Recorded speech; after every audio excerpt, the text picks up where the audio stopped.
You are looking at New York City. In just a few hours, polls will close in the main election of the night.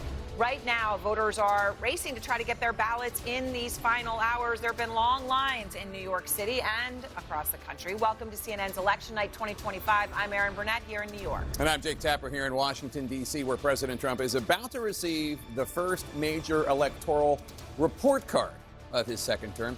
The spotlight squarely on the New York City mayor's race, where Democratic Socialist and State Assemblyman Zohran Mamdani is squaring off against former Democratic New York Governor Andrew Cuomo, who is running as an independent. Also on the ballot, long-shot Republican Curtis Sliwa.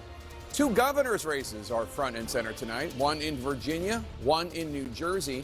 In Virginia, former Democratic Congresswoman and CIA case officer Abigail Spanberger is running against the state's sitting lieutenant governor and former Marine Republican Winsome Earl Sears. In New Jersey, Democratic Congresswoman and former Navy helicopter pilot Mikie Sherrill is going head-to-head with Republican former State Assemblyman Jack Sherrill in what could very well be the night's closest race. Out in California, the stakes are high for Democrats and for Governor Gavin Newsom, with control of the U.S. House of Representatives possibly hanging in the balance. Californians will decide whether to accept newly drawn congressional district maps. Newsom is a likely 2028 Democratic presidential candidate and is trying to help Democrats counter Republican mid-decade redistricting efforts across the country. We're just moments away from our first exit polls of the night, results that will give us our first peek at the country's political temperature 9 months into Donald Trump's second term.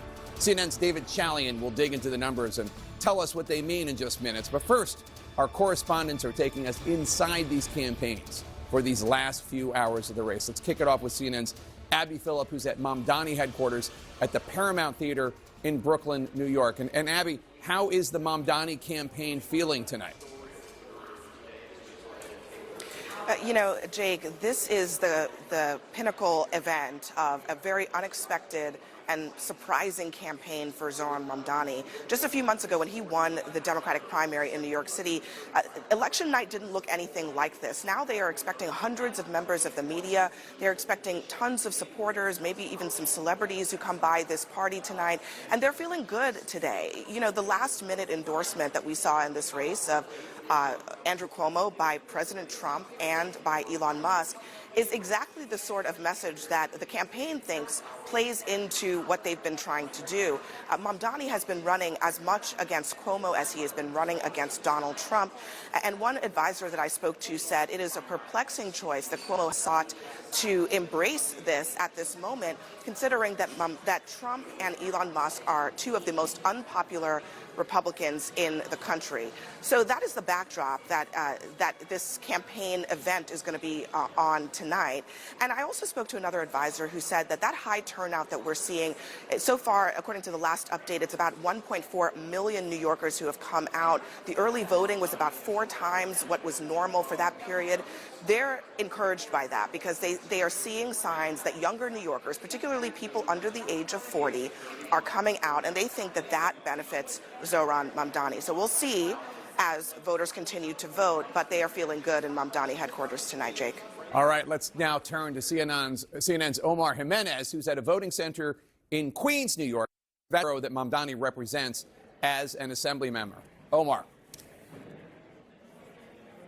Yeah, so Jake, you heard some of those numbers about enthusiasm and how much more it is, at least in the early voting period heading into today as compared to a few years ago. We're seeing a lot of that actually play out here in person. For example, at this particular polling center, we're getting towards the end of the workday here. You can see there are numerous different election districts that are being represented here where people can come in and check in. You see the line that is sort of forming at that check-in portion, but some other people waiting in line to get in the door as well. And then, of course, people make it over to the very familiar voting boxes and booths that we have come to know on election nights like these that have come and passed in so many ways. But we've also been talking to voters over the course of today, and what we have heard has spanned the range. We heard from a liberal voter who wanted to vote for Curtis Sliwa because he felt that Sliwa was authentic. We heard from a former Cuomo person who now is Mamdani, and it will be interesting to see what these returns actually reflect in some of the anecdotes that we are hearing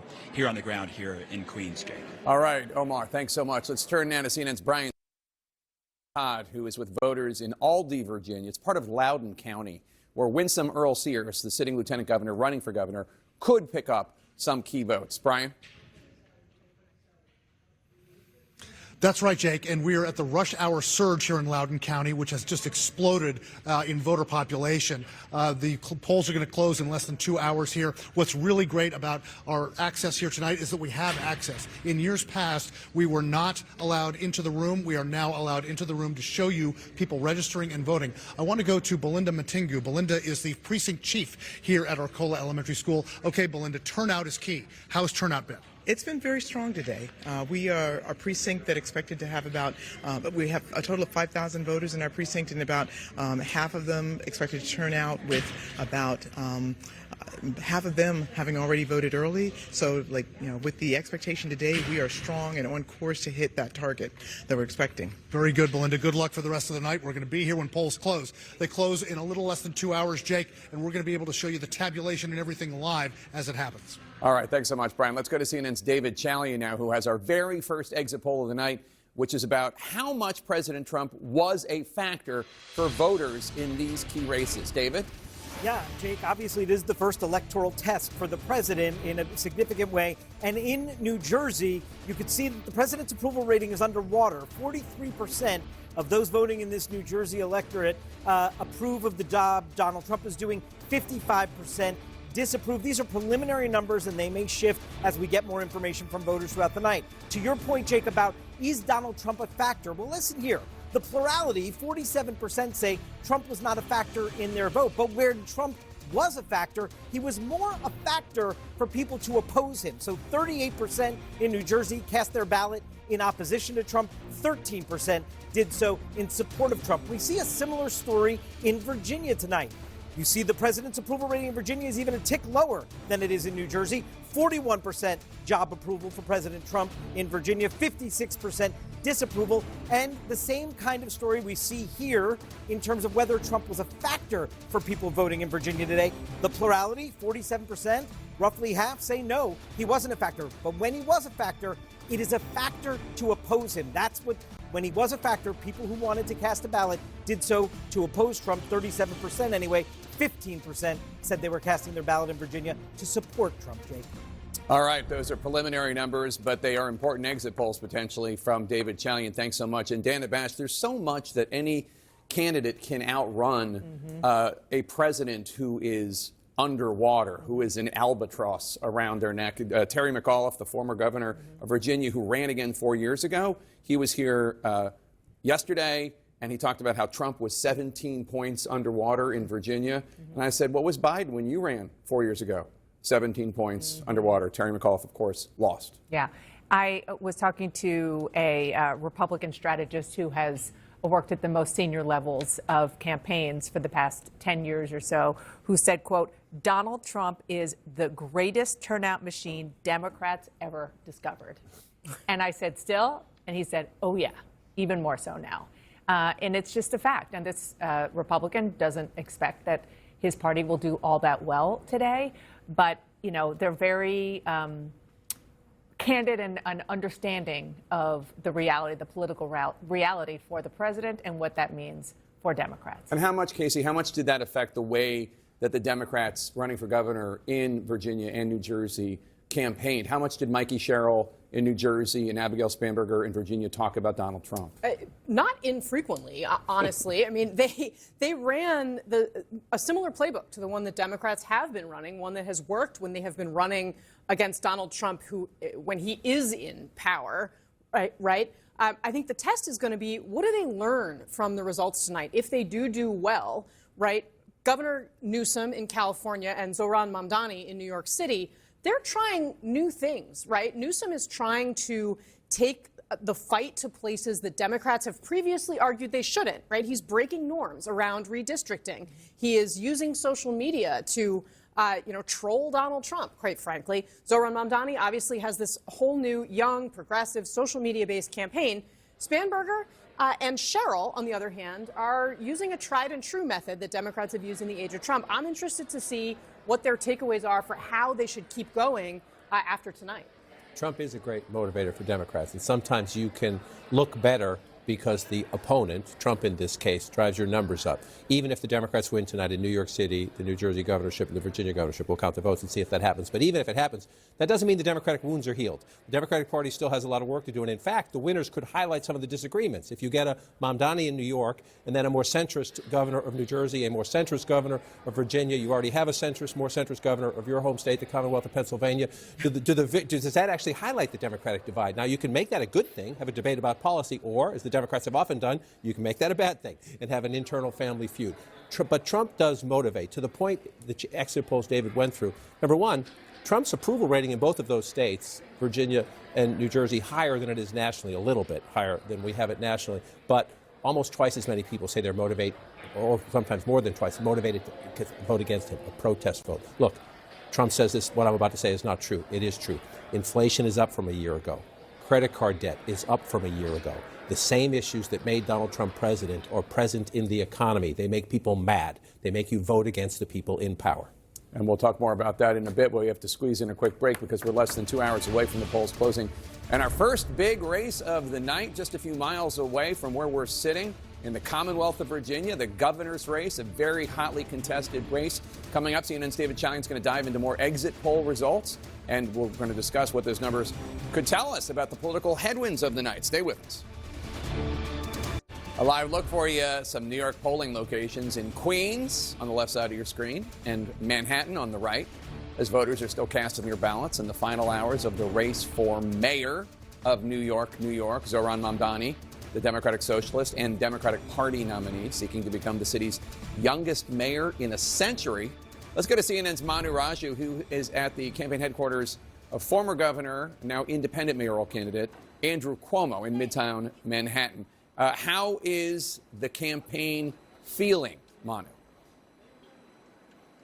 Well, they believe there's a narrow path to victory, Jake, and it rests in no small part on President Donald Trump, his late endorsement of the Cuomo campaign, and the hope that Republican voters, people who would have voted for Curtis Sliwa, the Republican candidate in this race, could be swayed, particularly Election Day voters, people who will be coming to the polls today. There's a belief among people that I have spoken with that if they can peel off roughly half of those would-be Sliwa voters and come over to the Cuomo campaign, perhaps that could offset the loss of more liberal voters. But to get there, Jake, the hope is to get a coalition of voters that would rest largely on Hispanic voters, Black voters, Jewish voters, working class voters in New York's outer boroughs. But it would take a lot to get there because a number of voters could also be put off by Donald Trump's endorsement in this very blue city. But nevertheless, we have seen Cuomo embrace figures on the right, go to conservative media and tout his work with Donald Trump, all in an effort to win over those conservative voters and pull off what would be a rather stunning upset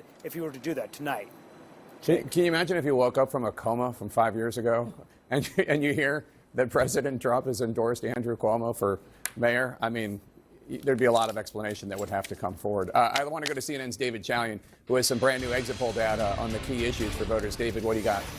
Jake, we're seeing something consistent across all four major races we are following all night long tonight, and that is that the economy is a driving force. In New Jersey, you see, we asked voters the most important issue facing New Jersey. 36% say taxes, 34% say the economy. You add that up, that's about 70% there, 7 and 10. Everything else far below that. Take a look in Virginia. You'll see a similar story there. The economy.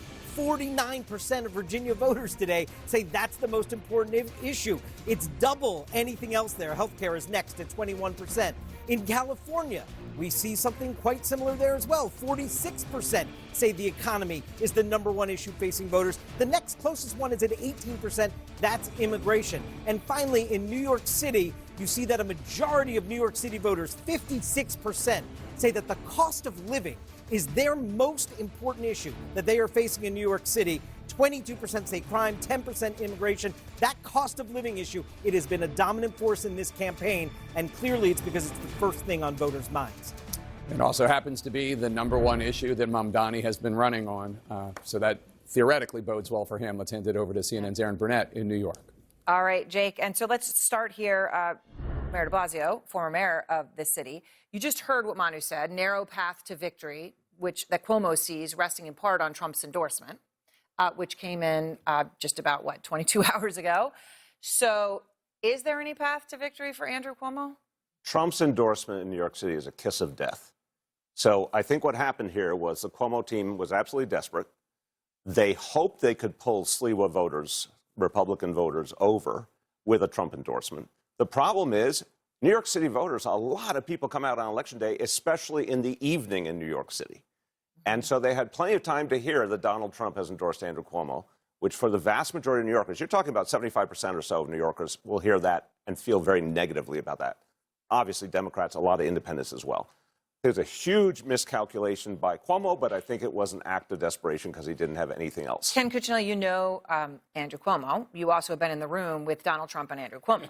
Yeah. So, you know, in the Oval Office, does it surprise you to see something like this at this point? I mean, what is the relationship between the two? Yeah, well, they share circles of friends and have for a very, very, very long time. I mean, Trump comes from New York, and Andrew Cuomo isn't the first Cuomo that Donald Trump was friends with, and this goes back a long way. So, and I remember arguments with the then governor, with the president, more or less as the referee, and the familiarity vibe was there in the room, and I lost.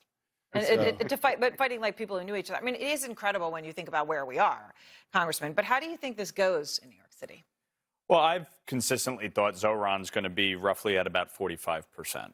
And in a three-way race, that was going to be impossible to overcome for any candidate. And so I think, obviously, the push here at the end is to try and peel off as many Republicans as you can to support Andrew Cuomo, which for a lot of Republicans is a very difficult task.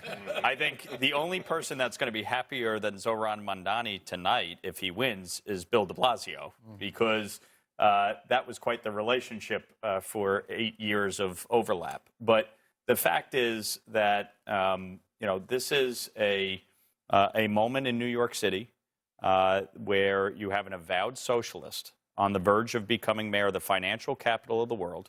You already see a situation where over the last few years, Wall Street has left in droves. J.P. Morgan Chase has more employees in Texas than they do in New York now. That is despite opening this big new building. Well, they just put $3 billion in a building.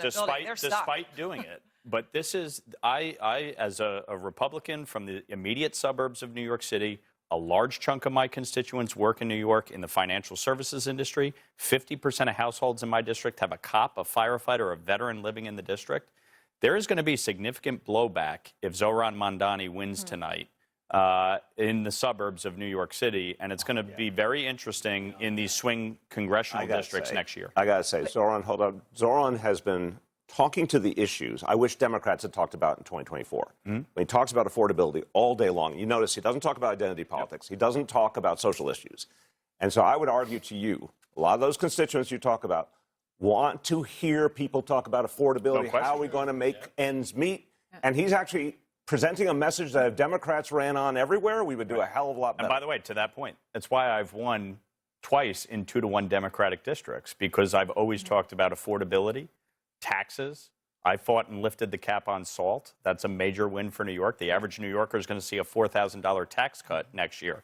So that is a big issue, and you're right. He ran a strong campaign on that issue. I think what you're seeing, I think what you're going to see here is the White House is going to try to make Mamdani the face of the party. All three candidates, New Jersey, Virginia governors, mayor, all talked about affordability. Different plans on how to address it, but they all had one common theme, and that's going to be the theme with Democrats. I agree with what Bill said. If Democrats in 2024 and across, it doesn't take a genius to realize people are trying, their backs are against the wall. That is where you're supposed to be, and we were the farthest away from there.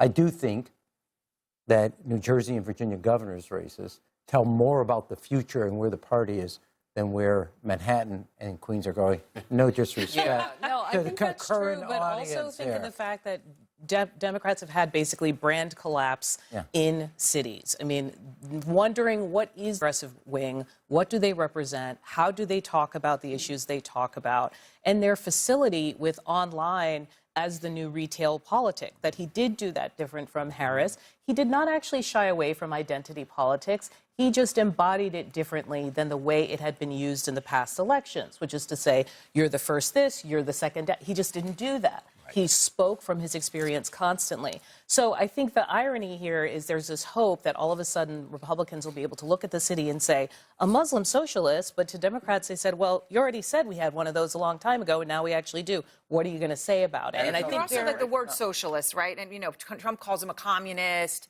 Mamdani told me once there's a lot of things he doesn't like about capitalism, but he calls himself a democratic socialist. Which is an actual movement, and the question is, will it actually become something after That's this right. moment? Does that modifier democratic? I'm not saying the suburbs I don't mean to be crass about this. No, that I agree with. You can't wish it away, but I think, and Albany's going to have a big vote on whether he is either a Democrat or a socialist. I will say on this point, look, Upper Peninsula is more important, and Michigan is more important to the Democratic Party than the Upper West Side of Manhattan as it relates to the future of this party. The party should be always foremost about affordability, helping families and their children make ends meet. And in 2024, the Democrats were off on a cultural island, and the party, that's how we got the bad brand, because we weren't letting people live their lives. In 2018, when Joe Crowley lost to AOC, people said, oh, it's an aberration. That's not reflective of the party. Since that time, you have seen Democratic socialists win election after election. The primaries have gone further to the left. AOC, Bernie Sanders, and Zohran Mamdani are the face of the party after tonight. All right, I have to hit pause. They're yelling at me. Right where it is. You will. And you know what? I should sick you on them because. All right, we are continuing to monitor voting locations across Virginia because that is where Abigail Spanberger, the Democrat, is facing off against Winsome Earl-Sears, the Republican. Latest from that race, polls closing shortly. Stay with us. And you're looking at some live pictures of actual voting underway in New York, New York. Plus, a big race is underway just across the river in New Jersey, where Republicans are hoping for a come-from-behind win. CNN's Danny Friedman is in New Jersey at a voting location in Passaic County. That's a county that flipped from Biden to Trump in 2024. And Danny, you're with a voter. What does he have to say? Yeah, that's right, Jake, and that's why we're here, because this is one of those swing counties, all important for either Chitterelli or Sherrill if they want to take the governorship. I'm here with David Rutherford. You just voted. Thanks for being with us. You voted for Mikie Sherrill, I understand. Tell me, did you vote for Sherrill because you love her in particular, or do you think of this vote as a referendum on President Trump?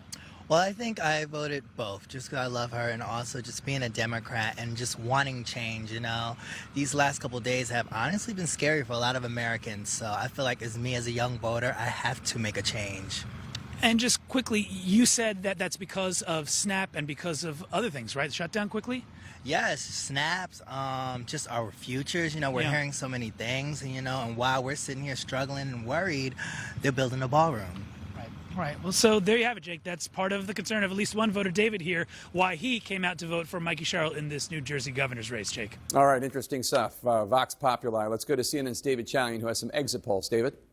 Yeah, Jake, we're going to take a look at some New York City residents and voters today and what they're what's on their minds. Take a look here. How long have you lived in New York City? This is kind of the makeup of the electorate in New York City.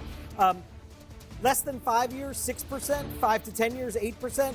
The bulk here of voters in New York City, look at that, 48% born in New York City. Do you own or rent the place you live in? 57% of voters in New York City are renters. That speaks directly to Zohran Mamdani's key promise to freeze the rent for a portion of them. 39% say they own their home in New York City. Do you consider yourself a Democratic socialist, like the Democratic nominee? 26% say yes, 69% say no. And is this the first time you have voted for mayor in New York City? 17% of voters in this election, according to these preliminary exit poll results, say they are first-time voters, Jake. And I will say, usually, first-time voters, a big chunk of them are younger voters because they're new to the electorate.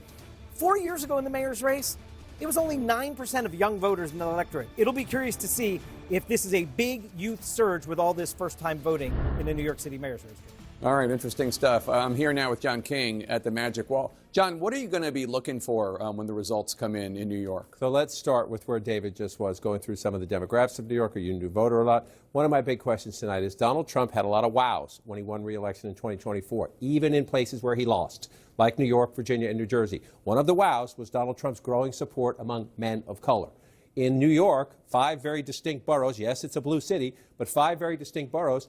The Bronx is majority Latino. That's where Donald Trump made huge gains. And I was just there, and you feel it and you see it. A lot of them, Donald Trump voters, think they're going to vote for Cuomo in this race. Why do I say this? So look, this is the Bronx. Let's go back to the 2024 presidential election. You say, oh, why are you worried about this? Harris won 72 to 27. That's a blowout. Yeah, that's 2024. But go back just 4 years. Donald Trump only got 16%. He rose 11 points in 4 years in the Bronx County. Why?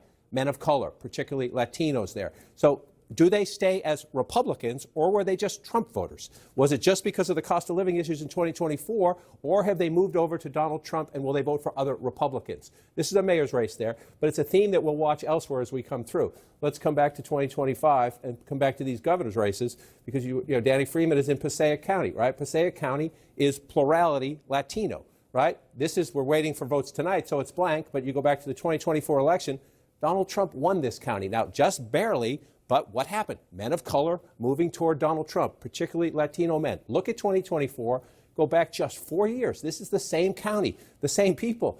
Joe Biden won it by 16 points. So there was a huge movement, even in states Donald Trump lost, like New Jersey, but by a closer margin, like New York, by a closer margin, and like Virginia. So we're going to watch this throughout. It's in New York, it's in Virginia. It's just one of the questions, is that those voters that Donald Trump brought to him in 2024, was that just for one election? Was it just for Donald Trump? Or are they Republicans? Well, we'll get some answers tonight. Yeah, and those trends beyond tonight, beyond the mayor's race, could hold nationally. Voters are still casting their ballots in key races across the country, including in New York City. So what will President Trump be watching tonight?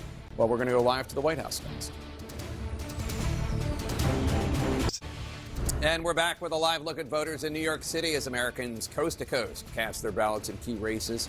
It's a big night for Democrats and Republicans, but it also is a big night for President Donald Trump, as the results tonight will stand as his biggest electoral test of his second term so far. CNN's Caitlin Collins is at the White House for us. And Caitlin, what is President Trump going to be looking for tonight?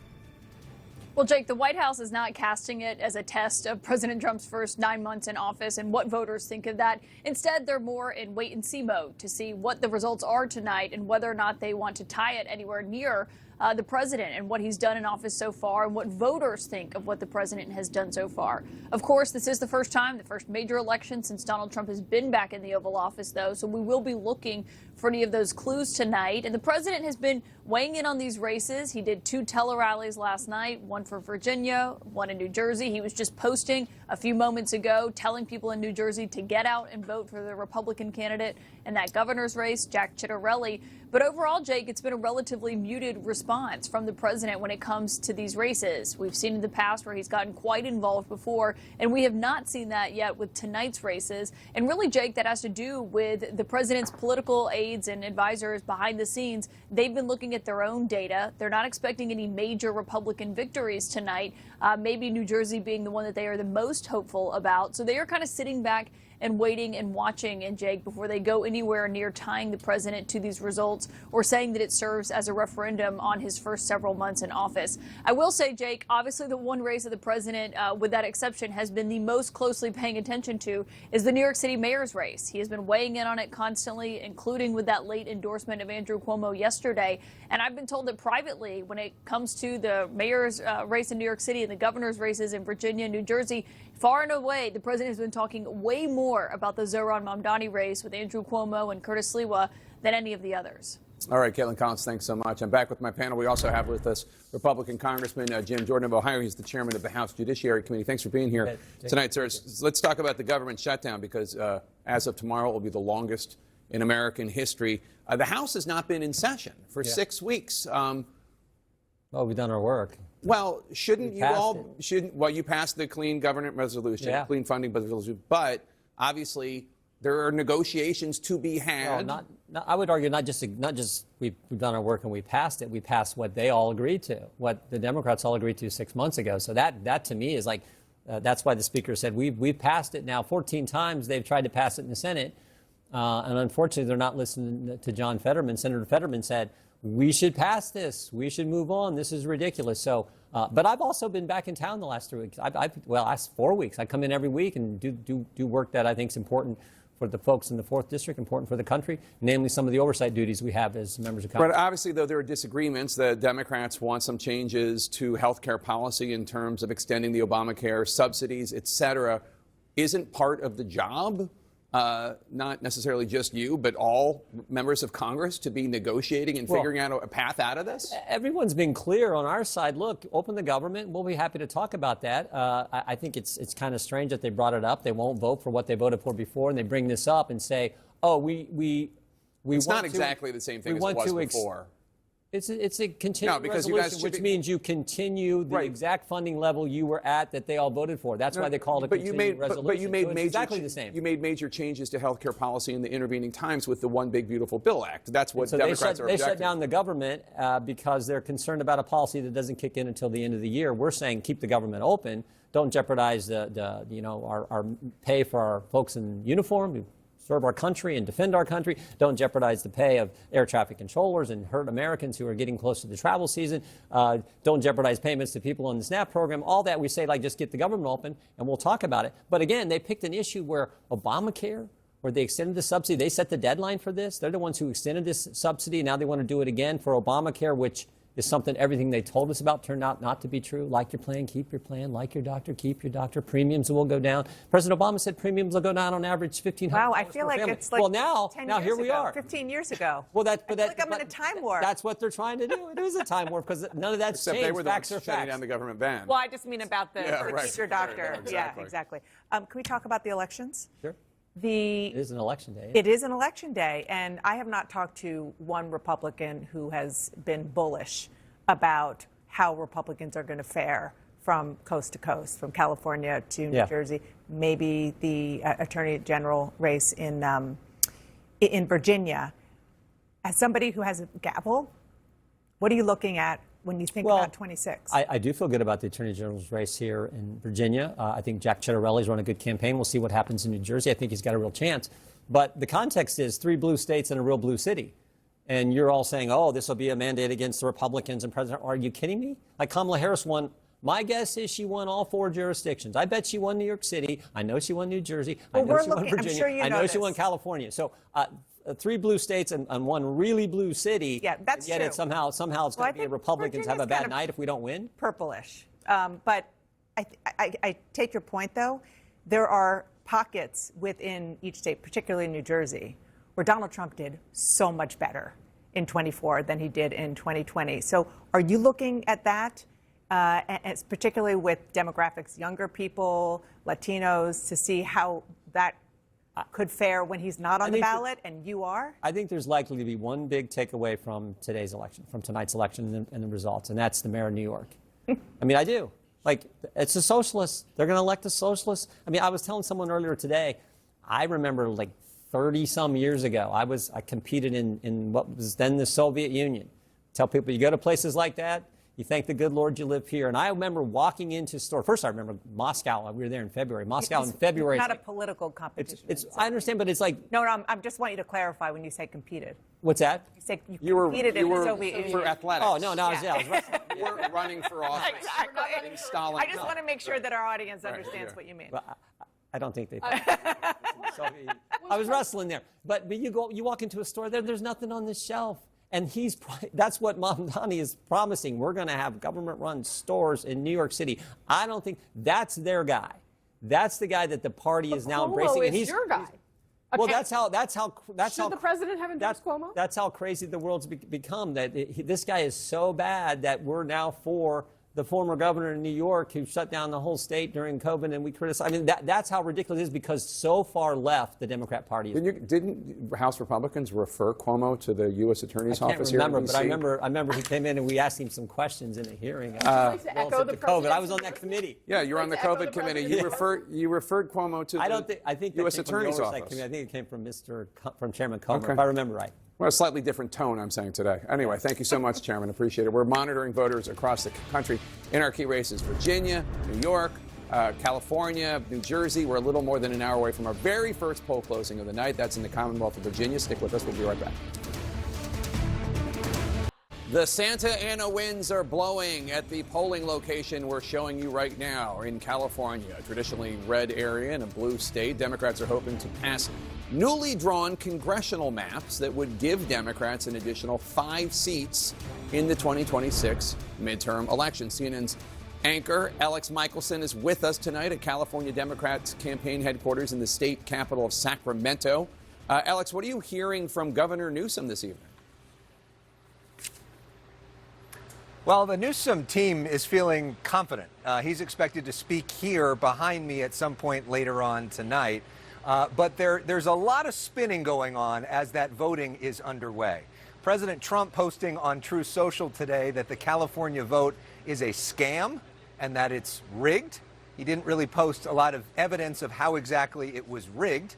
Governor Newsom just posting himself on social media saying that President Trump is trying to suppress the vote. He is pointing to the fact that there were Border Patrol and ICE agents reportedly showing up to stage outside Dodger Stadium today. He says that's an example of an intimidation tactic.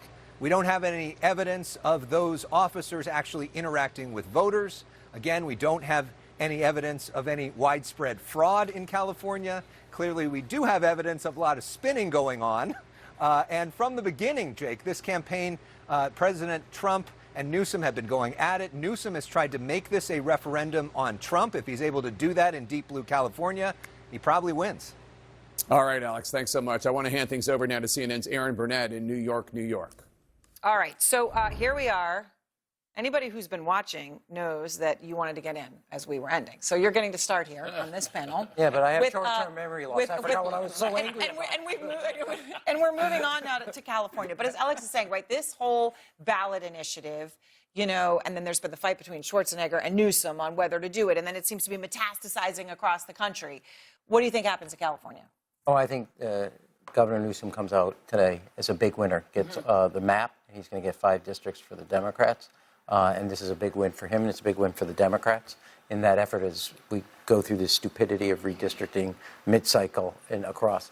I want to say one thing for the Democrats, although there's a big win for Governor Newsom, no doubt. This is a losing game.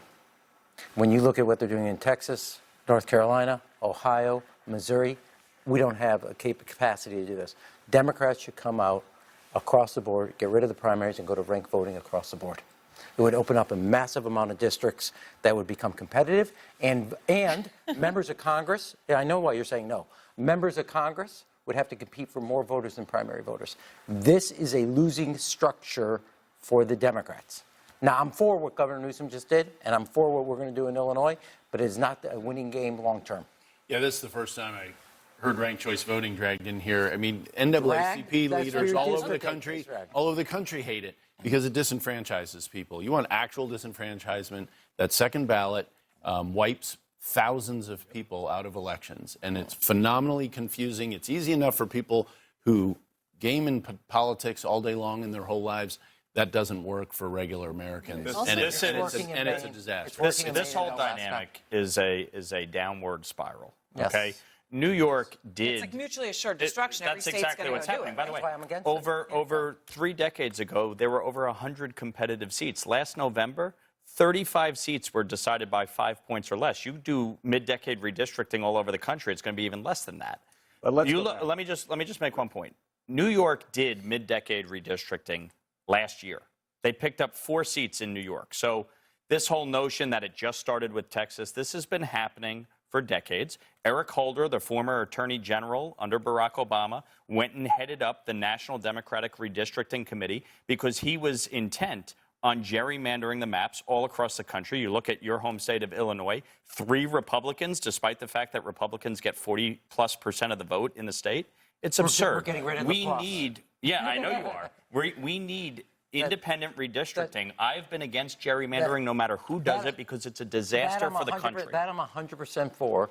Go to a court or a commission-like system that California had. We did it in New York. But you have to, what ends up here, I'm for Governor Newsom's going to be a winner. We had to do it based on Texas. But this is not good for the country. Yeah, and it's not good for the But saying you're going to, New York and Texas, and it's just going to stop there is not how it goes. No. Also, let's talk about the politics of what's happening in California, what it means for 26 and 28. Gavin Newsom, to his great credit, showed tremendous aggressive leadership, is what Democrats wanted. I mean, this is the big story. Remember how many Democrats were concerned about Chuck Schumer and Hakeem Jeffries seeming to accommodate Trump at the beginning of the Trump administration? Right. Sending strongly worded letters. Yes. What Newsom did, and it surprised me, honestly, because you'll remember he was doing his podcast and one thing and another. It looked like maybe he was trying to test that kind of accommodationist approach as well. Instead, he ended up being the most aggressive, forceful Democratic leader out there. And what I think it's doing is giving heart to Democrats, especially after the wins tonight, that we're on the offensive again. Unfortunately, it's been tough. Let's be blunt. The first months of the Trump administration, Democrats are really back on their heels, trying to figure their way in the wilderness. After tonight, I think we see something very different. And Newsom benefits from the fact that he took this uncompromising line and sort of said, damn the torpedoes. And I think a lot of other Democrats are going to follow Well, he started doing all caps. He started, thank you for your attention to this matter. I mean, post through it. I get it. I think it's also redistricting is the kind of issue as a reporter you try and tell people about it and their eyes glaze over. Right. And yet somehow they were able to make this into the conversation about democracy that the Biden administration struggled to convey towards the end and create some kind of stakes. Now, obviously in California, you have they're pretty primed to feel picked on by Trump and to feel like they're going to make a statement here. But I think the question is they've now created a dynamic where if you talk about these things to the average person, they somehow get a picture in their mind about what that means. And they start talking about if it's fair or not fair, because they can't talk about it the way you guys do, right? Like they just don't have the facility with it. So I think that's the message from this is like there is a way to talk about these issues. I'm going to, although he's a friend. It's going to happen again, so you got to go fast. I'm disagreeing with Bill on this point. Finding Donald Trump has X amount of energy. By 2027, it's going to be fighting for America, not just Donald Trump. All right. And CNN's Election Night 2025 continues right now. Tonight, a pulse check on the state of the nation. We have a movement of the masses. As voters deliver a report card on President Trump's second term. I give Trump an F. There is nothing she won't blame on the president. And the direction of the Democratic Party. We're drawing a line in the sand. Our time is now. 1 year after Donald Trump's victory. Elections do matter, and they matter for you. Which party has the upper hand? In New York, Democratic Socialist Zohran Mamdani vies for generational change. For too long, we have tried not to lose. Now it is time that we win. As former Governor Andrew Cuomo attempts to mount a political comeback. Socialism has never worked anywhere on the globe. While in New Jersey. New Jersey is a blue state. Let's go. Republicans look to extend Trump's gains in the Garden State. She doesn't know a damn thing about running the state of New Jersey. And in Virginia, a moderate Democrat fights to take back the governor's mansion. Are you ready to win? We understand what socialism looks like. Out west, California votes on a redistricting plan, crucial to control of Congress and Governor Gavin Newsom's presidential ambitions. Wake up, America, wake up. As voters head to the polls, will they offer Democrats new energy and hope or keep Trump's momentum going? They got away with it with all their woke crap, and now it's stopped. It's democracy in action once again.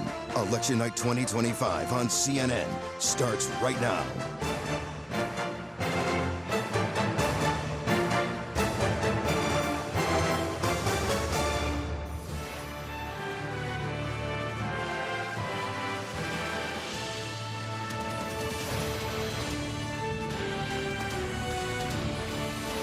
Right now, voters coast to coast are racing to cast their ballots on the first big election night of Donald Trump's second term. Welcome to CNN's Election Night 2025. I'm Jake Tapper here in Washington, D.C., our nation's capital. We're less than an hour away from our first poll closing of the night in the Commonwealth of Virginia, which will make history no matter who wins by electing its first woman governor tonight. Former Democratic Congresswoman and CIA case officer Abigail Spanberger is pitted against former Marine and the Commonwealth's sitting lieutenant governor, Republican Winsome Earl Sears. It's a race that is centered on affordability and culture war issues. The other pivotal governor's race tonight is in the Garden State of New Jersey, where Democratic Congresswoman and former Navy helicopter pilot Mikie Sherrill is squaring off against former Republican State Assemblyman Jack Ciattarelli. Donald Trump might not be on the ballot in New Jersey, but he has been central to the fight for the New Jersey governor's mansion. And a potentially historic night is coming in New York City this evening. as Democratic Socialist Zohran Mamdani is looking to become the city's youngest mayor in a century, as well as its first Muslim mayor. He's aiming to defeat former New York Democratic Governor Andrew Cuomo, who's running as an independent after losing in the Democratic primary, and also long-shot Republican Curtis Sliwa. Mamdani has galvanized a new base of Democratic voters with a progressive and populist campaign focused on lowering everyday costs. Plus, it's a huge night for Democrats and California Governor Gavin Newsom out west, as Californians will be making their final decision on whether to accept a newly drawn congressional district map, which could help Democrats win an additional 5 U.S. House seats in next year's midterm elections. We're also watching half a dozen other mayoral races unfolding across the country as city leaders find themselves more and more in the national spotlight. And we have reporters spread out at campaign headquarters and key voting locations across the country ready to report on the winners and the losers as the actual voting results come in this evening. Let's go now to CNN's Jason Carroll, who's at a voting location in New York City. And Jason, you're on the Upper West Side of Manhattan talking to voters. Very, very busy polling location on the Upper West Side, Jake. It's been busy out here all day. We've been speaking to voters here throughout the day. This race, this mayoral race, has really come down to a contrast between the candidate who represents experience to some of the voters versus the candidate who is representing progressive ideas to some of the voters. I want to bring in Valerie Kennedy. Now, we were speaking a little bit earlier. You were sort of maybe on the fence about who you were going to vote for, and then it was your son, you said, who convinced you to vote for Mamdani. He showed me his social postings, and I was very impressed. And you were impressed with Mamdani's social media? Yes, I thought it was very clever, and I felt the time had come for young people to be, running the place, and was really had a lot of faith in him. And what were your thoughts about Cuomo initially going into the race? I really liked Cuomo so much during COVID. I thought he was amazing and gave me such confidence. Thought those poor states who don't have Cuomo. But then I got very delusional, at the end, and I felt he was he didn't want this job as much as Mamdani. And then another thing, when I found out that he went to Bank Street School for Children, where I went, my alma mater, I said, that did it for you. It did it. All yes. right. Thank you very much, Valerie. Really appreciate it. Jake, now, thank you very much, Valerie. Now, what is interesting also, Jake, is so many people who we spoke to actually wanted to talk about the race, but they say the race has become so divisive here in New York City, and there's been so much rhetoric back and forth. Many people said they simply didn't want to go on camera because they were afraid once they publicly said who they wanted to vote for, they might lose a friend or get in a fight with a family member over it. Gives you an idea of just how much interest and just how divisive this race has become. Jake? All right, Jason Carroll in the Upper West Side of Manhattan. Thanks so much. Let's go now to New Jersey. CNN's John Berman is at the Sherrill campaign headquarters in East Brunswick. John, it looks like it's starting to fill up the room.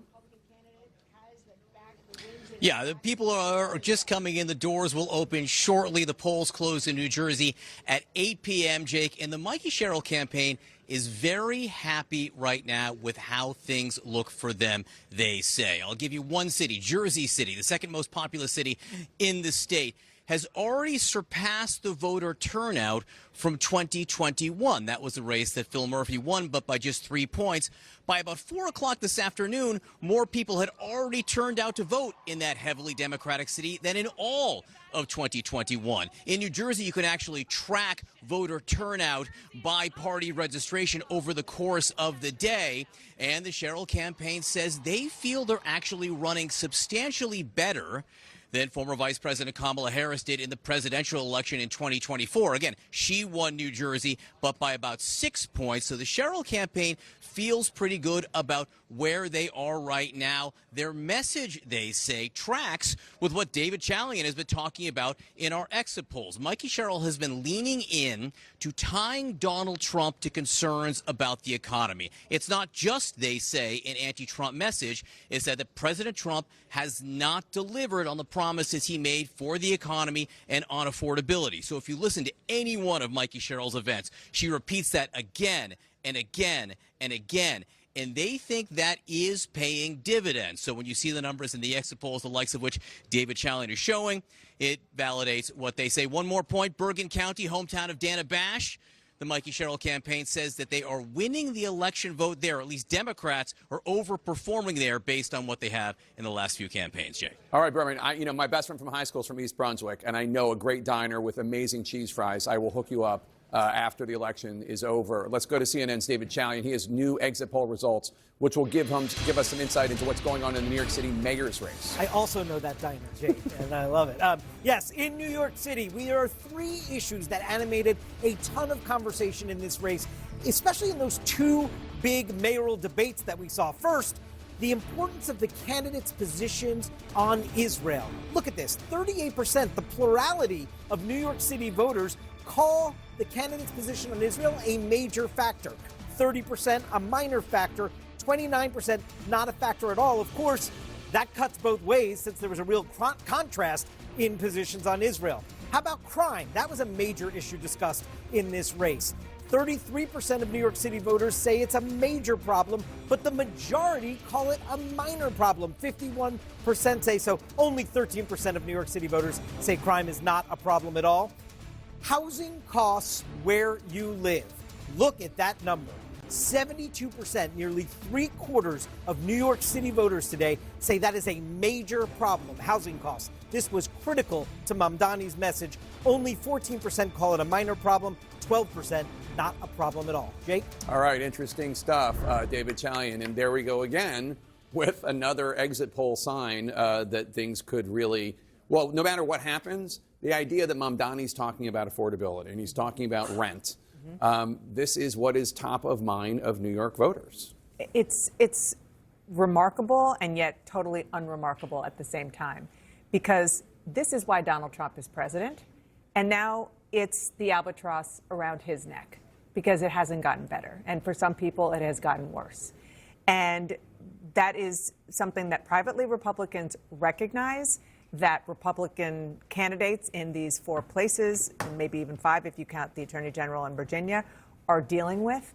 And, there's a little bit of worry that when President Trump talked to Norah O'Donnell on 60 Minutes, that it was a there's nothing to see here message on the economy. Yeah, he denied prices were up when they and he are. And they he are. told Norah that she was wrong, and she wasn't. No, she was right. Right. Yeah.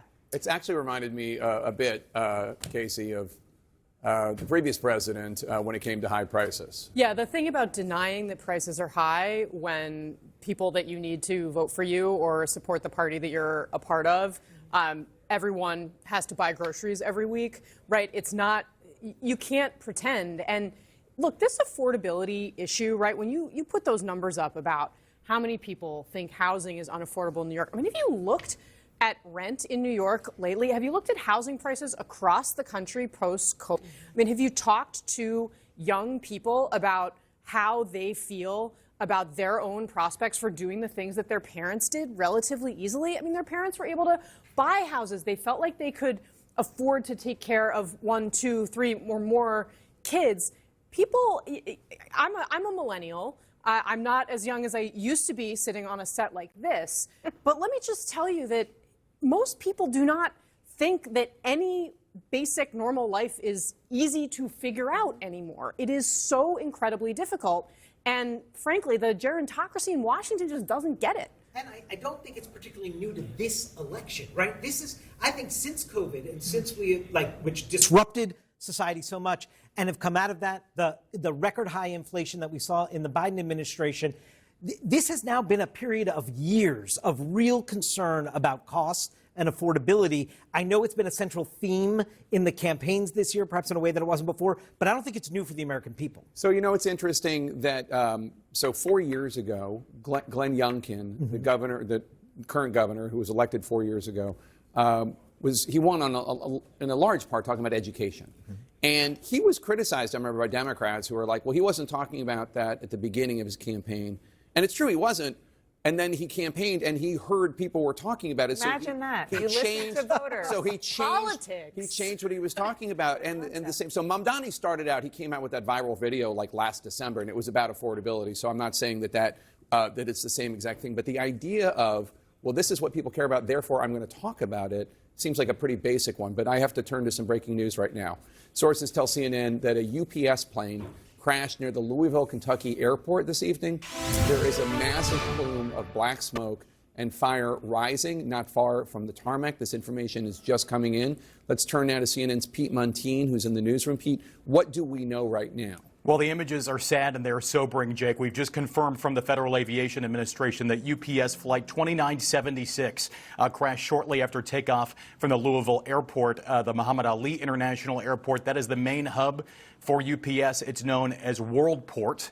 This plane, an MD-11F, that's a tri-jet, a wide-body airliner, 3 engines, not a small airplane. When they were in passenger service, though no airlines use them anymore, they could hold anywhere between 270 and up to 400 people. You can see the images that show exactly why the fire department in the area has put in place a shelter-in-place order near the Louisville airport. Initial reports said the shelter-in-place was for a 5-mile radius. Investigators really now have their work cut out for them because it does not seem like the images show any apparent parts of airplane.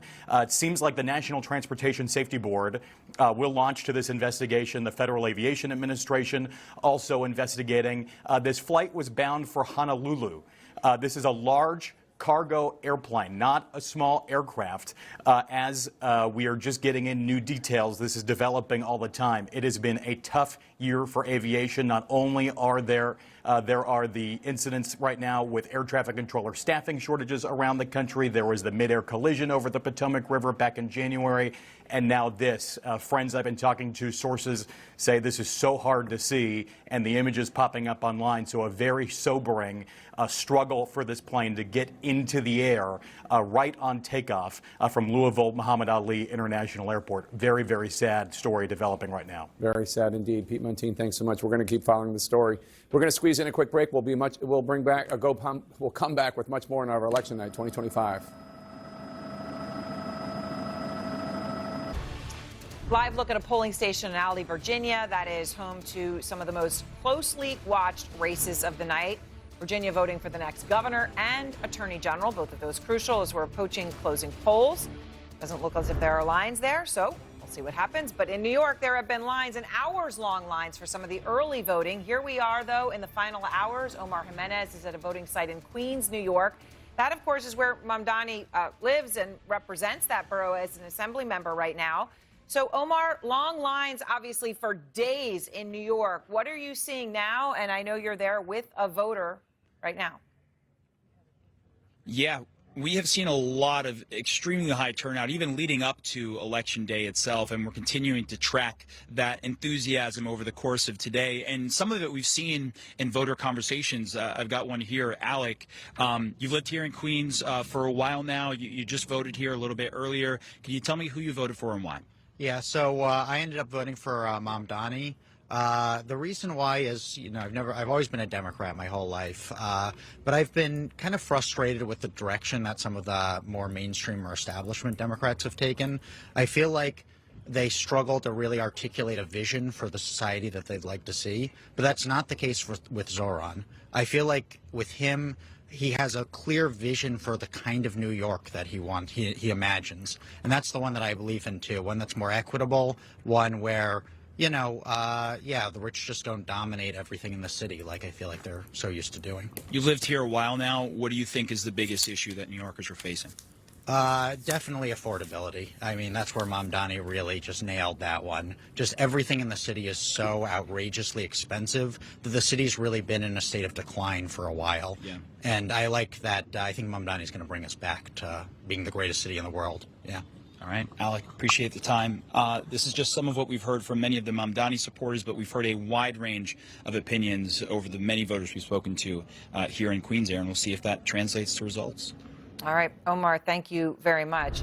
Mayor de Blasio, it's interesting what that voter there was saying, right? That they knew what Mamdani stood for. And we see that. We were all just talking about it when we were off camera, right? The people who were voting for Mamdani, 90% of them wanted to vote for Mamdani. They were voting for that reason. And understood him as not a Democrat. He made that distinction. And made that distinction. Cuomo, only half of the people voting for him actually were voting for him. Others were maybe voting against Mamdani. But what does that say? Just that you have to articulate a plan. Yeah. And Mamdani has successfully done that to the people who are voting for him. Affordability, right? Right there, you hear it. Affordability, affordability. You know, the voters said something really powerful, I thought, about a vision of where we are going. This is so amazing how rare it is in politics, in elections, to actually have a candidate vividly give you a sense of where we need to go as a society, as a city, as a country. And Mamdani talked, I think in very moral terms, about how the unaffordability was unacceptable, that people literally were struggling to make ends meet all the time, including, again, folks who used to think they were middle class. And that's not the society we signed up for. We need something different, and it's within our reach. When he talks about things like fast free buses, when he talks about things like universal childcare, those are the kind of aspirations that help people see a society they could live more comfortably in. And also acknowledging the pain that they're going through, I think, is a big thing. And then context matters. You know, if you have almost 24 billionaires put in money into the race against Mamdani, that also, last week, right? That also sends a message to the voter. It's whose side are you on? And I think for a generation that'll use terms like late stage capitalism, they're very much going to, you've heard it, they're very much going to say, well, wait a second, whose side are you on? And I think one of the things we're underestimating is what does it mean to say you're on someone's side? Even though Spanberger and Mamdani are totally different people, they both talk about affordability. They both talk about being on the side of their constituents in a way that is far more identifiable in some ways. We'll know by the end of the night. The telling lesson between now and 2024. Democrats were all about identity politics and cultural issues. Today it's about opportunity. Affordability is another word for opportunity. Whether it's pre-K that both of us as mayors worked on and making it universal, or daycare, or access to free community college if you're in a B average.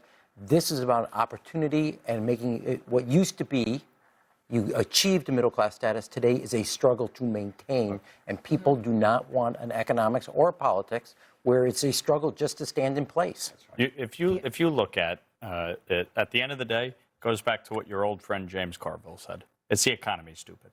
If people don't feel like they can afford where they live, they're not going to be happy, and they're not going to be in a position to provide for their families. Donald Trump spoke about that in 2024. Zohran Mamdani spoke about it in 2025. It's a big part of the reason why he won the Democratic primary. But I think there's a bigger issue here, okay? Look at New York City. You were mayor for 8 years. Eric Adams for 4. Democrats have controlled New York City for decades. They controlled the city council a long time. Yet, rents continue to skyrocket. Utility costs continue to skyrocket. Taxes keep going up. Spending is out of control. Tens of billions of dollars since you took over as mayor and through Eric Adams. New York State has increased state spending by $100 billion.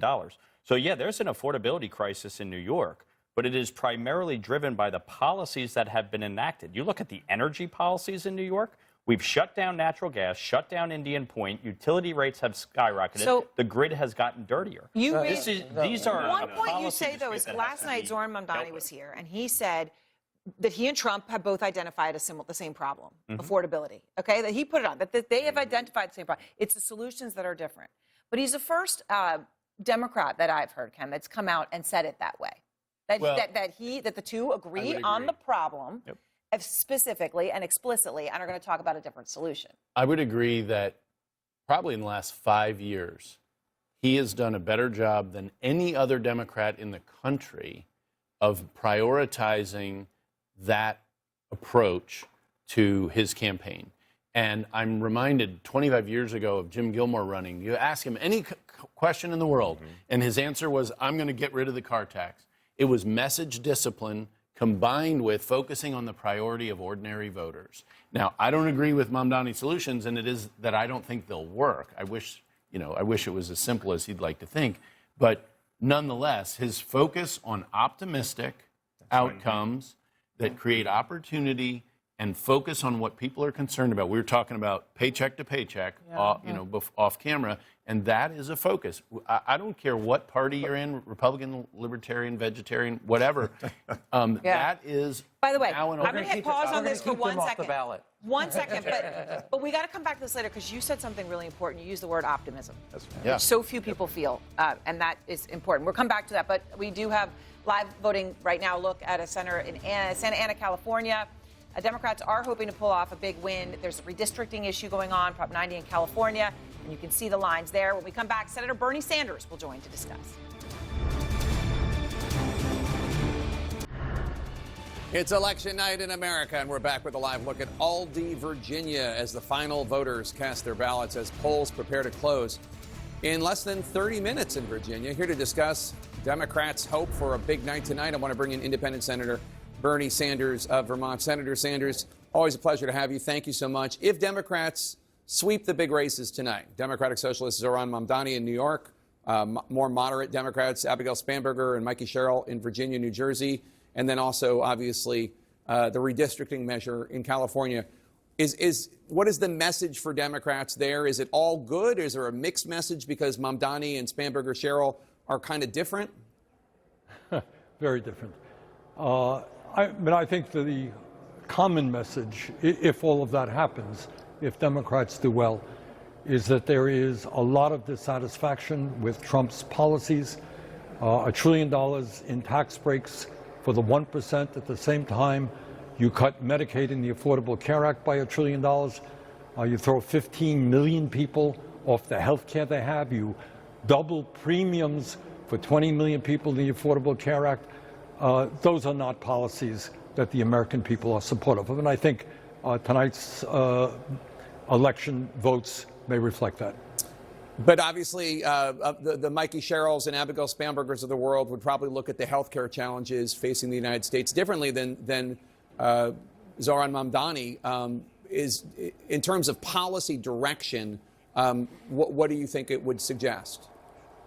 Well, look, I have not been involved in the races in New Jersey or Virginia. I have been heavily involved in the race for Mamdani in New York.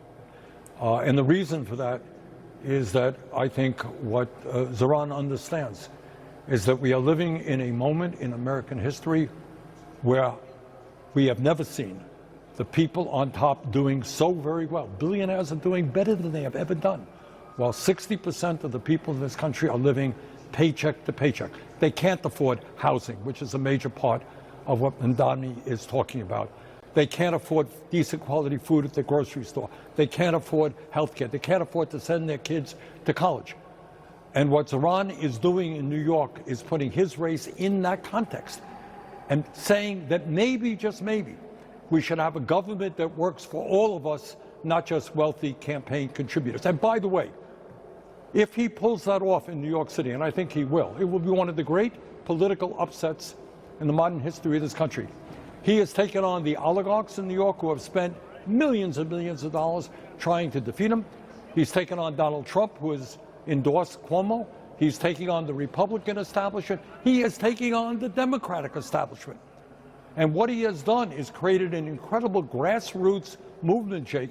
He has some 90,000 volunteers, an enormous amount of enthusiasm.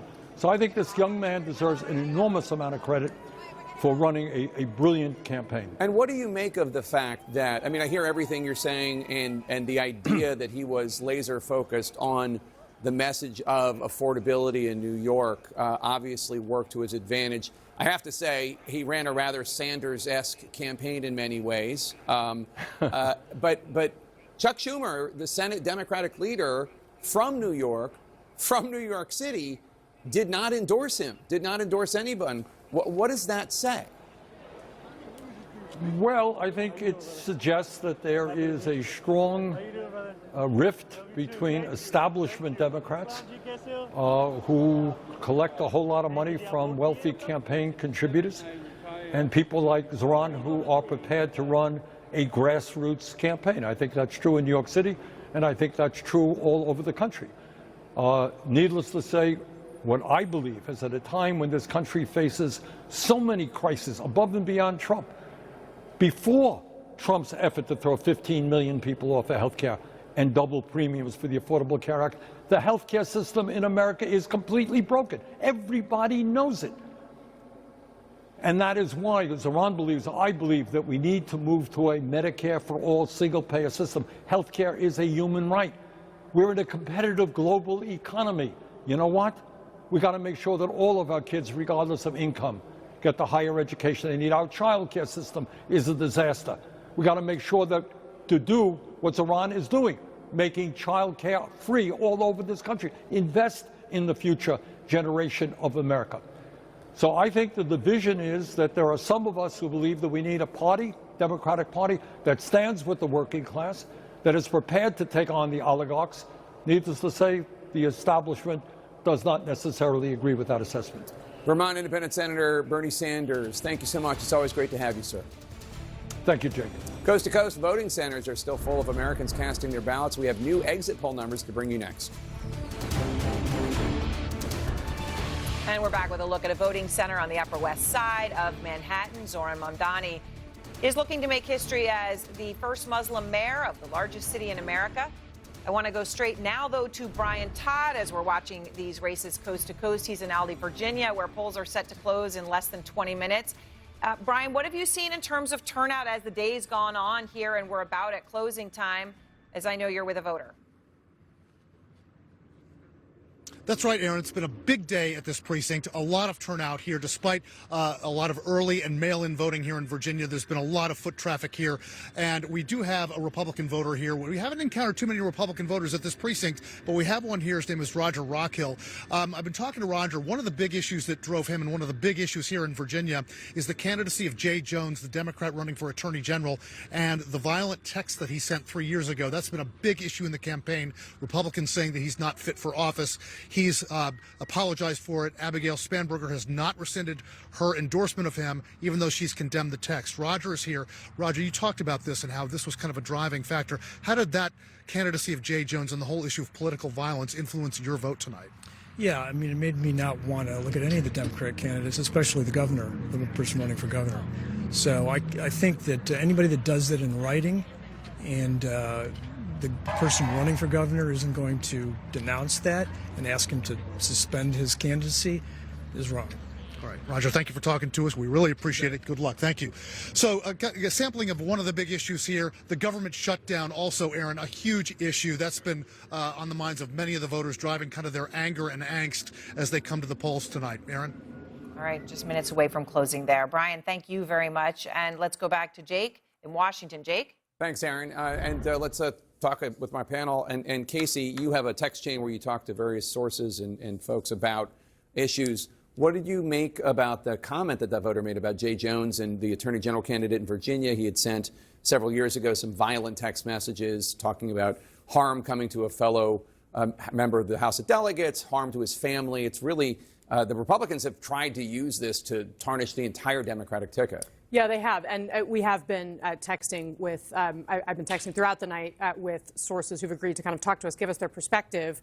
And Brad Todd, Republican consultant, is actually in Virginia.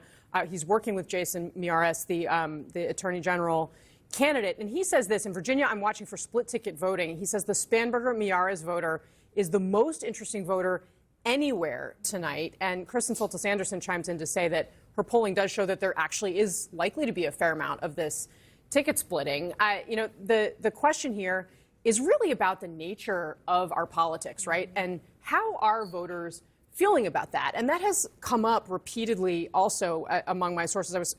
Congresswoman Debbie Dingell has also joined us and given us some of her insights. And she's someone who's really thought a lot about the Democratic Party, their future. She's been on the leading edge sometimes. And she points out that voters are really not inspired by politicians right now. She says they're tired of excuses, negative hits, attacks on their opponents. And, that plays into kind of the big picture question we've talked about, too, with Zohran Mamdani and the type of candidate that he is, right? I mean, there's obviously Republicans are hitting him on policies, but he's running as a candidate who is inspiring people. He's at clubs, right? People are cheering. They're excited to see him. It is a very different vibe, so to speak. And certainly that also plays into, to circle back around, Jay Jones, the Democrat who was on track to win the Attorney General's The guy race, who wrote the text messages. who wrote these text messages about political violence, is really the opposite, I think, of what people are looking for. Virginia has a long history, with only a couple of exceptions, of voting against the party in the White House at its governor's race. So Spanberger has a head start right there. Costs are up. You're in the middle of government shutdown, 150,000 federal workers in Virginia, so you think the dynamic goes her way. But to the point that Debbie Dingell makes and others make is that, how does Trump win after January 6th? How is Mamdani creating a movement? People are looking for people who do things differently, who challenge, kick the can, kick the establishment. And so I do think it's an interesting question. I get it. She might be the next governor. She doesn't want a Republican attorney general who's a friend of Trump, who's allied with conservatives on many of these issues when states are constantly suing the federal government and so on and so forth. I get the politics of it. But I think voters would find it refreshing if you looked up and said, that is reprehensible. And that person does not belong in our politics because that's reprehensible. I have children, and I have to go home to my children and say, never do these things, or you will be held accountable. But it goes back to that, right and wrong. Right. You will be held accountable, versus what we've been talking about, and we will continue to talk about, which is that people can't afford groceries. Right. They can't afford to buy a house. Never mind that. They can't afford rent. And that is the number one thing that is on people's mind, even when you think about democracy or other issues like right But this idea that I don't have to address it because I'm going to win anyway, I think it's going to be fascinating. If she wins and if he squeaks in, the Attorney General squeaks in, there's going to be a lot of pressure on him. There's another part of this, though, when it comes to Democrats, which is Democrats perceiving themselves as having always taken the high road. I'm not saying they do, but there is this perception among Democrats that they do, and saying, no more. We're not going to do this anymore. Then for that, you have Newsom when it comes to the redistricting in California. And we've had Democrats on my show say, okay, he sent some nasty texts. What about what Donald Trump tweets or posts on Truth Social every day of the week? Like, why do Democrats have to be held to this standard? So, I mean, I think it works both ways when it comes to that. We're just minutes away from our first poll closing of the night. Virginians are set to elect the Commonwealth's very first woman governor, whether the Democrat or the Republican wins. Stay with us.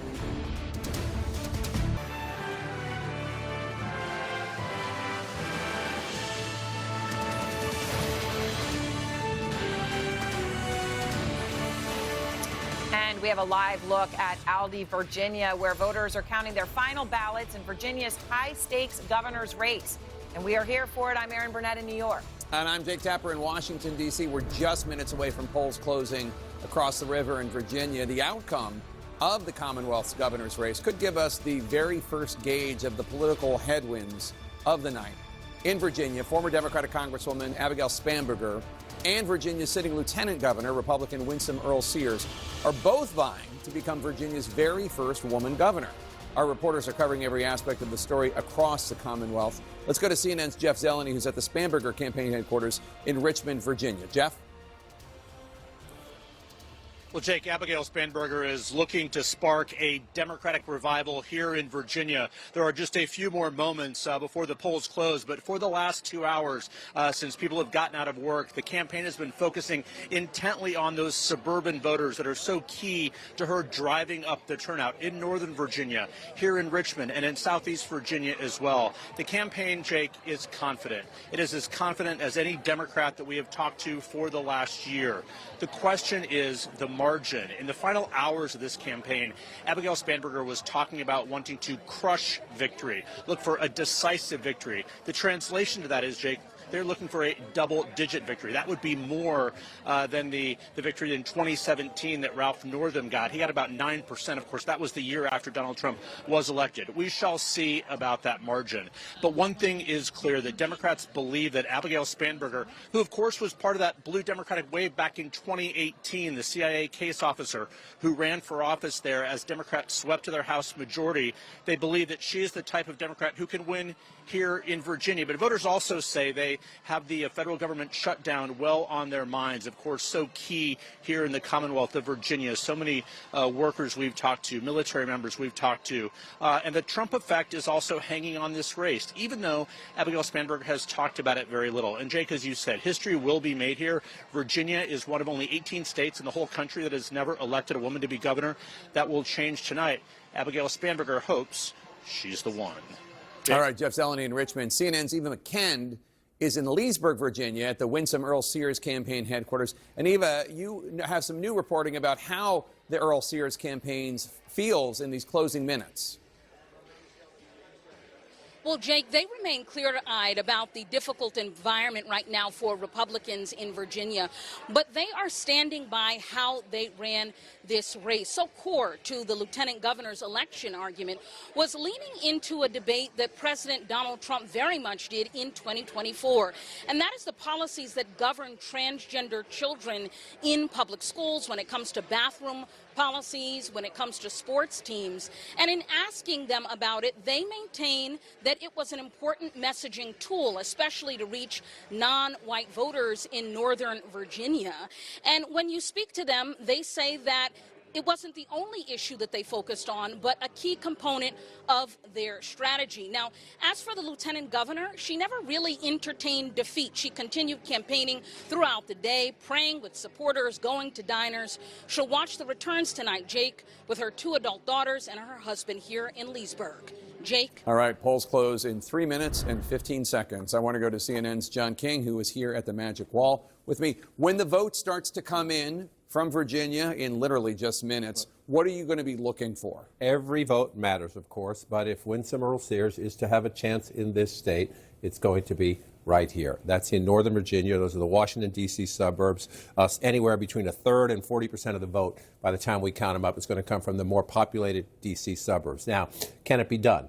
Can it be done well? Glenn Youngkin proved 4 years ago it can be done. Now, you're looking at these D.C. suburbs, and they're all blue, right? They're all blue. That you can win. You can win as a Republican and lose the suburbs, but you have to get closer. Look at Prince William County.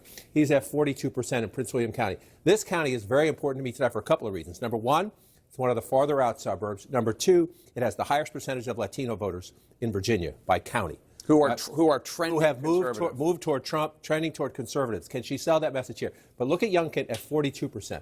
Now come back to the presidential race in 2020. Donald Trump lost Virginia in 2020 and 2024. But look, in 2020, Trump gets 36 if you round that up. And then in 24, Donald Trump's number goes up to 39. Trump's support among Latinos, especially among Latino men, is growing. It was not enough in Virginia, not in 2024. You know, Harris still won, but she wins by 5 or 6 if you round that up. When Joe Biden won, if you go back here, he won by 10. So there is a trend in Virginia, especially among men of color, like we've seen nationally, like will matter a lot in the next midterm elections next year, by the way. So you're looking at these states tonight. Oh, Virginia, is it a blue state or a purple state? New York, New Jersey. A lot of the country is probably saying, why do I care? It's not like my state. The voters tonight in these key places are the same kind of voters. They're going to settle the battle for control of the House. They're going to settle the big governor's races on the ballot in the midterm election year. They're going to settle whether Donald Trump has a Democratic speaker for the last 2 years of his term. So as you watch this come out, right up in here, and then you come here, Fairfax is the number one. It's the most populous county in the state. And again, this here, Glenn Youngkin, we were talking about this off camera. Yeah. Glenn Youngkin talked a lot about education, giving parents more say over school committees, more say over local politicians, right? Winsome Sears has done the same thing, but her tone has been very different. Her tone has been more harsh. It has been more Trumpy. So this is the largest county in the state. It is a huge D.C. suburb. And again, Glenn Youngkin he lost, right? 35% of the vote, if you round that up. He only got 35% of the vote. But remember, in elections that are settled by such close margins, sometimes your margin, even where you lose, matters. Winsome Sears, like Glenn Youngkin, has to perform in the 40s, in the high 30s, in the D.C. suburbs to have any chance, because that's where the people live. And then, Jake, another big question tonight is this. You have all these other Republican candidates who are trying to run like Donald Trump. Remember what Donald Trump does in rural America, right? Can they not only win those counties with the percentages that they need, but can they get voters to come out of the woodwork in rural America, including rural Virginia, like Donald Trump does? Fascinating stuff. And voting is about to end in the first big race of the night. the Commonwealth of Virginia and the governor's race. Will Democrats win back the Commonwealth's governor's mansion, or will Republicans buck history and hang on to it? We have a key race alert for you now. And it is too early to call. The polls just closed, so we do not know exactly what to make of things. But David Chalian has some new exit polls looking at how key demographics in Virginia are feeling tonight, and that could provide us with some clues. David? It could indeed, Jake. Take a look here among female voters in Virginia. Now that polls have closed, we can show you that Spanberger is walloping Earl Sears among female voters. She's getting 61% of female voters, according to these preliminary exit polls, and these numbers can shift as the night goes on and we get more information from voters. Earl Sears only getting 37% of female voters. This is a much wider margin than McAuliffe had over Youngkin 4 years ago with female voters. Independent voters. Youngkin won independent voters by 9 points 4 years ago. Look at this. Spanberger is winning independent voters by 15 percentage points, and they make up a third of the electorate in Virginia. Critical voting bloc. Suburban voters, you were just talking at the wall with John about those critical northern Virginia suburbs. 57% of the electorate comes from the suburbs. Spanberger's winning them by 13 points, 56 to 43. Again, Youngkin was winning them by 7 4 years ago. And the split among federal worker households, this is critical with DOGE, with the shutdown, real impact. 22% of the electorate comes from federal worker households. Spanberger, 61% to Earl Sears, 37%. Jake? Those are some pretty stark numbers, David Chalian. I mean, Dan Abash, if I'm with the Spanberger headquarters, I'm like, all right. Yeah, I mean, just looking at the last one, 61% of federal workers say they are voting for Spanberger. As John was saying, it's like 150,000 federal workers in Virginia, but we're in the middle of a shutdown. And people have not gotten paychecks in a month, and they're going to vote. What do you expect them to be doing? I talked earlier to a Republican who has done a ton of work for decades in Virginia, who said you cannot express in a more profound way how much shutdowns hurt Republicans. No matter what happens, hurt Republicans when Virginians go to vote during a shutdown. It's just the historical trend. I think it's also worth pointing out, Jake, that Abigail Spanberger did not draw the strongest Republican candidate that we have ever seen run for governor in Virginia. And strength of candidate really matters here. I mean, this was to the point that President Trump didn't even endorse here in this race, even though it's right in his backyard, right? So I think Spanberger benefited from being a strong candidate herself, but also in facing someone who doesn't have the typical strength that you see here.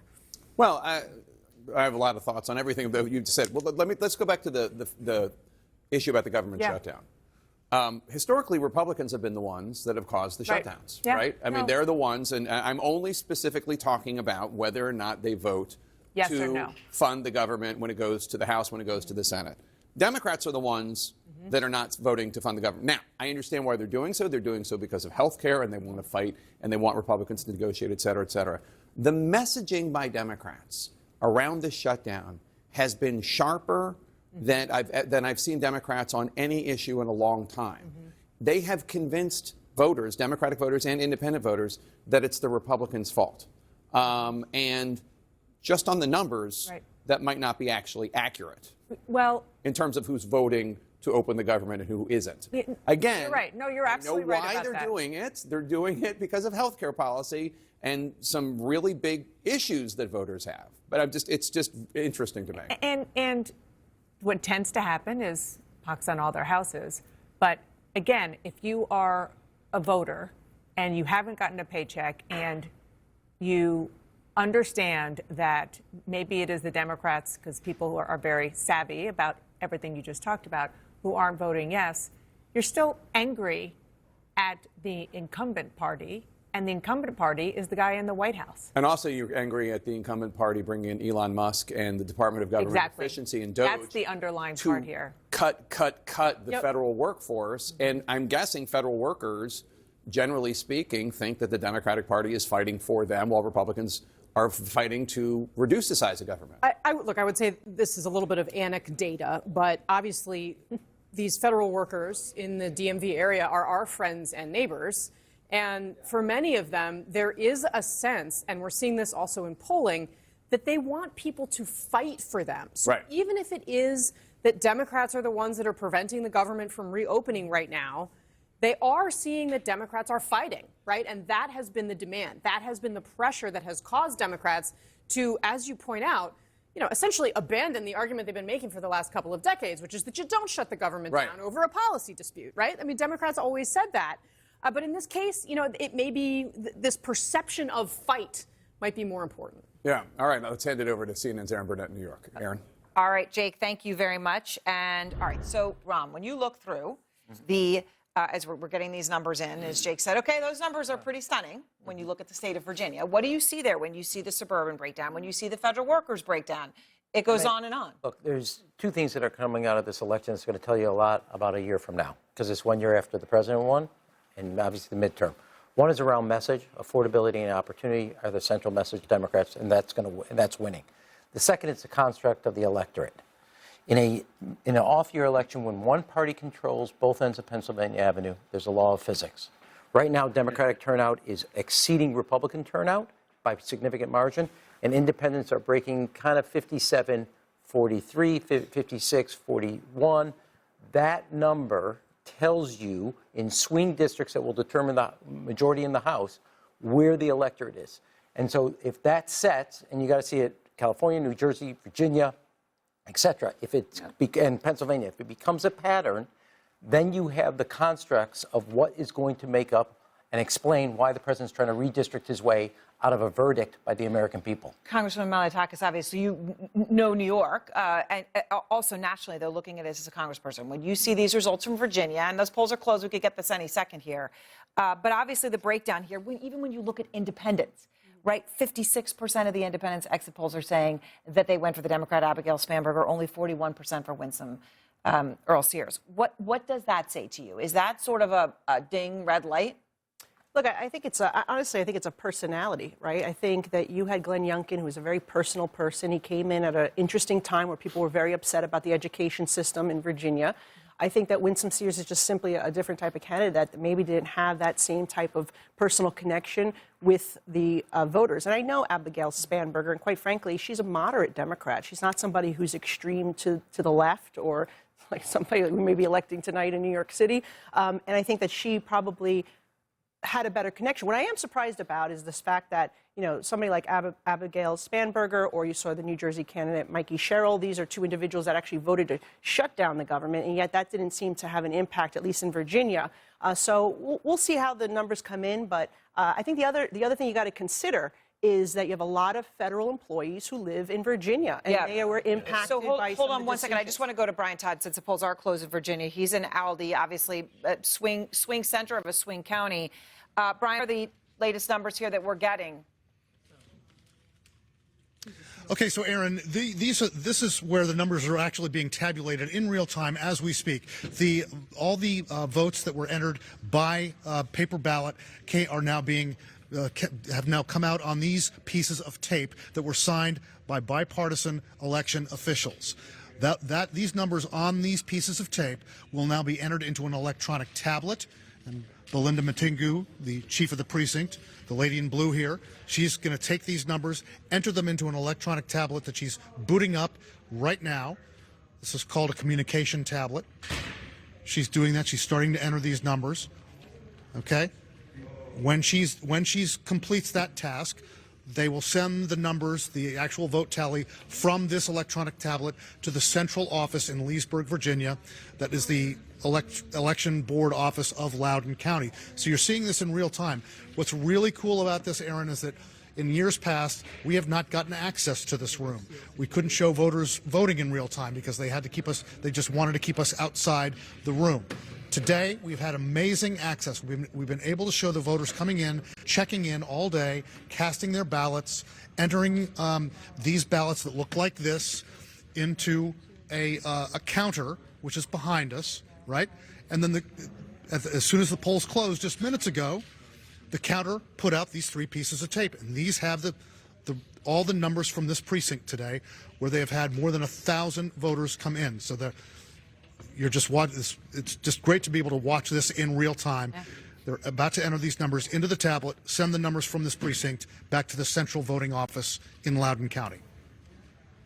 All right, Brian, and as we get those coming in, we're going to be bringing everyone those final numbers. We just have those exit polls right now. I will just say, Ken Cuccinelli, obviously you've run for Virginia, governor of Virginia, and you know politics there better than anyone.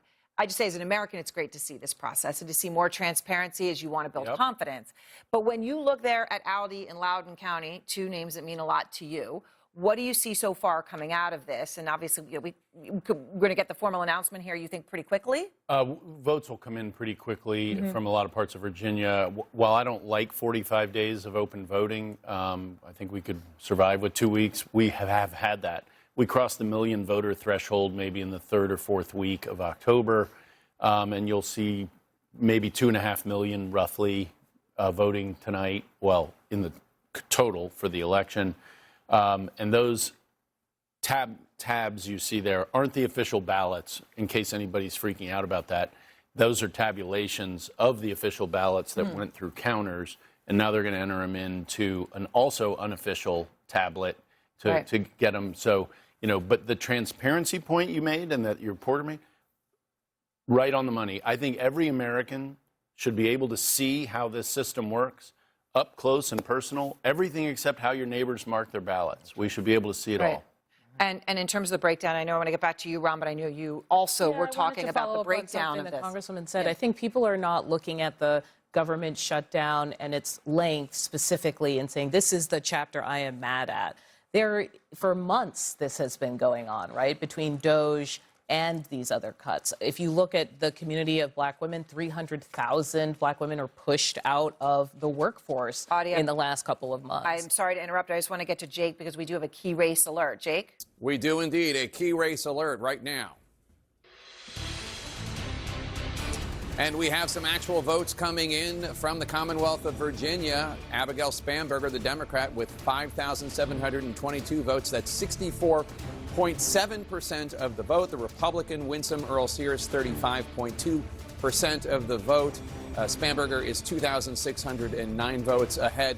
Obviously, just a fraction of the votes have come in from the Commonwealth of Virginia. But they are votes, and let's see where they're coming from. John King, enlighten us. Where are these votes coming in for Spanberger? Mostly central to southwest Virginia, rural areas, as Ken Cuccinelli, former elected official of the Commonwealth, knows full well. They do have the early voting. They do tend to move this pretty quickly. So as we're having the conversation, you just saw some right here. Richmond, the first votes in Richmond. Let's just bring them up. This is the capital of Virginia. It's a big Democratic town. She needs to run up the score. It's only 1%, so let's be careful. Let's not jump anywhere yet. But this is the great part of democracy. We start to count votes here. She's at 76%. Let's go back. We'll do this throughout the night. You go back. Terry McAuliffe lost. Terry McAuliffe lost this race in 2021. He got 77% at the end of the night. So that's one of the things. One of the things we do is look at the last race. The Republican won. So how did it happen? We reconstructed. So we'll watch this. It's 1%, so we don't know where it's going. But you come back out in 133 counties across the great Commonwealth of Virginia. These are very small, not what we've seen so far, not very populous. This is 89th, Buckingham County. It is 133. It's 89th in terms of population. So it's pretty far down. You're looking at 54%. Again, just as we start our conversation tonight, we go through our comparison. The current governor, Glenn Youngkin, is a Republican. He got 63%. So this is one of the things you're going to watch. Again, that's not a final number. It's the first votes in. So don't say, oh, she's underperforming Glenn Youngkin. We don't know that yet. But one of the things we'll watch as the night goes on is he got 63%. She's right now at 55. One of the things Abigail Spanberger did try to do is to get out more into rural Virginia, where Trump and Republicans in the last 25 years, even pre-Trump, Republicans have been doing better. Trump has put that on steroids to his credit and getting support in rural America. She did try to go back to some of these small communities where people work with their hands who used to vote Democratic when you and I started doing this way back in the day. They don't anymore. So let's see if that plays out. This is, it's about 33% of the vote. We'll see if that holds on. But we talked a lot about can Earl Sears match Governor Youngkin in the suburbs. Another question is, can Abigail Spanberger prove that Democrats can do better? Even if you're losing in close elections, doing better, it matters. So we'll look at these rural areas as they come in. These are all very small towns. Bland County is 127th in terms of population of the 133 counties in the state of Virginia. That's what she needs to do, though. Any Republican in these small rural counties needs to run it up. We'll see if that holds. And then just one, you see a very tiny blue dot right here. This is actually a decent-sized Virginia community. Lynchburg, if you head out this way, 26th. So it's in the top third, above that in the things. She's getting 75% of the vote. And again, just for comparison, you go back. Glenn Youngkin carried Lynchburg in 2021. So we'll watch this. Again, this is preliminary votes. To Ken Cuccinelli's point, the first votes that are counted or released are often the early votes. Democrats do tend to vote more early than Republicans. That's changing. It's changing a little bit, but over here, we've seen in the last few elections, Democrats tend to do it a little bit more. So we'll see if that holds up. If it does, that bodes very well for the Democratic candidate. But you're watching. This is what we're looking for mostly. Again, 30 to 40% of the population of Virginia, the votes will come in up here. We don't have those yet, but it's nice to see votes. It's nice to have an election night. All right, John, we're watching closely the Commonwealth of Virginia as these first votes come in, as we await poll closing in our other big races of the night, the governor's race in New Jersey and for mayor in New York City. We're going to squeeze in a quick break. We'll be right back.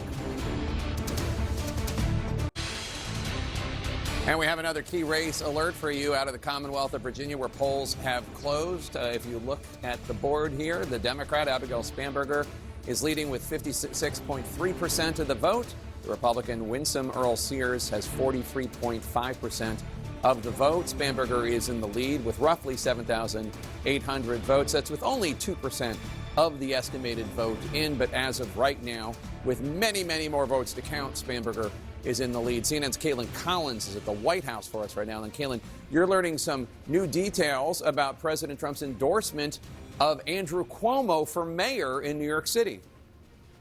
Yeah, Jake, that is certainly the race that the president has been paying the most attention to as we have been leading up to this day here. And actually, his endorsement of Andrew Cuomo yesterday is something that I was told had actually been weeks in the making. The president had been tiptoeing around it in his public comments, and he had made quite clear that he did not want Zohran Mamdani to be the next mayor of his former hometown of New York City. But Jake, behind the scenes, some people had said that, one, maybe the president shouldn't endorse Andrew Cuomo outright because they thought it would actually hurt his bid to defeat Mamdani and actually help Zohran Mamdani in this race. And others, Jake, had reminded him of their dueling appearances they used to have back during the COVID-19 pandemic when Trump was here at the White House and Andrew Cuomo, of course, was the governor of New York. And often he would come out on camera, respond to things that the president had said at his own briefings.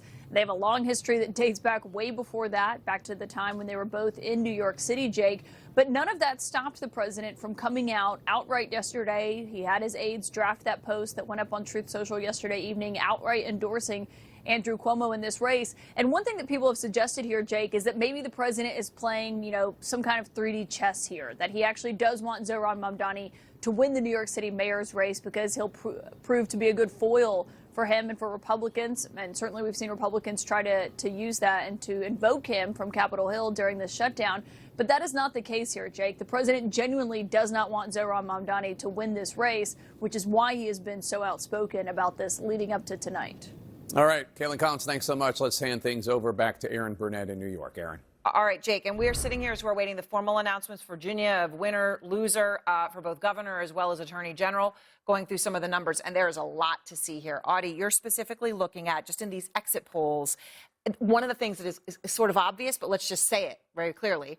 You had a woman running against a woman in Virginia. So you can look at the female vote in a unique way there. Yeah, and I think that what I'm interested in is animating issue. When you think about Youngkin performing well with women, and we think about that whole sort of school board issue and how that was helpful, whereas now you have Spanberger who's able to make a lot of progress on not just the government shutdown, but DOGE cuts. These have had severe ripple effects through the Virginia economy because it's not just the workers themselves, it's the contractors, it's their communities. And so people are feeling it in a way that maybe people in other states are not. Yeah. And Ken, when we're looking at what do we read into the exit polls so far, which seem to be very good for Spanberger, but when John King was looking specifically at Buckingham County, and you were saying, okay, I know it's early, I know there's only some numbers in from there, but something stands out to you there. Yeah, Winsome wasn't getting, she was winning Buckingham County, but she was not winning it by enough. And it is early numbers. We were, in the upper hundreds, if I remember the numbers correctly. But that's not going to be enough. She needs to spread those margins in rural Virginia to win.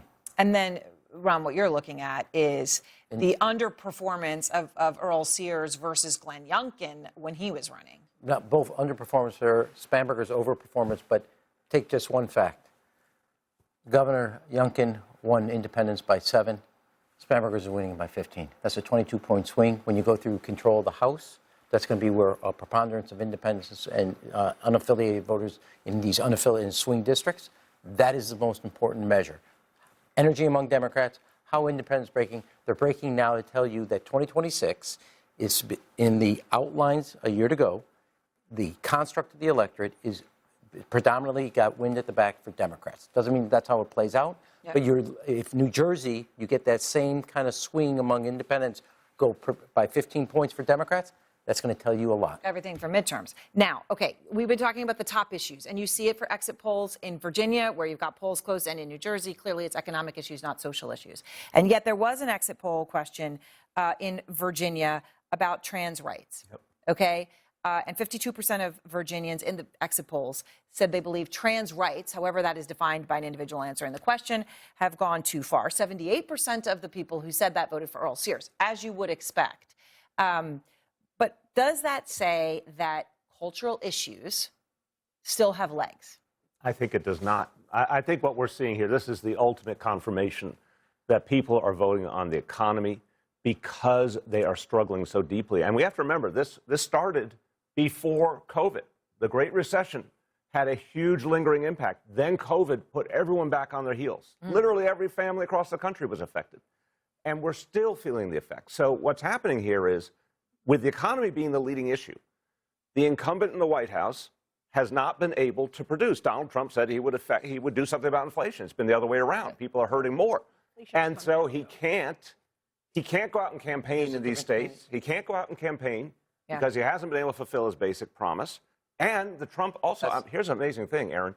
Trump White House did not mount an effort to speak of in New Jersey, and he endorsed in New York. He's probably going to lose badly because of that. I mean, with that endorsement.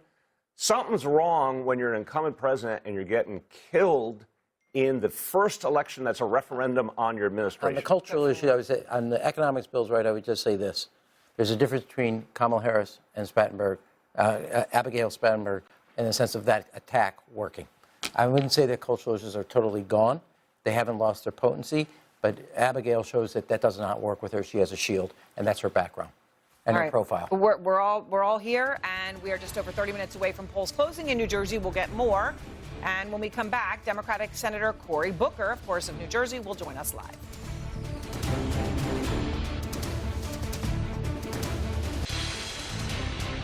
And we're back with another key race alert for you. And yes, it is still in the Commonwealth of Virginia in the governor's race.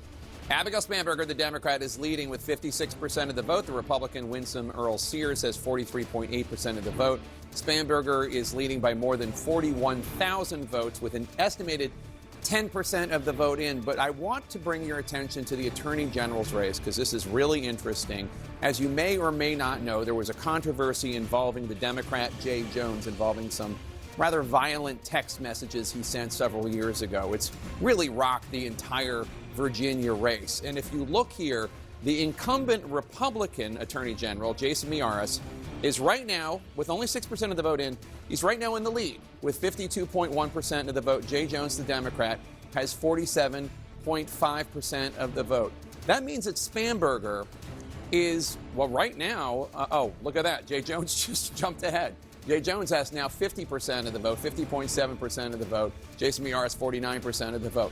In any case, what's interesting is that Jay Jones is roughly 5 points behind Abigail Spanberger. So however well Spanberger does, it does seem as though Jay Jones is trailing her by 5 percentage points.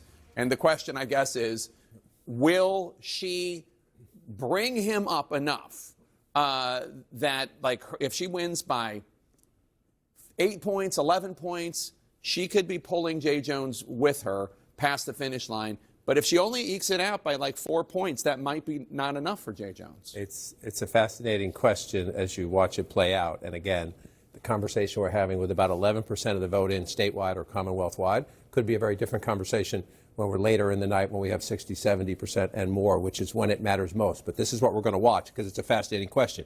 You have a candidate who appears to be on her way to a victory. We're not there yet, but based on the exit polling and based on what I'll show you in just a second, putting up the votes where she needs to put up the votes, and then you have a candidate mired in a controversy, scandal, call it what you will. Can she pull him along, or does he lose the race? You make an interesting point, because let's look right here.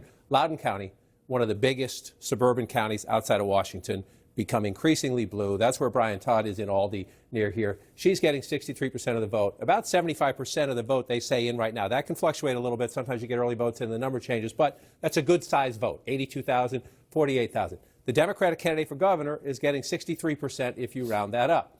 The Democratic candidate for attorney general is getting 57%. A healthy win, but way below her. Well, five or six points down. Yep. Right, so that's Loudoun County. Then you come back out here. Let's just pick another one. Let's come down to Norfolk, a very important place for Democrats to turn out their vote, an African-American base for the Democrats in Norfolk City. Jay Jones, that looks great. It's 25% of the vote. He's getting 73% if you round that up. But let's come to the governor's race and look at that. Abigail Spanberger getting 76% if you round that. It's a smaller. It's only three or four there. But does this matter in the end? It's a key question. Is he right now is underperforming her at the top of the ticket? The question by the end of the night is it enough as you go through? So let's just come back out. Obviously, the governor's race, the votes are coming in pretty quick. We're up to 12% now statewide, 55 to 45, 10 points if you round her, Abigail Spanberger's up. We're still waiting for Fairfax. Fairfax County is the most populous county in the state. You learn a lot when you get to Fairfax, but an early surprise, we'll see if it stays this way, is Prince William County. Again, though, only 1% of the vote, right? So we're watching this right now. If this stays red, when we get into double digits and higher for this county, then you've got an interesting race. Because if you look at it as you come on in here, you just got some more, we got Fairfax. So let's just stop and go to Fairfax. Okay. Fairfax just reported, that's a huge slice of the vote. That's early voting. So they have those tabulations, they count them, they're done now, they've confirmed their count, and they put them out. So last race was won by a Republican. So Abigail Spanberger, the Democrat, at 73. Let's just go back and look. Terry McAuliffe got 65 in losing. So this year's candidate is running well ahead of the Democrat who lost this race 4 years ago in the most populous county in the state, which happens to be a key test of suburban voters that we can take across the country. This is a place where in 2018, for example, we saw the revolt against Donald Trump in the suburbs, places like that. So let's come back to where we are today, up to 17% now. During this conversation, the votes are coming in. So I'm going to keep an eye on Prince William, which is still red. And let's just go out. We talked earlier about some of these rural counties. This is right along the West Virginia border, right? 40% of the vote in. The Republican candidate, 78%. That's a big, healthy number in Bath County. I just want to go back in time. 78% for the Republican candidate now, 79%. So that's about matching, right? So this is what you're going to look at. So out in this rural county, the question in the end will also become turnout, right? 1,500 votes for Glenn Youngkin then, 1,500 and change, 600 now. So her percentage is good. The question is, does she get the overall turnout in these rural counties? Let's just pick another one to look at it. You move over here. Hold that thought one second, John. I'm sorry, but the other John Berman, who is at the Mikie Sherrill campaign headquarters in East Brunswick, New Jersey, he has the senior senator from New Jersey, a guy I've known since he was a city councilman, Cory Booker. John, it's all yours. All right. That's right, Jake. I am here with the senior senator from the state of New Jersey, Cory Booker. Nice to see you, Senator. It's great to see you on an exciting night. And, of course, you were the former mayor of Newark, New Jersey, and the Sherrill campaign is pointing out the fact that turnout has already exceeded 2021 levels in many urban centers, Newark, in Jersey City, in Elizabeth, in Union City. What does that tell you? It tells me the energy, the excitement is with the Democrats. And really, it's even bigger than that. I think all around New Jersey, people are hurting right now. And this is their first opportunity not only to speak to Mikie Sherrill's qualifications, but to speak against what Donald Trump is doing to our state, where he's widely unpopular. All right. The way you talked about that is interesting for Democrats in terms of what lessons may be learned from this campaign. Because Mikie Sherrill's out on the trail talking about Donald Trump, but largely she does it in terms of the economy and affordability. What do you take from that? Well, that's exactly what I heard crisscrossing the state. People are outraged that their grocery prices are up, energy costs are up. healthcare prices they're now seeing are going to be skyrocketing. New Jersey is a pocketbook state, and Donald Trump has been hurting our pocketbook. And one guy, Sherrill, said, I'm 100% MAGA, which is almost an insult to a lot of the people that are struggling in this presidency. And Mikie Sherrill says, I'm going to stand up to him and fight for Jersey and to fight to lower these costs. How is that different materially than, say, a No Kings rally and saying Donald Trump threat to democracy? Because that does feel like a subtly different message. Look, there's a base of voters in New Jersey that is worried about a lot of things. We're seeing masked agents come out of unmarked cars and drag people away from schools and churches and the like. So there's a lot of things. A president that seems unrestrained by the Constitution, who's frozen so many millions and millions of dollars worth of grants to New Jersey. So all of those things are out there. But number one, first and foremost, New Jerseyans are upset. The cost of living is skyrocketing under a president who promised to do something differently. He seems to be targeting New Jersey, our jobs, and more. And Sherrill seems to be in line with him. And Mikie Sherrill says, I'm going to be in line with New Jersey. So you famously spoke for 25 hours? I'm not selling you short. 25 hours on the Senate floor? Yes, sir. All right. You talked about a time of crisis in this country. Again, what might you take from this election going forward back to the Senate when you head back there tomorrow? There's a government shutdown going on. Might that come to an end soon? Yeah, look, I'm going to tell you right now, I think Republican congresspeople should be watching these races all across America where Democrats are going to do well, because Donald Trump, he is corrupt, he is chaotic, he's cruel, but now we see for the Republican Party, he's cancerous.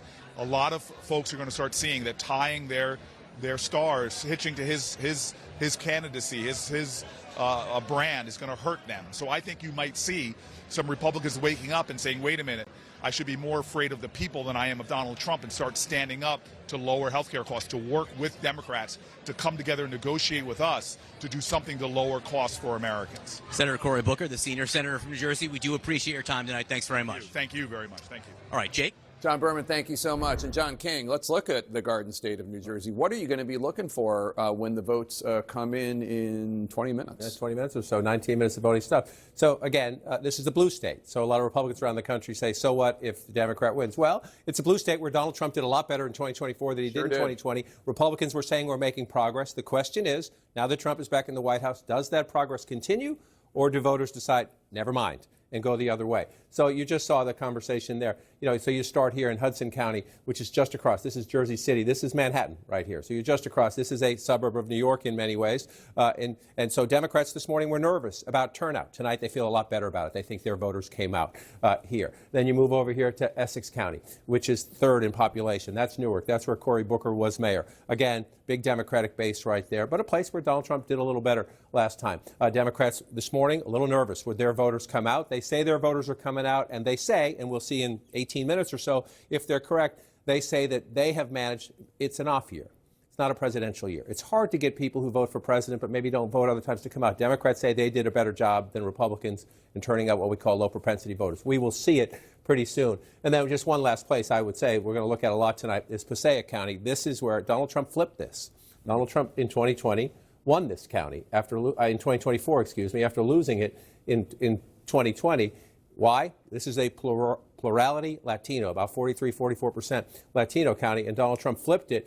So what happens in the governor's race? Again, flipped it in part because of high costs and inflation. Said Joe Biden and Kamala Harris weren't the answer. Well, costs are still high. The question is, do these voters stick with Trump and Republicans thinking give them more time, or do they say, no, now you're in charge, your party's in charge, and we're mad? So it's a fascinating thing to watch as we go forward.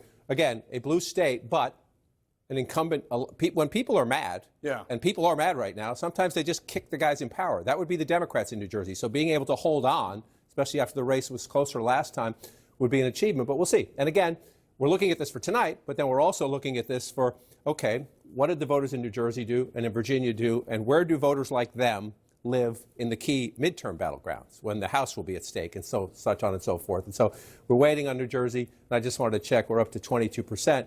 On the other big governor's race, that's the Commonwealth of Virginia. Wow.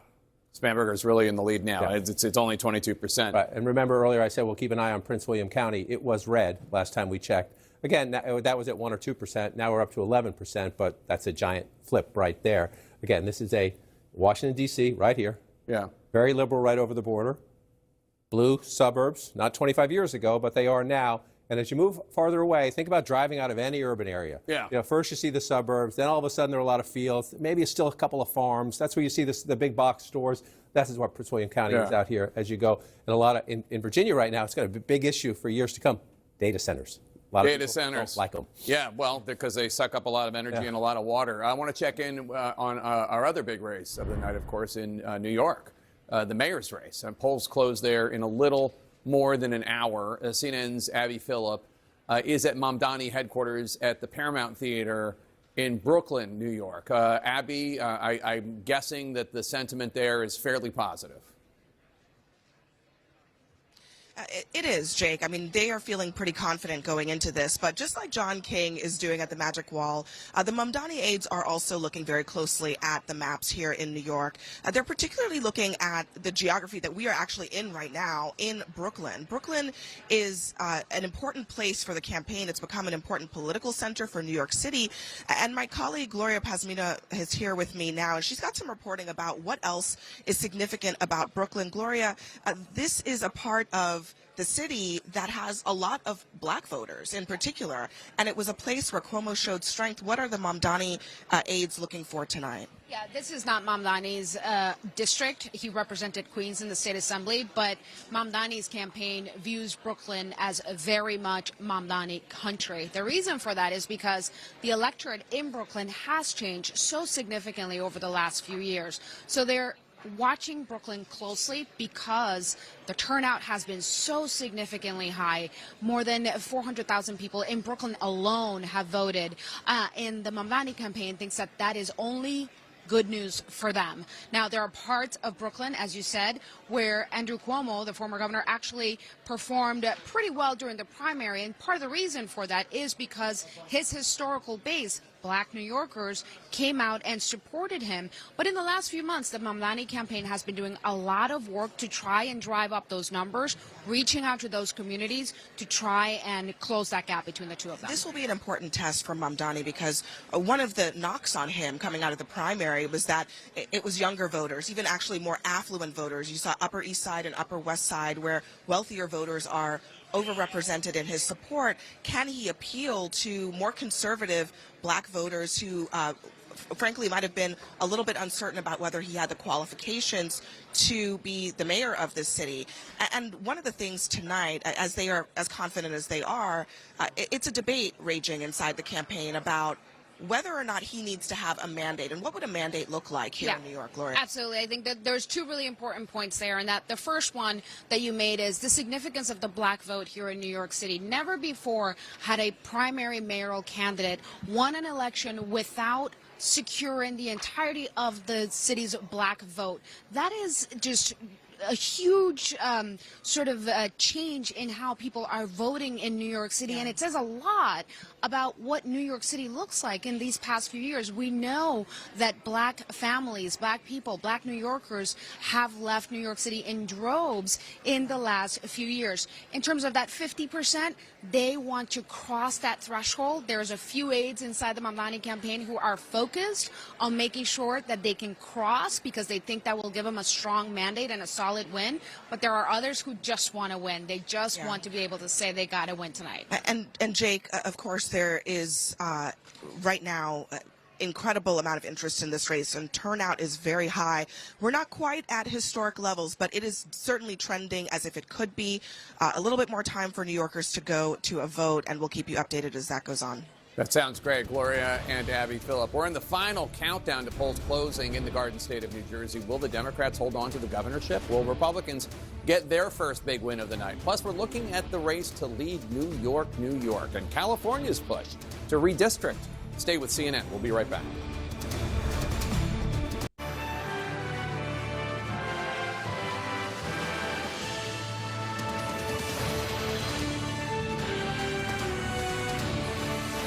We are just minutes away from the end of voting in our other major governor's race of the night, New Jersey, and we are just over an hour away from the night's most high-profile contest, this New York mayor's race, as we watch this big election night in America on CNN. I'm Anderson Cooper in New York. And I'm Jake Tapper in Washington, D.C., the nation's capital. Polls close across the state of New Jersey in just minutes.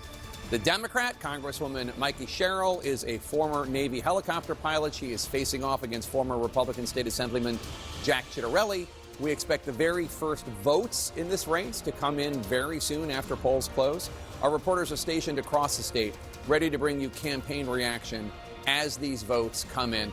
Let's start off with CNN's John Berman at the Sherrill campaign headquarters in East Brunswick, New Jersey. I told you, by the way, John, Colonial Diner. They have great cheese fries. What's the mood in campaign headquarters right now?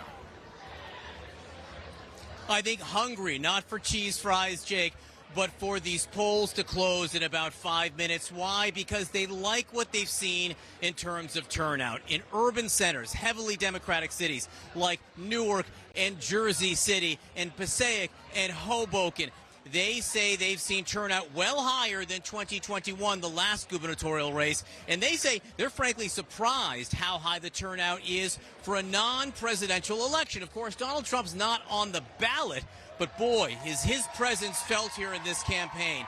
Mikie Sherrill, the Democrat, talks about him all the time in terms of the economy, in terms of not delivering on the promises that she says he made on the economy, and she tries to tie him in whenever she can. Jack Ciattarelli, the Republican, jokes sometimes that if there's a pothole, Mikie Sherrill will blame Donald Trump for it. But, you know, the Sherrill campaign says they're frankly almost confused by Ciattarelli's criticism and also his embrace, they say, of Donald Trump, given how unpopular he is in this state of New Jersey, as seen by the exit polls, which David Chalian has been weighing out.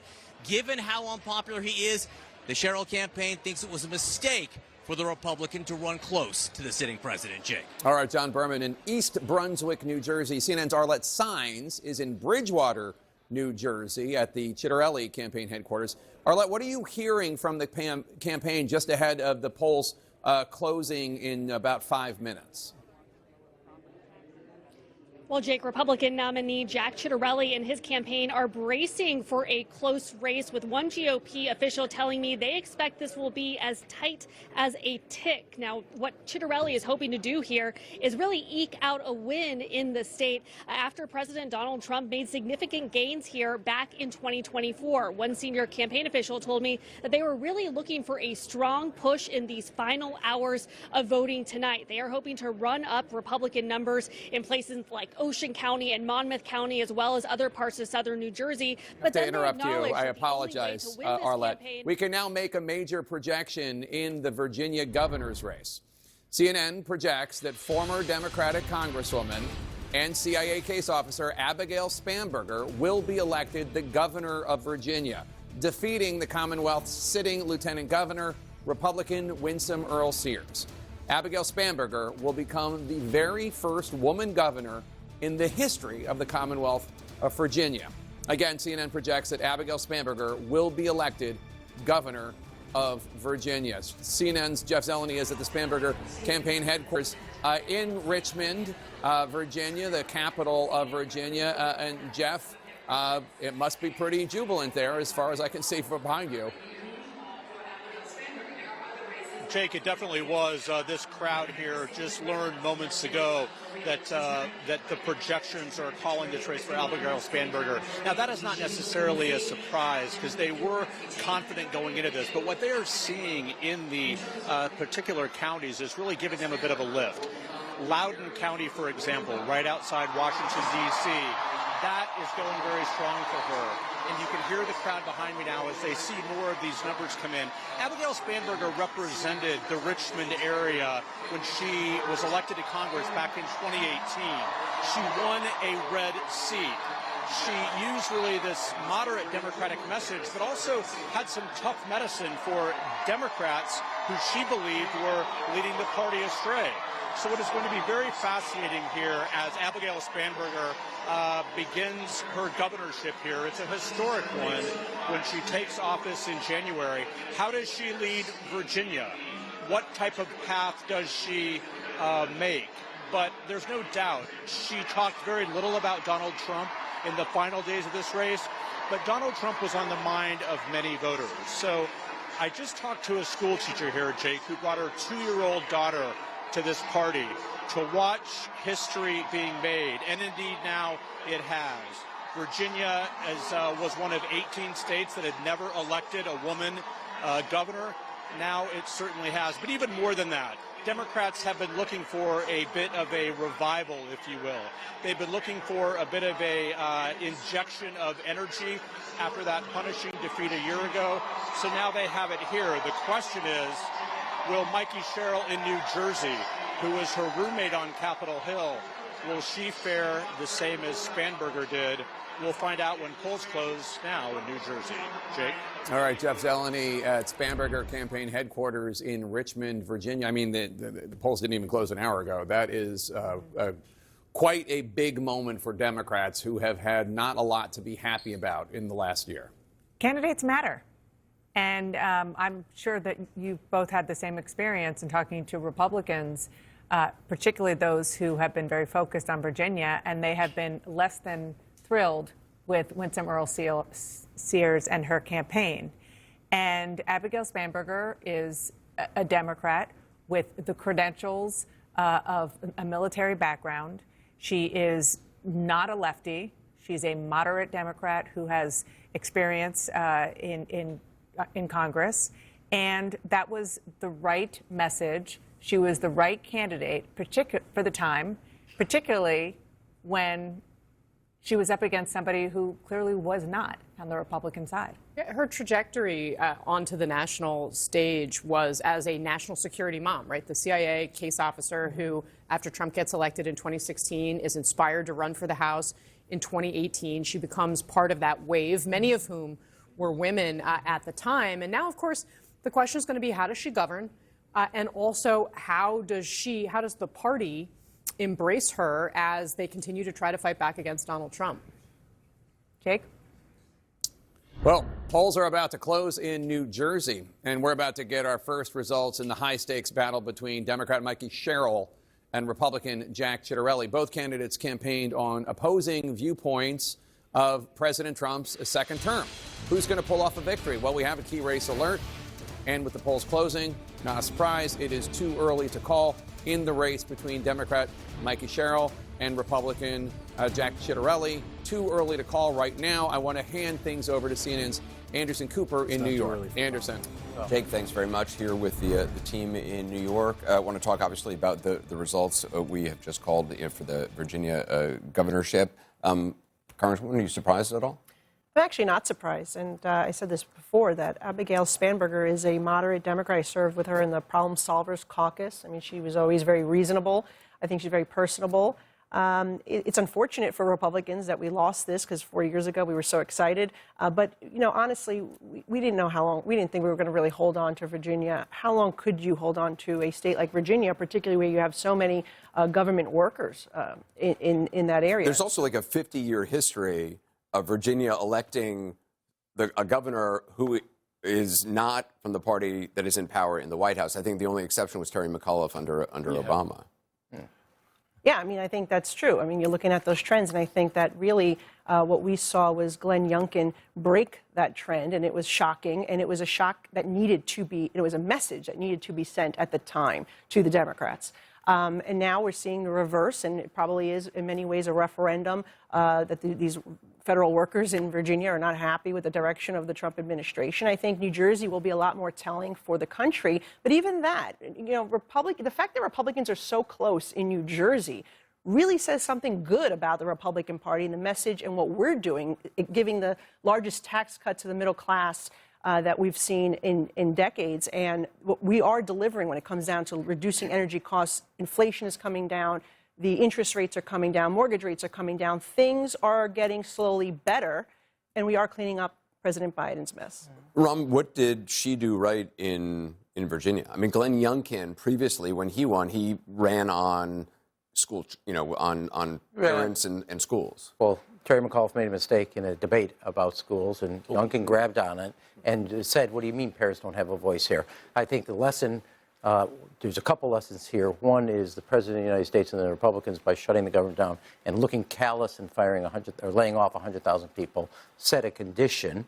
Abigail is exactly the right candidate at exactly the right moment and caught the zeitgeist of the election. In that sense, I think what's also going to be telling is you have 9 Republicans in the House of Delegates, that are districts like Kamala won. The Speaker of the House in Virginia is a really powerful speaker. If that goes from a 51-49 to 58-42, you're going to be able to really enact an agenda that I think speaks to the future. The second thing I would say is, it is true that Virginia will follow history. If Mikie wins in New Jersey, she will be making history.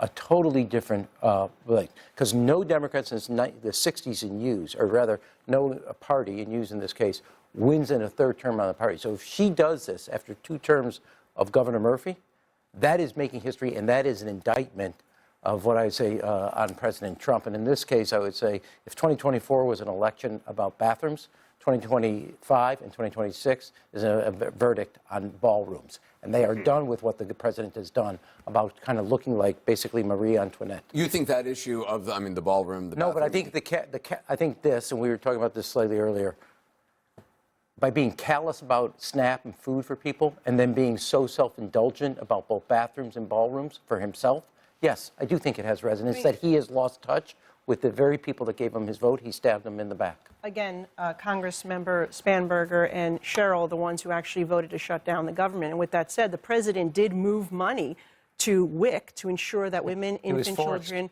were that SNAP is saying legally he can move money now, but there's still not enough money unless you reopen the government. That's number one. But what he did do is move money for the WIC program early on to help women, infant children. So he's doing what he can. Remember, the Democrats are the one that shut down the government.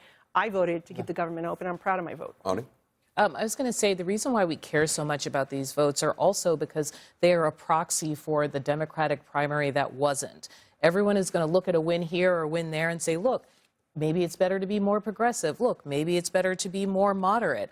And so there's a reason why everyone is so focused on this, that even though the local politics at play are overwhelming, in New Jersey, property taxes are really rough. Energy prices are really rough. In Virginia, you've got the government shutdown. But what these things have in common is a moment for Democrats to look and say, what is the message that works? Yeah, I got to go quickly to Jake for a key race alert. We'll come back. We only have like 4 hours. So let's go. Thanks, Anderson. Let's get a key race alert.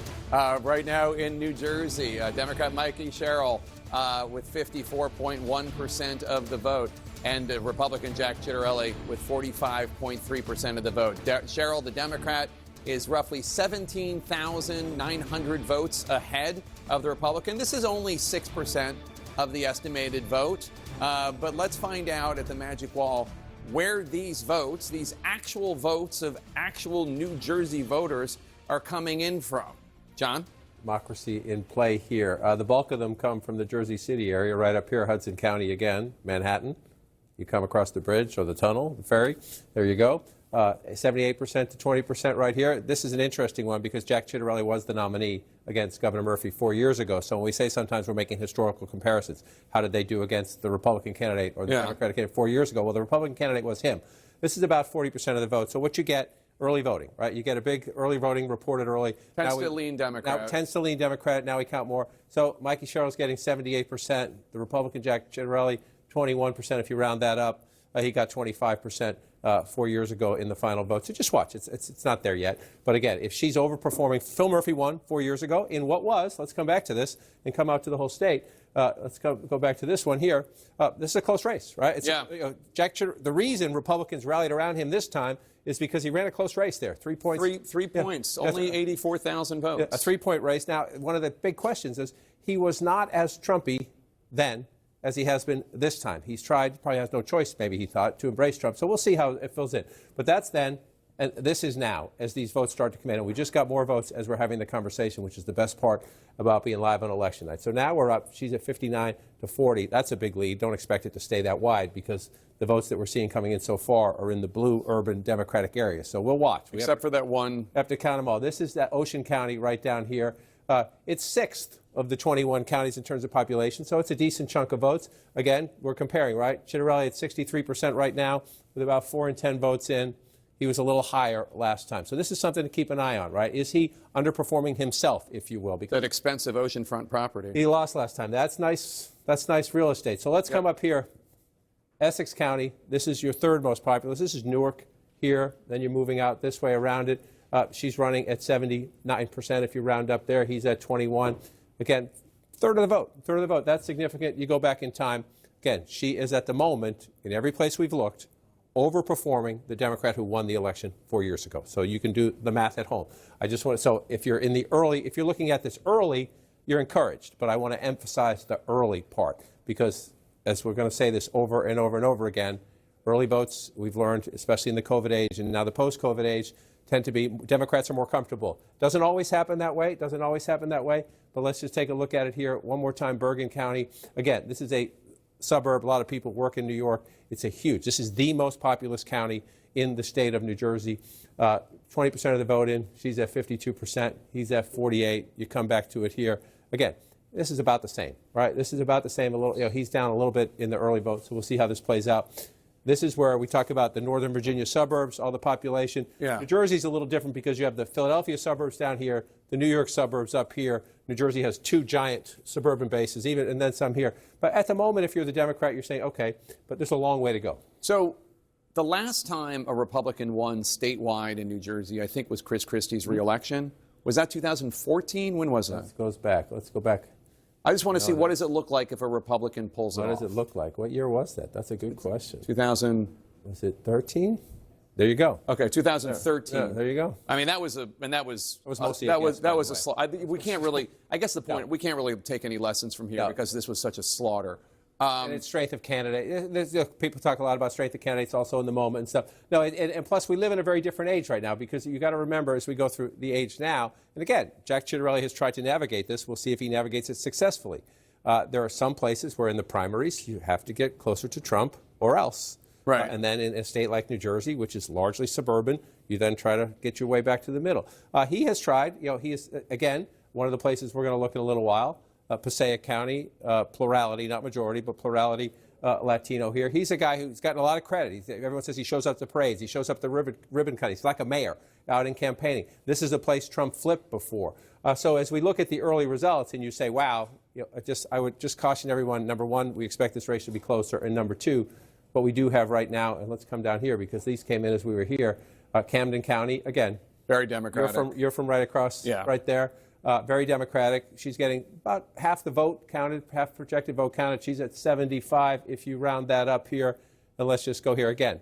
This is another place, every place we've looked right now so far, we're not to the final, but in the early vote count, she is overperforming Governor Murphy, who won the race narrowly 4 years ago. So if you're in the Mikie Sherrill headquarters, you know there's a long way to go, but what you're seeing early on makes you optimistic. So I don't know if now is the time to have this conversation, but I would love to know, because I'm just trying to game out, if a Republican were to have a really good night tonight, what would that look like? The best thing that we have that is in reasonable recent history is Ciattarelli 4 years ago, even though he lost. What can we look at from that night that we think, well, this is what he would have to do this time in order to win? It's very much like the Youngkin victory in Virginia 4 years ago, where we were looking in Northern Virginia and all those suburban counties were blue. And you say, why are you looking there? When you're describing Youngkin's win, he just didn't lose by as much. Margins matter. So to your point about that, you come into Essex County. You know, Ciattarelli only got 25% of the vote, right? Just remember that. Well, let's just do it one at a time. 25% in Essex County. This is an overwhelmingly Democratic county.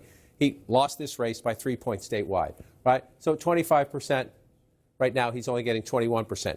If that holds up, that 4% matters hugely. It matters hugely. I give you Donald Trump winning Pennsylvania and Arizona and Georgia and Michigan and Wisconsin and so on. You know, we live in an age where the close ones tend to be, you know, that where your margins matter. And so let's come back to another one. Let's come back to 2021 again, come out statewide, right? How did he do in Bergen County? Again, the most populous county in the state, right? So you can, you know, he needed, if that had been 49, you know, you have a different race, but it was 47, which is impressive. So a Republican candidate in the suburbs. What is it this year? Where are we right now? 48. So he's overperforming a teeny bit with early vote. It's only 20%. Right. He's overperforming a little teeny bit with early vote there. So you want to watch that. I just want to come down to one more. That's where I was. I want to come over here to Hudson County. Again, you got 40% of the vote in. He's at 21 if you round up, and he was at 25 4 years ago. This is a place I told you where Democrats were a little nervous this morning about turnout. But they feel nightfall, they felt better. That's what they say anecdotally. We have a lot of votes to count. Come back to this map before we go. On the matter of New Jersey, David Chalian has some new exit polling on how independent voters in New Jersey are feeling tonight. Independent voters, very, very important in New Jersey. David? Yeah, Jake, tonight, independent voters make up about 31%, nearly a third of the electorate in New Jersey. Look how they're splitting their vote in this election according to these exit polls. Sherrill is winning 52% to 45%, a 7-point advantage for Sherrill among independent voters. There's also something interesting about the Trump and Murphy factors. You just heard Rahm Emanuel talking about this. So among those that say they disapprove of the job Trump is doing, which is 54%, a slim majority of New Jerseyans disapprove, Sherrill wins them overwhelmingly. Citarelli is only winning 7% of those Trump disapprovers. What about Murphy disapprovers? Murphy's a slight uptick more popular than Trump in New Jersey, but he's a two-term governor and he's still more unpopular than popular. Look at this. Citarelli is winning 79% of the Trump disapprovers, but Sherrill, differently than what Citarelli's doing with Trump disapprovers, Sherrill's winning 1 out of every 5 Murphy disapprovers, the governor of her own party. That's going to be a key number to watch as the night goes on. Oh, that's fascinating, David Chalian. Thanks so much. Those independent voters, and also just the idea that 1 out of 5 of people who disapprove of the two-term Democratic governor, incumbent Governor Phil Murphy, who barely won 4 years ago, 1 out of 5 are still going and voting for a Democrat. Because for those people, it's not about Phil Murphy. It's about Donald Trump. It's about them being able to pay their taxes. It's about the fact that they're angry about the president stopping work on the tunnel. I mean, name your issue, but it's about something forward-looking or their current state of affairs and what they think Abigail Spanberger can do that's different from Jack Citarelli. And perhaps that is an indicator that the notion of nationalizing the election the way Mikie Sherrill has and every Democrat has and will continue to do and making it about Donald Trump is working with those voters. Although you also mentioned, Casey, that Mikie Sherrill started off her campaign by talking about the high cost of utility bills in New Jersey. Yeah, she did. And she clearly capitalized on that. They've started, calling him, I think it's high tax Jack is the way they've tried to tag Citarelli in this race. But, I think the Trump piece of this, canceling that tunnel a month out from Election Day, was a, local issue, right? I don't know if any of you have ever tried to drive into New York City from New Jersey, but if you have to do it every day, this is a massive issue. A massive issue for you. Honestly, I can't believe people live like that. 100% honest. One other point that one of my sources in our text chain was making was that Republican voters are also a different group now than they were pre-Trump, right? They're more likely to be working 2 jobs than they are to be like hyper engaged and working from home. Getting those people out in an election cycle like this one is a little bit harder than it used to be, and that can play a role as well. And I think those independent voters that David Chalian was talking about, I mean, Chris Christie won independent voters by 30 points and only won that election by 4 points in the Yeah, votes are pouring in from New Jersey, and John King's going to break them all down at the Magic Wall next. Plus, the final voters are casting their ballots in New York City as polls are set to close there in less than an hour. Stay with us.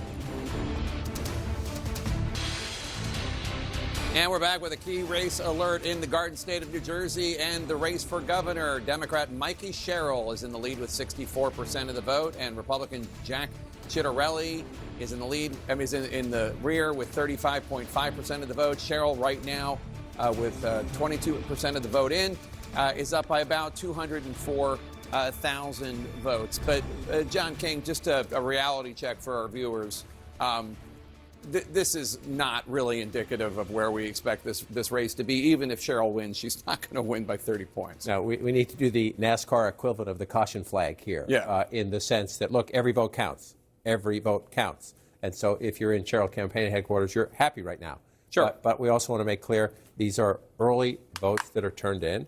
People vote early. And again, this may not be true forever, but it has been true for the last 5-6 years of our life since the COVID and all that Democrats tend to dominate early voting, mail-in voting, early voting. Especially in Democratic counties. Yeah. And so, but that still being said, you're in this and you're right. Does anyone in Mikie Sherrill campaign headquarters, let's put it this way, expect her to win by 28 points tonight, 26, 28 points tonight? The answer to that question is no. Still, every vote does matter, and the early votes do give you a little breathing space in your campaign headquarters, whether you're relaxed or whether you're working the phones furiously to see what was your turnout. And that's what they're doing right now, trust me, in the Sherrill headquarters, saying, wait a minute, how did it go? And so, again, you just go where the votes are, and that's where we start. Bergen County, by far the most populous of the counties, and we're at a third of the vote. But again, sometimes you see, the key is, when does this number change, right? When does this number change, right? We've been at this for a little bit. That means they reported their early votes, and now they're tabulating the day of votes. And they may have some more early votes, too. They may have more early votes. But they reported a pretty large chunk of votes. And if you're Mikie Sherrill, you're thinking, that's fantastic. You have 61% there because Phil Murphy won the race, close race, but he won the Democratic incumbent with just 53%. So if that's his number then, that's your number now, you're thinking, that's a good start. I just want to remind you, 100% is what matters, not 35%. So we have a ways to go, but you're confident at the moment. So then you just come down. Again, these are the Democratic areas. Now you're in Essex, which has Newark, so an urban center, and then you're moving out to the suburbs out here. Same 35% of the vote, so a long way to go. 79% if you round that up. Phil Murphy got 74%. So in the early, her percentages now are overperforming Murphy. Just the question is, does that stand up as we get more votes? And again, doesn't mean what happened in the last few cycles happens in this cycle, but we've all watched Republicans tend to vote the day of the election. So when you get that vote tends to come in, it is counted later. So you see that right now, and you're thrilled. At the same time, I want to say we're early. One thing I will say to keep an eye on, right? So we'll show you some counties. Donald Trump lost New Jersey last time, but he also came a lot closer than people thought, and he flipped 1, 2, 3, 4, 5 counties. We only have results so far in 2 of them. At the moment, Mikie Sherrill is leading. In 2 of the counties, Donald Trump flipped from blue to red 4 years ago. Now 3. That just came in right there. That's the wonder of live election night television. Now, again, I just want to say, 21% of the vote. So let's be careful. Again, these are early votes that are coming in. So there's Cumberland County, there's Gloucester County,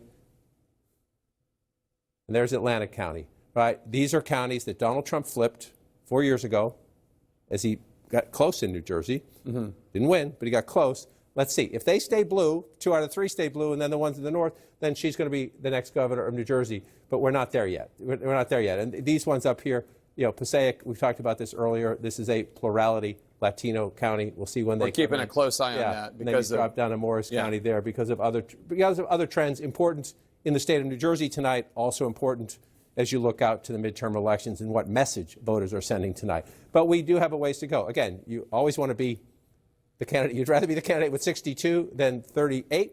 But we have a long way to go. Yeah, just about a quarter of the votes in right now. CNN's Omar Jimenez is at a voting site in Queens, New York, which is the home borough of Zohran Mamdani.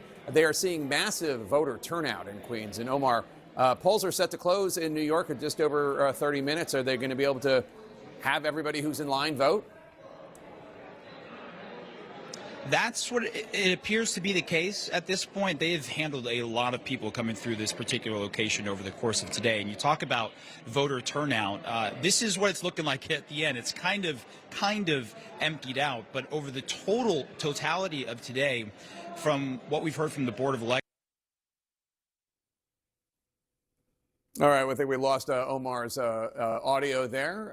Let's hand things over to CNN's Anderson Cooper in New York.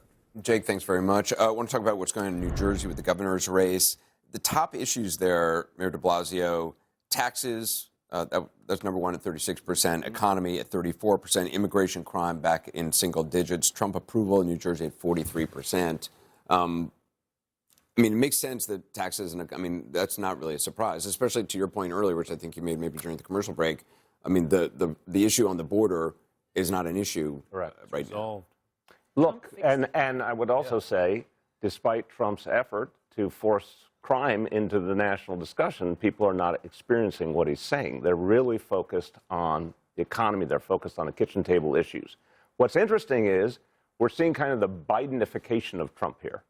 Trump is saying, look, the economy is thriving. Look, it's going to be great. But people are living a different reality. Biden used to talk about Bidenomics. It was insane, honestly. It was a disconnect from the people, claiming big economic statistics were great while folks could not make ends meet. Now we see Trump doing the exact same thing. Biden could not go out on the campaign trail in 2024, even after he left the presidential race. You couldn't take him to a swing state.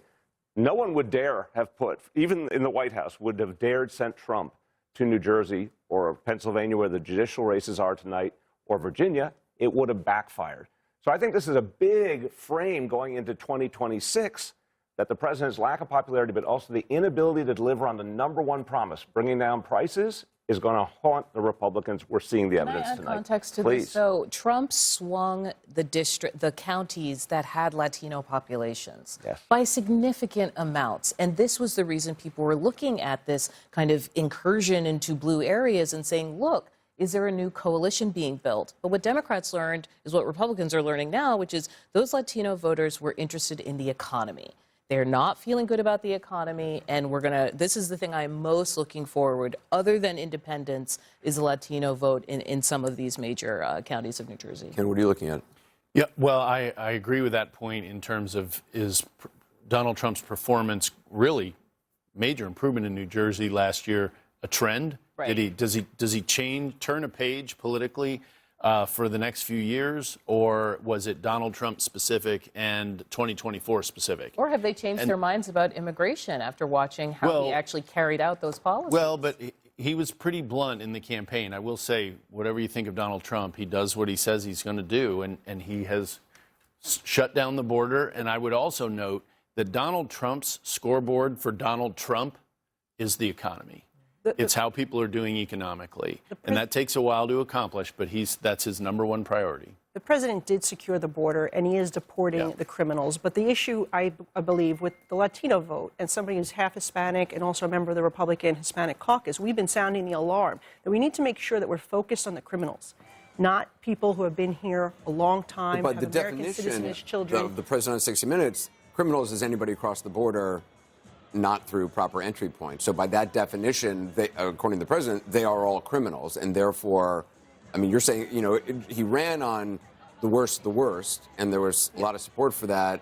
Do you think some of that has eroded because of some of the images you see of mothers being ripped away from children? I think that the pendulum cannot go too far, or else you're going to lose that Hispanic vote. I think that's exactly what you're seeing happening perhaps tonight. I think you need to be reasonable. Focus on the people who are here, the gang members, the drug traffickers, the people. By the way, when I did a FOIL for New York City, 16,000 crimes committed where the individuals traced back to the migrant shelter. None of that's happening anymore in New York City because of President Trump. He's deporting those individuals. Those shelters are closing, and that's good. But where you're seeing them go way too far, going after people who have no criminal history, that have been here for decades, they're contributing to society, they're paying taxes, they have American citizen children, I think that's going to hurt and backfire on the They're picking up targets of opportunity, anybody who passes by an ICE agent in a hallway at a court. No, listen, I mean, a block down from my house, they're picking up mothers who are picking up kids from school. That is not anybody's view of what is a crisis in immigration. I want to say one thing. When you look at the vote here and picking up on the Hispanic swing, the coalition that elected Donald Trump in 2024 is a coalition that's giving him a repudiation in 2025. It's going to tell you in 2026 why he's in trouble, and he knows it, which is why he's trying to build a wall around the redistricting. I got to go to Jake for a projection. Jake? That's right, Anderson. Thanks so much. And we can now make a projection in the Virginia lieutenant governor's race. CNN projects that Democrat Ghazala Hashmi will be elected the lieutenant governor of Virginia, defeating Republican John Reed. Hashmi will be the very first Muslim and first Indian American to ever hold the job. She's also the first Muslim woman elected statewide in the country. Again, CNN projects that Democrat Ghazala Hashmi will be elected lieutenant governor of the Commonwealth of Virginia. Anderson? Thanks very much. Ken, you know Virginia, the Commonwealth well? Yeah, this was obviously whenever you're down ticket is a long way down from governor. And early in this race, Governor Youngkin called for the Republican to get out. And that was after everybody else in the primary dropped out. He refused to do that. And so this whole race was run on a very fractured basis. I happen to think the governor was doing the right thing, or at least trying to. But it doesn't help you win the race if the candidate doesn't accommodate you. And, this is one of those races, I think, that's where the environment tends to dictate the outcome. You're not at the top of the ticket. There isn't a lot of money spent on this race. The lieutenant governor of Virginia does not have a lot of power. They just break ties in the Senate. That's really a stepping stone to run for governor, as Winsome Sears did. So this is more about the environment, I think, and it's not a surprise to see this outcome. Anderson, you're going to have an election possibly winning in California, winning in Virginia, winning in New Jersey, winning in Pennsylvania, a Supreme Court. You're winning also in the House of Delegates, as I said, in Virginia. And you look across the board, this is, and I've been in the White House, this is a shot at your solarplex. They're going to have their, now, they may want to ignore this at their own peril. Nobody in the White House is walking around high-fiving each other, spiking the ball. Do not kid yourself. I don't care what they said. And the president and the White House had no strategy with 100,000 employees in the federal government in Virginia, cutting the Gateway Project in New Jersey. But it's across Pennsylvania, California. This is an absolute 100% USDA top choice repudiation. That is what this night is. And by the way, we're about to hear, we believe, from former Rep. Abigail Spanberger, who we've called the race for governor. Will obviously be taking her comments live. Do you think this is, Congresswoman, a repudiation across the board? Well, I think, first of all, again, some of these issues have been taken off the table because the president did secure the border. You are seeing inflation come down, interest rates coming down. But with that said, I do agree that Republicans need to take note of what happens tonight, because I always have said that the pendulum went so far to the left under Joe Biden. People did not like the open borders. They didn't like 9% inflation. And now the pendulum has swung to the right. They don't want to see it move so far to the right. I think we need to move a little more in the middle. And I think that is something we need to learn from tonight and make sure the messaging of what we have accomplished, that not only did we secure the border, but that we actually delivered tax cuts for seniors, for middle-class families, for working Americans, and people will see that benefit next year when they file their tax return. There's two economies he's focusing on the wrong one. He's talking about AI and technology, and the pocketbook issues people are struggling and they're in a recession. That's right. Right. It's not, this is the thing. I understand the tax break point, but you pay your rent, you pay for gas, you pay for food constantly. This is the challenge for Donald Trump.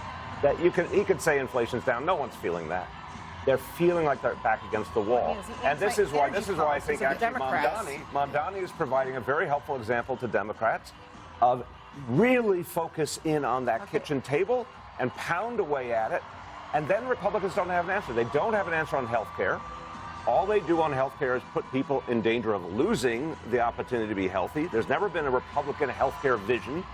This is a massive vulnerability for Republicans in 2026. Let's just listen in to Abigail Spanberger, the next governor of Virginia.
Thank you all so much.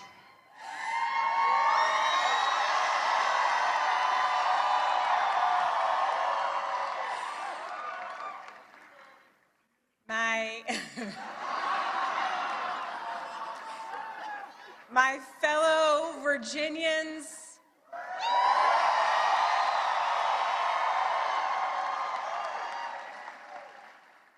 Tonight, we sent a message.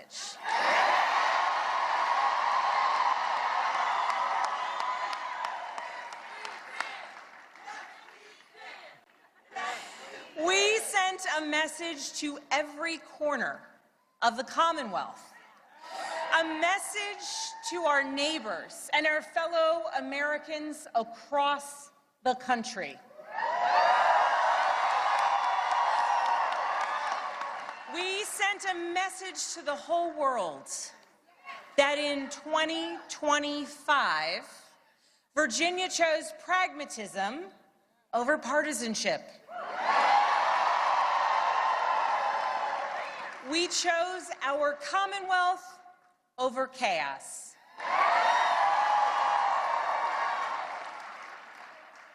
You all chose leadership that will focus relentlessly on what matters most: lowering costs, keeping our communities safe, and strengthening our economy for every Virginian.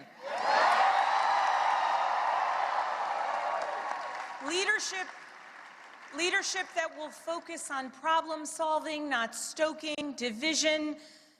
We chose leadership that will always put Virginia first.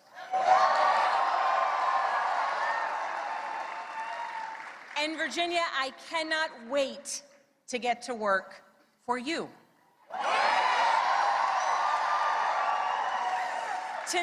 Tonight we turned a page. We turned that page by listening to our neighbors, focusing on practical results, laying out a clear agenda, and leading with decency and determination.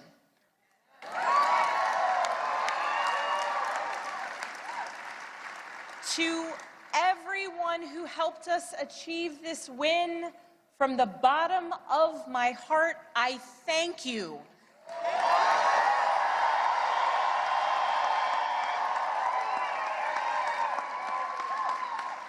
I thank you for the trust that you have placed in me, and it is the honor of my lifetime to be elected the 75th governor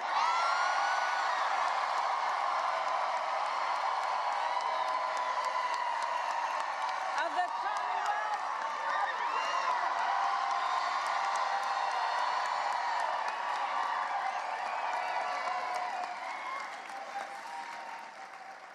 I would like to thank my opponent for a hard-fought race, the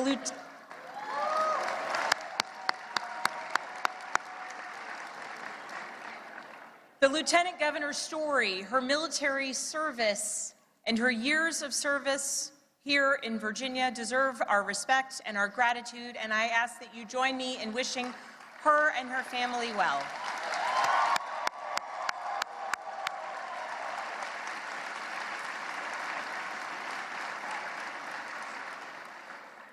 I also know that those who were supporting my opponent are disappointed today. And to those Virginians who did not vote for me, I want you to know that my goal and my intent is to serve all Virginians.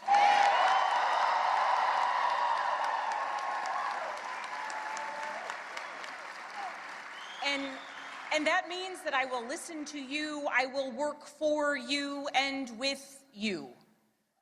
That is the approach that I've taken throughout my entire career.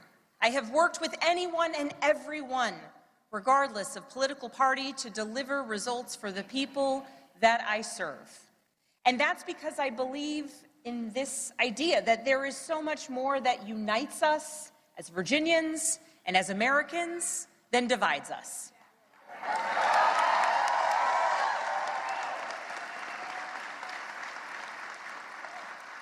And I know in my heart that we can unite for Virginia's future, and we can set an example for the rest of the nation.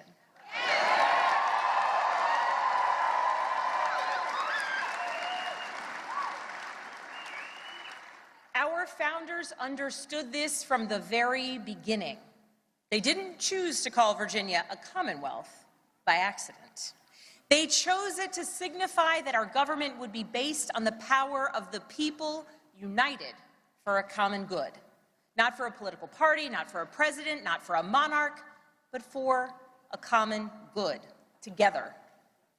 And tonight, Virginia proved that that tradition is alive and well. We are still a commonwealth in every sense of the word.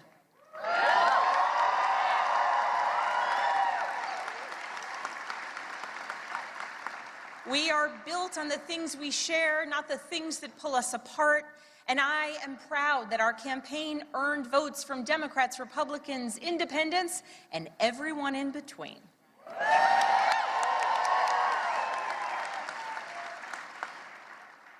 That's the Virginia I know, that's the Virginia I love, and that's the Virginia I will have the honor of serving as your next governor.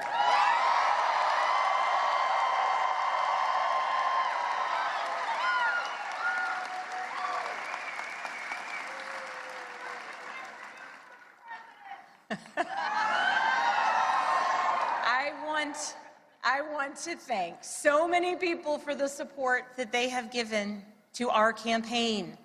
Thank you for your work. Thank you for your support. To our tireless volunteers, to those who believed in me, thank you.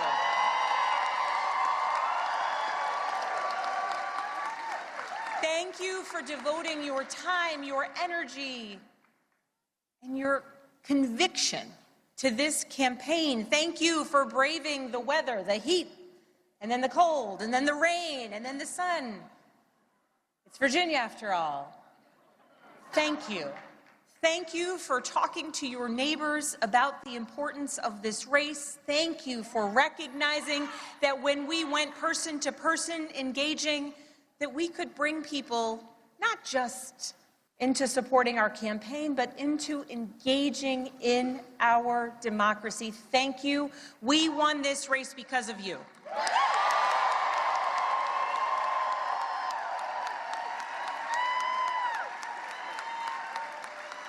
To our campaign team, you're the best in the country.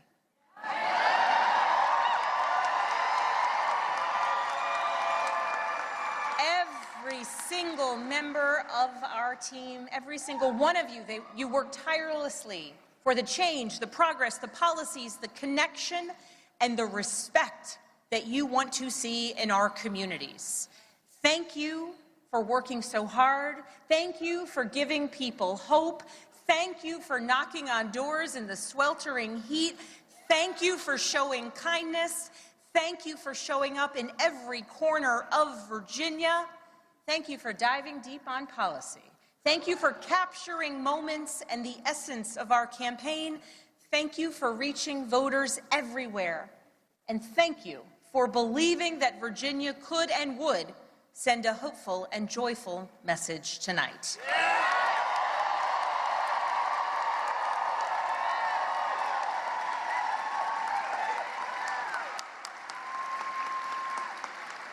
Thank you for giving everything to this campaign and then some. And thank you to my family.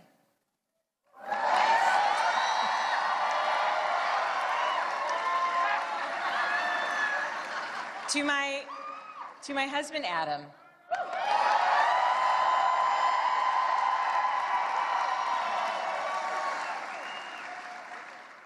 My partner in everything. I love you with my whole heart. I am grateful for you. And it is very strange to declare my love for you in front of millions of people.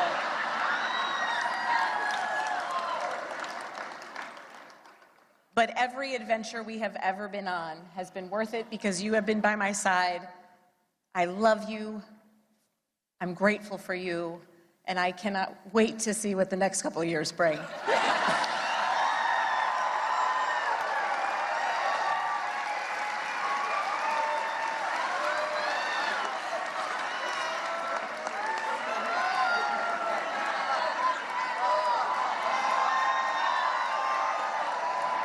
To my daughters, Claire, Charlotte, and Catherine, you inspire me and motivate me every single day.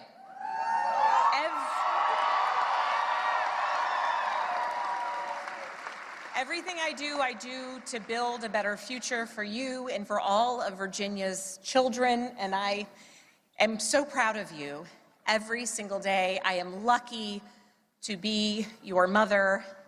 And Catherine, you did not clean your room today as you promised me.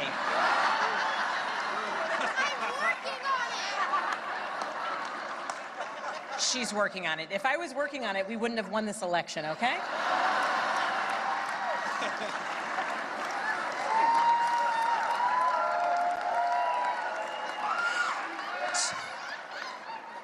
To my sisters, my dearest and earliest friends,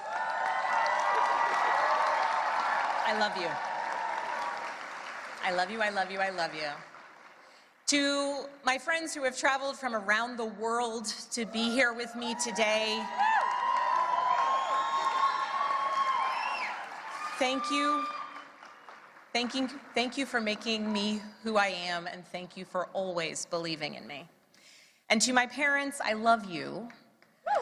Thank you for leading by example every day.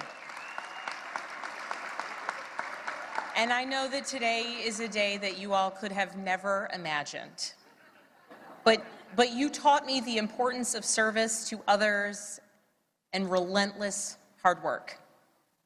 And Mama, when I think about your life, from the time spent in foster care to putting yourself through nursing school and the challenges along the way, you made clear to us that to whom much is given, much is expected.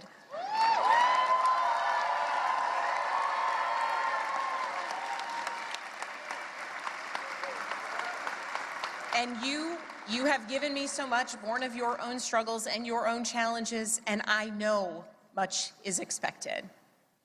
And Dad, thank you for your example of service and tireless devotion to family and country. Nothing has made me prouder than to follow in your footsteps, so many steps along the way. I love you.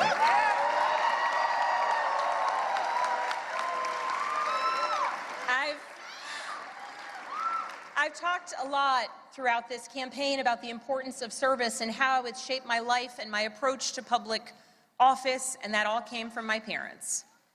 But this commitment to service, it is not unique to my family. It's ingrained in so many of Virginia's families. It is part of Virginia's story. Here in Virginia, this is where American democracy was born and where we are still working to perfect it today, where James Madison built the framework for our Constitution to protect us from tyranny, where Washington and Jefferson fought to establish a government of, by, and for the people. It is also the place where Barbara Johns, a 16-year-old student from Farmville,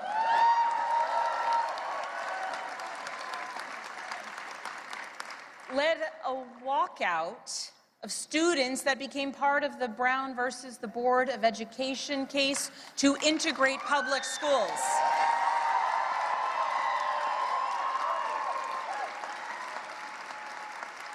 Barbara Johns never gave up, and she showed us that no matter your age, you can be part of the change and the progress that you want to see here in Virginia and across the nation. We are a nation founded on ideas, but we are a country where it is up to us, the citizens, who must put those ideas into action. It is us, the citizens, who work to make the change and progress and build upon the foundations laid out over so many years. And Virginia, now it is our time to lead. Tonight, it's hard not to reflect on the nearly 2-year journey that we've taken together on this campaign. And just a few minutes ago, Adam said to our daughters, "Your mom's going to be the governor of Virginia."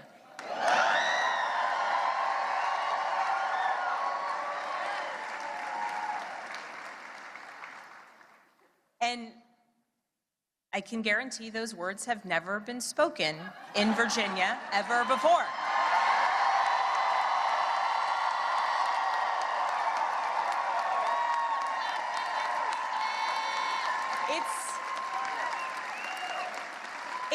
It's a big deal that the girls and the young women I have met along the campaign trail now know with certainty that they can achieve anything. It's a big deal to the women older than I am who forged the path in dreams, hard work, and in a belief that change and progress would be possible so that so many of us could follow in their footsteps in any career, in any role, in any challenge. The history Virginia is making tonight, it is yours. And I thank those who have come before me, and Mary Sue Terry in particular.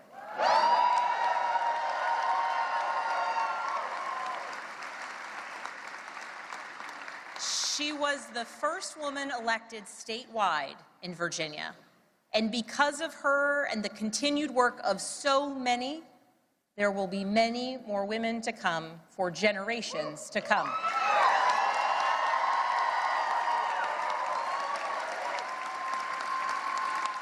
So now that the campaign is over, the real work begins, because this was never about just winning an election. It was about what comes next. It's about the governing. Virginia voters made our choice tonight, and that choice was loud and clear. We are going to work to lower costs of renting, buying, or staying in your home. We are going to cut red tape and build homes families can actually afford. We're going to lower health care costs. We're going to crack down on predatory pharmaceutical practices and surprise billing.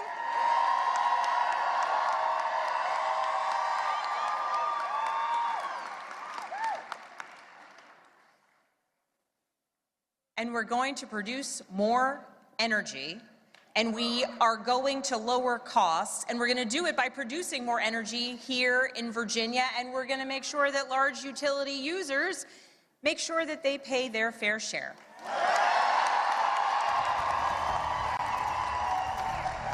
We're going to grow Virginia's economy by investing in apprenticeships and job training of the future. We're going to leverage AI and cutting-edge manufacturing to bring more capital investment into our Commonwealth. We are going to take politics out of our schools. We're going to make sure that teachers are well paid and well respected.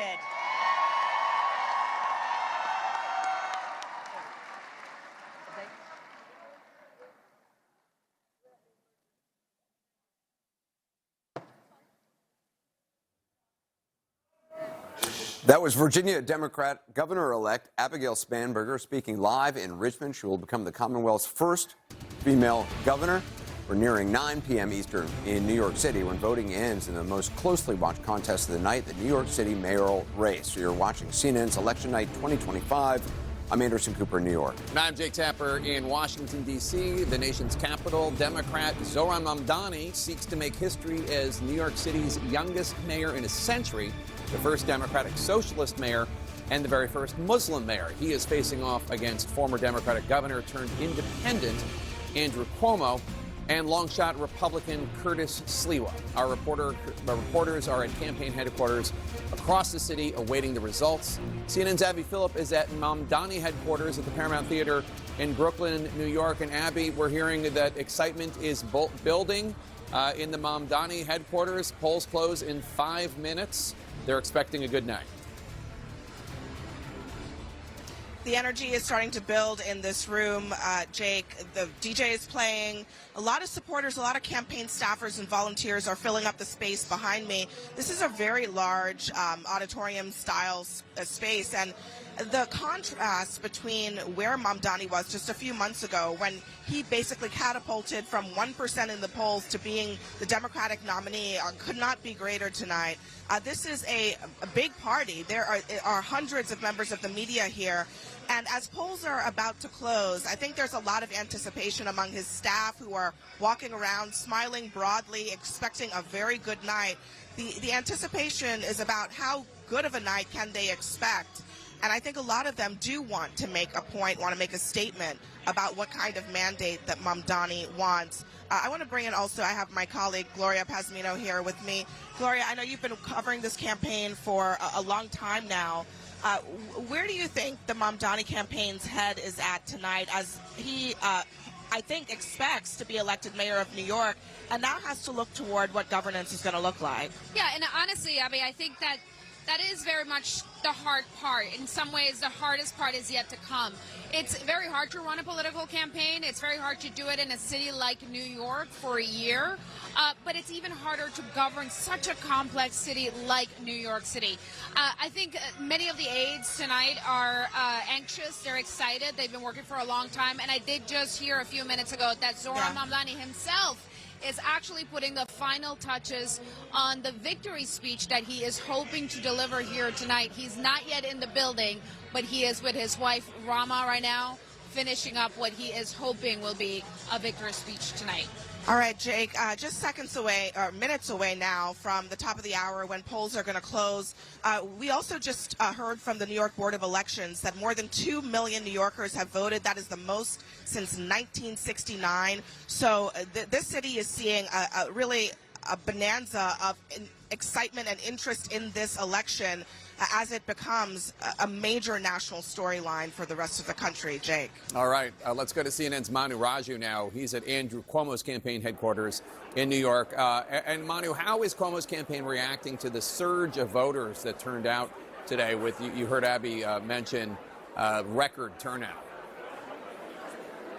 Yeah, there are Cuomo allies who are very nervous, in fact, about this surge in turnout because they're very unclear about who these voters actually are. Are they people who did not vote in the Democratic primary, centrist voters, people who could be inclined to vote for Andrew Cuomo, or are they the first-time younger voters, people who could be brought into the campaign by Zohran Mamdani's campaign, his promises about reducing cost of living and affordability issues and the like? That is the big question in Cuomo headquarters, where they're looking at this nervously. And there's some anger here in the room. One man, who identified himself as a MAGA Republican, just stood up and yelled out that Curtis Sliwa, the Republican candidate in this race, is a spoiler. He had a whiteboard saying that Sliwa is a spoiler. And if you're the Cuomo campaign, you want to peel away those Republican voters to your side. The question is, will they be able to do that to pull off what would be a pretty monumental upset, Jake?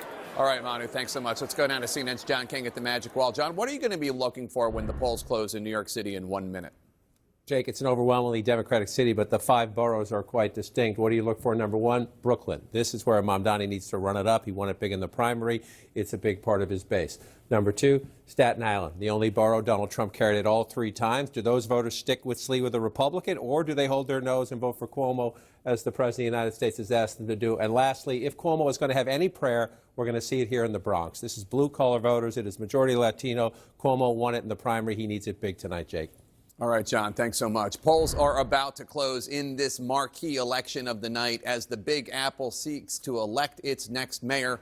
Will Zohran Mamdani pull off a victory? We do have a key race alert. And the polls in New York are closed, and it is too early to call. Too early to call in New York. CNN's David Chalian. Well, let's go to New Jersey right now, if we can bring in those poll numbers. There we go. New Jersey, with 32% of the estimated vote in, Democrat Mikie Sherrill has 58.9% of the vote. Republican Jack Ciattarelli has 40.6% of the vote. Sherrill right now more than 188,000 votes ahead with an estimated 32% of the vote in. We're expecting a lot more votes to actually come in before we actually get an idea of what's happening with that contest. CNN's David Chalian has some new exit polls from New York City determining how key demographic groups in New York City voted. David? That's exactly right, Jake. First, we're taking a look at young voters, 18 to 29-year-olds. They make up 11% of the electorate. If that holds throughout when we get the rest of the data in the exit polls, that's a slight uptick from what we saw 4 years ago. So a slightly younger electorate, that could help Mamdani. He's winning young voters 75% to Cuomo's 16%. He's walloping Cuomo with the young vote, and they make up a bit more than they did 4 years ago. Non-college voters, voters without a college degree, 42% of the overall electorate. Cuomo's winning them, but narrowly, 42% to Mamdani's 38%, Sliwa getting 16%. African American voters in New York City. They make up 18% of the electorate. Nearly 1 in 5 voters are black. Mamdani is winning the black vote by 15 points. 52% for Mamdani, Cuomo at 37%, Sleewood down at 5%. And among Jewish voters in New York, 15% of the New York City electorate is Jewish, so a big Jewish population, given what Jews are nationally. Cuomo's beating Mamdani 2-1 with Jewish voters in New York. 60% of the Jewish vote is Cuomo's right now, 31% going to Mamdani. Jake? All right, thanks so much, John. We have a key race alert. With actual votes coming in, Zohran Mamdani has 51.5% of the vote. Governor Andrew Cuomo, former Governor Andrew Cuomo, has 39.7% of the vote. Republican Curtis Sliwa has 8% of the vote. And Eric Adams, the incumbent, who is no longer running, has 0.2% of the vote. So right now, with 36% of the estimated vote in, that's more than a third, Zohran Mamdani, the Democratic candidate, is more than 97,000 votes ahead of his closest competitor, Andrew Cuomo. And significantly, Mamdani does have, at this early hour, more than 50% of the vote. That is, again, with only 36% of the vote in. And where is the vote coming in from, John? We have vote from everywhere. I just want to make a very important point early on, is that Mamdani by far had a better organization. And we saw the early voting numbers off the charts, beating all records in New York City in past elections. And that was a key priority for the Mamdani campaign, get their vote out early. So when you see this, 4 of the 5 boroughs shaded in for Mamdani, that is a testament to the organization, a compliment to the organization.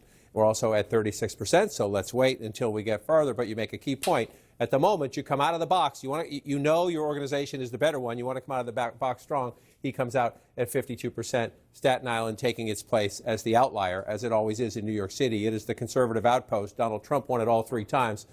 A bit of irony if a Cuomo. A lot of Republicans on Staten Island don't want to vote for a Cuomo, but if you look just at Staten Island right now, and this will be a conversation. You just heard Mano say someone got up, crank at calling him a spoiler. The President of the United States, who's the head of the Republican Party, in the final days said, don't vote for the Republican. Republicans are going to fight about this for a long time. But this is just on Staten Island, with about 40% of the vote in. Cuomo is winning. But this is the most important. This is the least populous of the boroughs. It's about 500,000 people. That's Oakland. That's Raleigh, North Carolina. But Brooklyn would be the 4th largest city if it broke off on its own.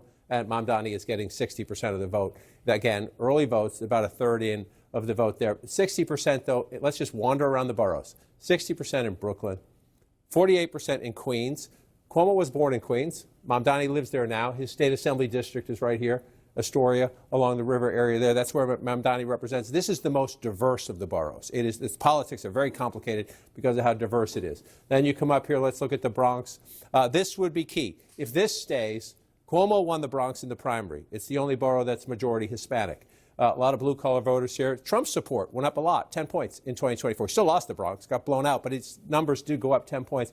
If Cuomo, again, this is the early vote, Mamdani's better organized, so let's watch. But if the Bronx stays Mamdani blue, then that will tell you everything. And then let's just come over to Manhattan.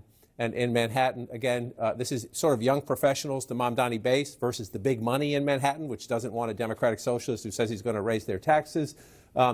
Reasonably competitive with about 40% of the vote in, but again, Mamdani still up by 9. Above 50%. I say reasonably competitive because the rest of it is not. But if you look at it right now, if it begins this way, if it ends this way, Mamdani's going to make history. So I will just say, first of all, Mamdani's the story of the night, absolutely 100%. But just to touch on the Staten Island issue of this, it will be interesting to find out how many of these voters voted today versus voted early, because with the head of the Republican Party, Donald Trump, the president, saying, don't vote for the Republican who won, he became the Republican candidate in a primary process, vote for the independent who lost in the Democratic primary process, lost in the Democratic primary, became an independent.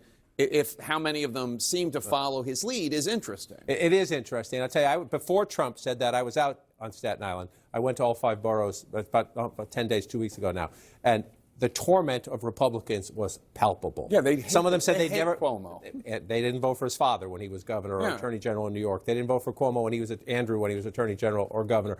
They're Republicans. Some of them said they'd never voted for a Democrat, but they didn't think Sliwa could win, and they didn't want Mamdani, and so they were tormented by their choices. Kevin Marshall's a retired corrections officer. He said, no way. I met with an engineer, Matthew Dreesh. He said he was probably going to vote for Cuomo, even though he voted for Trump. But he wanted to vote for Sliwa. He just said he didn't think he could win. So a couple of them were not sure. And I think you raise a key question. I'll follow up with them. When Trump said it, did you say, okay, what do you do? But again, Donald Trump's the head of the Republican Party. And he's telling voters don't vote for the Republicans. So we'll see how it plays out. But this is always the outlier.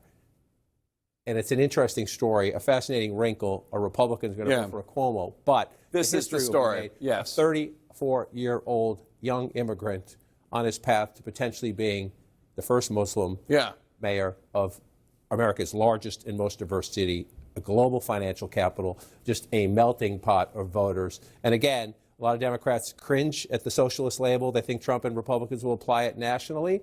I will tell you from being there and seeing the organization and watching what he does on social media, a lot like Trump. He's very different from Trump in most ways, but he's polarizing like Trump, and he motivates, organizes, and keeps his supporters engaged on social media in a way that Democrats can learn a lot of lessons from. Yeah. If you remove, well, first of all, his focus on affordability, which is the number one issue in New York, he was laser focused on that. And second of all, he is a charismatic, on-message candidate, very, very disciplined. Let's go to Anderson Cooper in New York. Jake, thanks very much. Here with the team. Mayor de Blasio, what are you looking at right now on Mamdani? Well, I love what I'm seeing. I think what our colleagues were just saying is really something that people need to take in.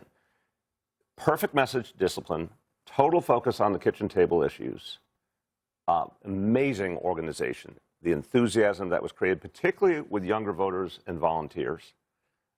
When you look at all the pieces that make up a great campaign, there's basically nothing missing here. And the fact that it was grassroots focused, you could never accuse Mamdani of elitism. He never rested on laurels.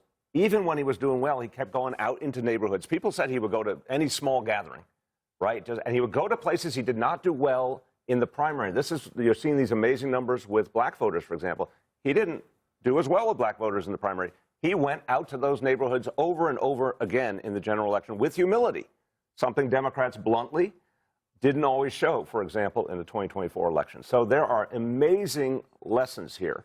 The trend line, the last thing I'd say, that trend line we're seeing, looking around the boroughs, there's no way Andrew Cuomo is going to catch up tonight. The Bronx, for example, the Bronx is the most Democratic borough. And this is a general election. This is not a primary. This is a general election. Democrats are going to come home to Mamdani tonight in the Bronx. Ken, you would like this to be the story of the night. Ram, is this the story of the night? No, we were talking earlier. It's not. Look, you're winning. The story of the night is a repudiation of the president. You're winning 2 of the public commission votes statewide in Georgia. You're winning the 3 Supreme Court races in Pennsylvania. You're winning the redistricting in California after they did the reforms there. You're winning both gubernatorial races, as I said. In Virginia, it's following history. In New Jersey, you're making history because of the keeping of it. You haven't done in 60. Everywhere you're going, Democrats are outperforming in that area. So do I get what the White House wants to do in the sense of making Mamdani the face of the party? But this is a repudiation, because when they look in the mirror, it's a repudiation of the president. That's what they're trying to avoid the story to be. The story for tonight is actually that the Socialist Party is taking over the Democrat Party. And you know what? It was Andrew Cuomo. It was Kathy Hochul. It were the Democrats that were so afraid of their shadow, so afraid of the radical left. People like Alexandria Ocasio-Cortez kept moving to satisfy them. And now they've been eaten alive. So this is a lesson for the Democrat Party. They should have fought for their party. They never fought for their party. They catered to the radical left. And now we're going to see, by the way, for people who think that they're voting for affordability here with Mamdani, a guy who believes in socialism, we're going to learn the hard way in New York City what socialism is. Your taxes will go up, and if you pay property taxes, you won't be able to afford to live in your home. And if you guess what, you rent, it's going to be passed on to you in the form of your rent. Mandates, mandates, fees, regulations, surcharges. We've seen it in this state, in this city, under one-party rule for the last decade. It costs money. It gets passed on to you. So if you think you're going to get a free ride with Mamdani, You're going to learn the hard way. That's what why the answer socialism is. to the affordability, the answers out of New Jersey and Virginia will not follow New York City. And when it comes to the elections in 2026 and 2028, Virginia and New Jersey are going to be more important as a prognosis of how to be a progressive and govern with the ability to create a majority. Well, but wait a minute. Both those candidates said they weren't progressives. No, I said a progressive that watched their agenda. They said they were moderates, and they're going to govern moderate. And you and I were talking earlier, so don't switch on it. Center-left, not left-center. That's exactly how it's going to happen. In Virginia, we're seeing the House of Delegates races move in the Democrats are winning direction. Wait a minute. The people who are winning, this is truly the takeover in Virginia of the next generation of Democrats, and they are Jay Jones Democrats. Jay Jones fit right in there. And this is a very radical legislature that Abby Spanberger is going to be working with, and we'll see what comes out of there. I don't think it's going to be what you hear Ron describing. It's going to be the radical left. These younger candidates are talking about the kitchen table issues. It is an economic populism. Let's be clear. It's the kind of populism that actually is reaching voters who are profoundly upset with the status quo.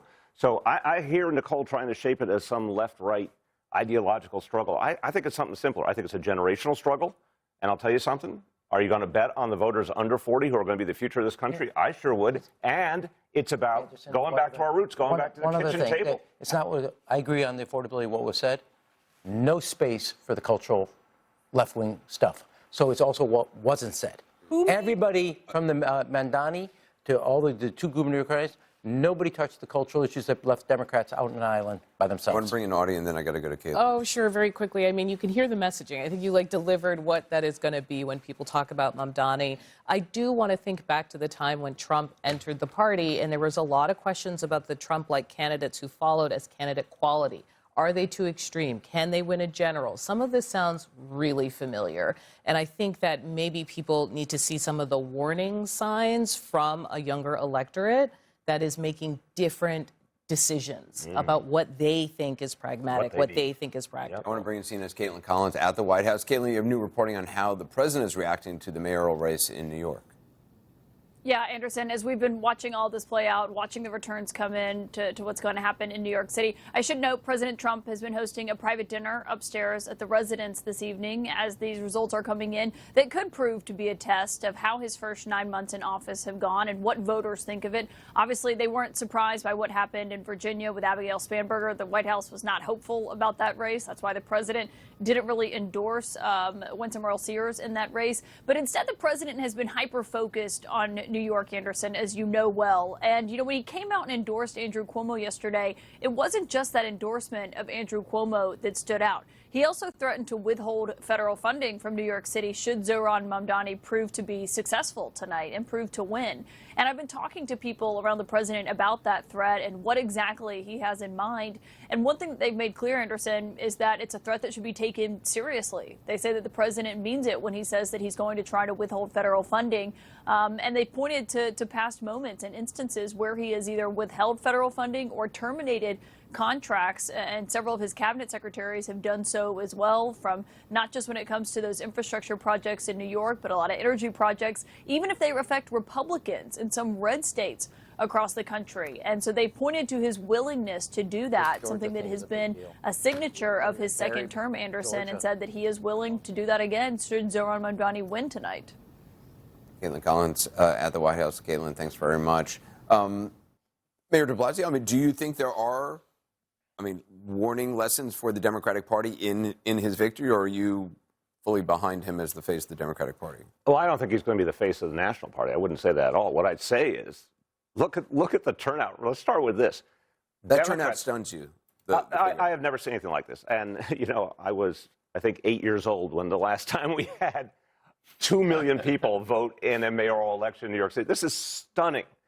And what it says is Mamdani was able to bring a huge group, often young voters, but beyond young voters, immigrant voters, a whole host of people into the process. Now, when you look at 2024, Anderson, Democrats lost in places that By the way, we should say we have not declared victory for Mamdani. Fair enough, but let's just based on what we're seeing so far. Democrats lost in big urban counties around the country. Wayne County in Michigan is a great example of this, a place they should have had a much, didn't lose, should have had a much higher vote count. Yeah, where she underperformed. Very much underperformed. And it was a pattern. We saw it in Milwaukee. We saw it in Detroit. We saw it in crucial areas of Philadelphia. Here's Mamdani, who comes around with a message that moves young voters, gets people to vote. 17% of the early vote was people who had never voted in a mayoral election before. Now, if you're the Democrats, forget ideology for a moment. Forget face of the party. Just, we will win if we motivate people, if we energize people to come out. Our own already registered Democrats. But imagine what we can do if we get a bunch of people who weren't even in the game to come in and get involved. You know the last Democrat who did that? Barack Obama, 2008, changed the playing field, brought a huge number of young voters in, and the result changed this country. So what I hope Democrats will look at tonight is say, we're getting an example of something we can do better. It might be different ideologies in different places, yes, but focus on expanding that electorate and energizing people, and we have actually an advantage for 26 and 28. The votes are still coming in with key races still to call: New York Mayor, New Jersey Governor, and later California's big redistricting proposition. Stay with CNN. We'll be right back.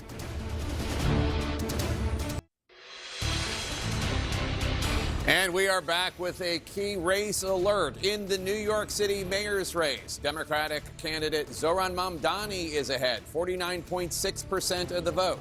In second place, independent candidate and former Governor Andrew Cuomo with 41.5% of the vote.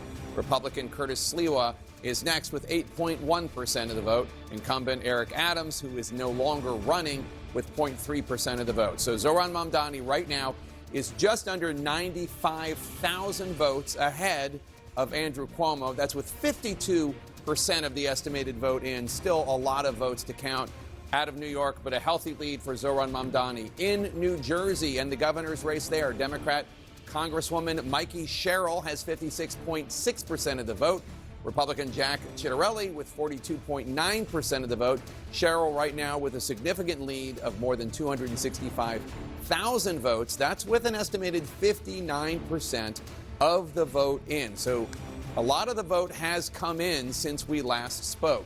Let's go now to CNN's John King at the Magic Wall. And John, you are tracking where these votes are coming in from. And let's start with the New York City mayor's race. Right. Last time you were here, Mamdani was above 50%. He's fallen a little bit below. Still has a lead. One of the key questions, right? Jumped out to that big lead. Again, he had the better organization. They put an emphasis on early voting. And so that the first votes we got were early voting. Now the question is, as we get more and more, how much tighter does it get? So we're at 52% right now. One of the fascinating things as you look at this is you see, okay, Staten Island, that's the conservative outpost. It's voting for Cuomo, not the Republican, but that's the purple. It's right interesting. There. Yeah, and you see all the blue here. I just want to go through and just show why everyone, you know, if you're not from New York and you haven't been to New York in a long time, you think, oh, it's an overwhelmingly Democratic city. That is true. But its politics are complicated as you go borough to borough. So, Jake, I'm going to ask you to just step back a little bit. I want to show something for the first time here and just bring it up on the side here. So this is New York State versus the United States, right? That's the state. But let's go into the boroughs. Let's just look right here. New York State is on your left. Brooklyn, the largest population is white, 36% right there, 28% black if you round up. You see the diversity in Brooklyn, right? This is absolutely key to Mamdani. He won it in the primary, tends to lean a little bit more liberal. A lot of newcomers are here. It's absolutely key to him. But you look at the mix right there, the demographic mix there. Then you move over here next door to Queens. Look at the melting pot here. Look how close that is. Latino population, the Asian population, the white population. The Asian population will pretty soon, I predict, pass the Latino population. Just the politics are a little bit more complicated. And it's closer. And it's closer between Mamdani and Cuomo in Queens. Cuomo was born in Queens. Mario Cuomo was born in Queens. The family has a history in Queens. Mamdani's district is right up here in this section of Queens up here. So then you come up to the Bronx. The Bronx is the only borough that is majority Latino. And again, Andrew Cuomo won the Bronx. It's blue collar. Trump's support increased by 10, 11 points there from 2020 to 2024. A blue collar borough there. Absolutely key as we watch more votes come in for Andrew Cuomo. If the Bronx stays Mamdani blue, then Mamdani will be the next mayor of New York City, I project. And then you come over to Manhattan, which is the part of New York most people, if you're not from New York, you probably know the best right there, Jake, and you see it right there, a larger white population, a Latino population, but just each borough is a little different, Jake. All right, we can now make a major projection in the New Jersey governor's race. CNN projects the Democratic Congresswoman and former Navy helicopter pilot Mikie Sherrill will be elected the next governor of New Jersey. Mikie Sherrill defeating Republican former state assemblyman Jack Ciattarelli. For the first time in 60 years, Democrats will hold on to the governor's seat in the Garden State for 3 consecutive terms. Sherrill will also become the state's first female Democratic governor. They previously had Republican governor who was a woman. Again, CNN projecting that Democrat Mikie Sherrill will be elected governor of New Jersey. Let's go to CNN's John Berman, who is at Sherrill campaign headquarters in East Brunswick, New Jersey. John, are they watching CNN there? Do they know that we just awarded them the crown? Jake, it's so loud in here, I can't even hear what you asked me, but I'm sure it was a very smart question. What I will tell you is they just saw the announcement that this race has been projected for Mikie Sherrill, and this crowd went simply nuts. They've been sort of standing on an edge for the last 20 or 30 minutes, waiting for it to all happen. Now it finally has. The Sherrill campaign says this victory is a testament to her messaging, tying affordability to protecting against Donald Trump. They say that combination drove really very high turnout, higher turnout than they've seen in a governor's race here in years, particularly high turnout in urban areas. Newark, New Jersey, the most populous city in the state, they say saw the highest turnout since 2005. They say they've targeted black voters. Black voters have turned out. They say there's been a relentless focus on Latino voters, and Latino voters have turned out.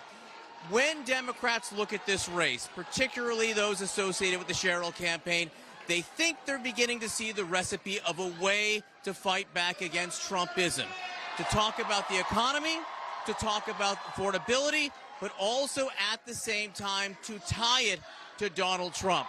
Voters want to hear prescriptions about what you're going to do about the future, they say. They say that's what Mikie Sherrill's been doing. They think she was underestimated a lot over the course of the campaign. They say people thought this race would be close, and they're not so sure by the end of the night that it will be that close, Jake. All right, John Berman at Sherrill headquarters in East Brunswick, New Jersey. So to recap again, we have 2 winners that we've projected already. Congresswoman Mikie Sherrill will win the governor's office in the Garden State of New Jersey, and we're calling it relatively early, giving an idea of her margin of victory. And in the Commonwealth of Virginia, Abigail Spanberger, the former congresswoman, handily winning the governor's race there. And I have to say, I mean, a historic night for women, a historic night for Democrats.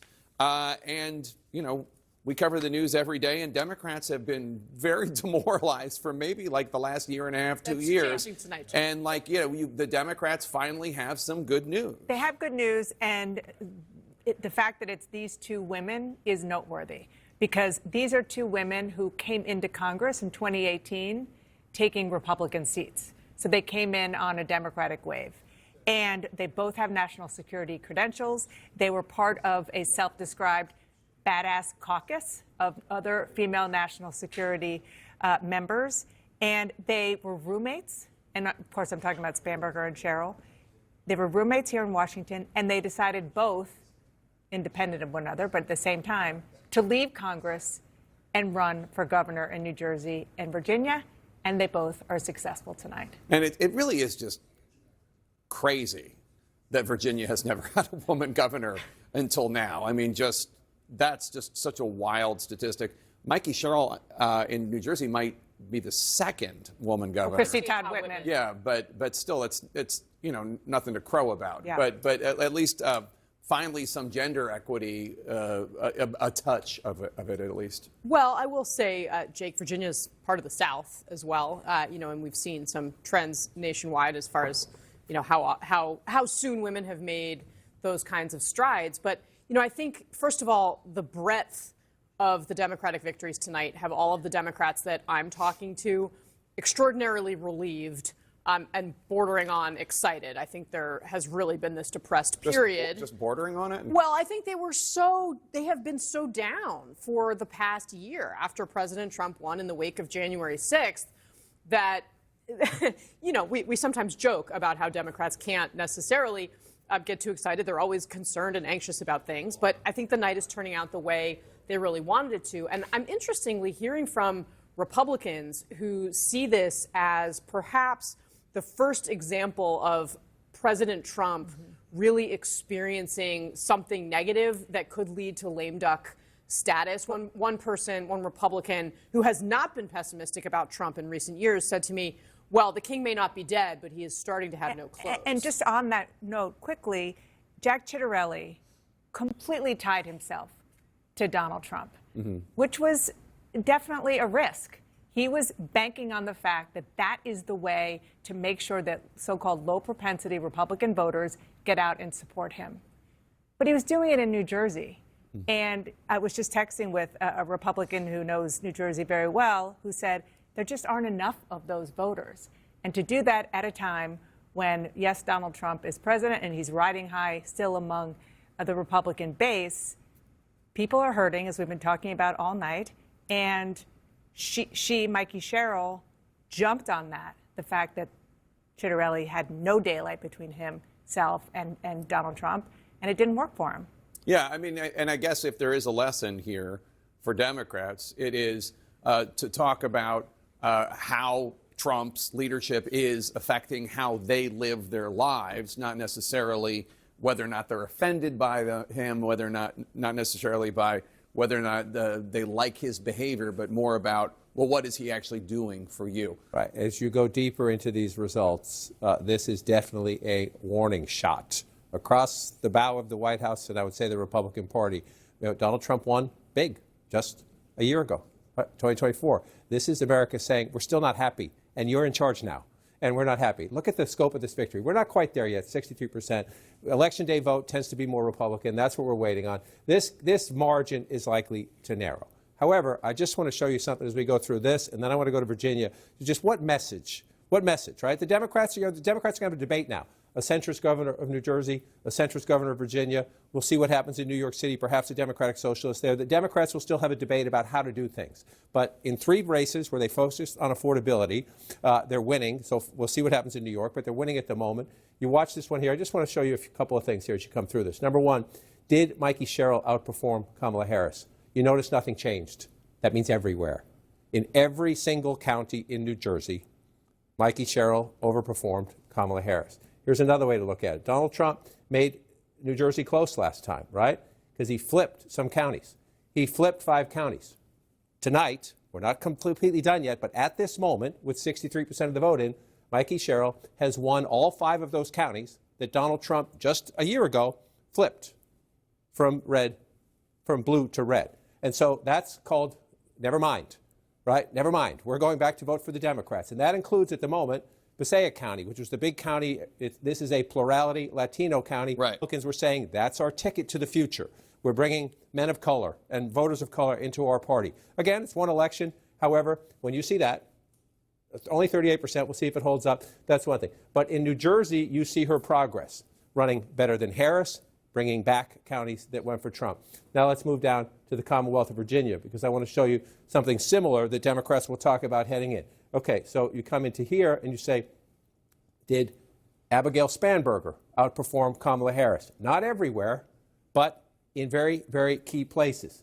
In the Washington suburbs, where the people live.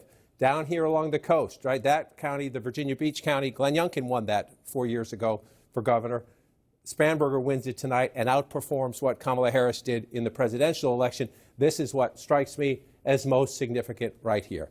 In most of these rural counties, it's only by a little bit, so I don't want to overstate it. In most of them, it's a percentage or two, a point or two. But that's West Virginia. That's Kentucky.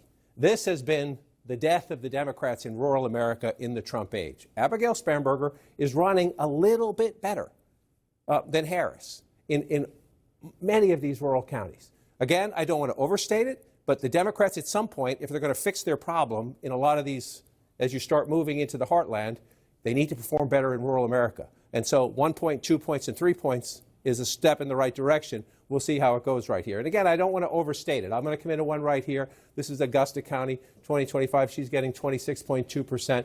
Just go back to the presidential race and look at Kamala Harris. It's 25%. You come over here, Harris got 32%, And Jake, I'll come back here. She's getting a little bit higher there. But a small progress in the rural counties would be a huge step for Democrats if they can apply those lessons elsewhere, Jake. All right, John, and we can now make a major projection in the New York City mayor's race. CNN projects that Democratic Socialist Zohran Mamdani, the Democratic candidate, will be elected the next mayor of New York, New York, defeating former New York governor turned independent Andrew Cuomo and Republican Curtis Sliwa. Mamdani's victory marking an historic moment in the city. At the age of 34, he will be the city's youngest mayor in a century. He will also be New York City's very first Muslim mayor. Again, CNN projecting that Zohran Mamdani will be the next mayor of New York, New York. And CNN's Abby Phillip is at Mamdani headquarters in Brooklyn, New York. Abby, a huge win for Zohran Mamdani.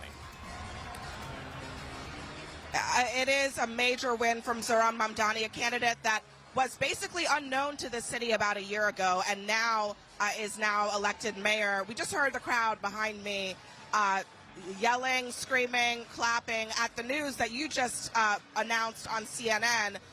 This room is really filling up with supporters now. They are anxious, anticipating hearing from Mamdani tonight. And it's been a long journey for many of these supporters who have stuck with Mamdani despite the unlikeliness of his candidacy from the very beginning. In these final days of the campaign, this race has turned sharply negative.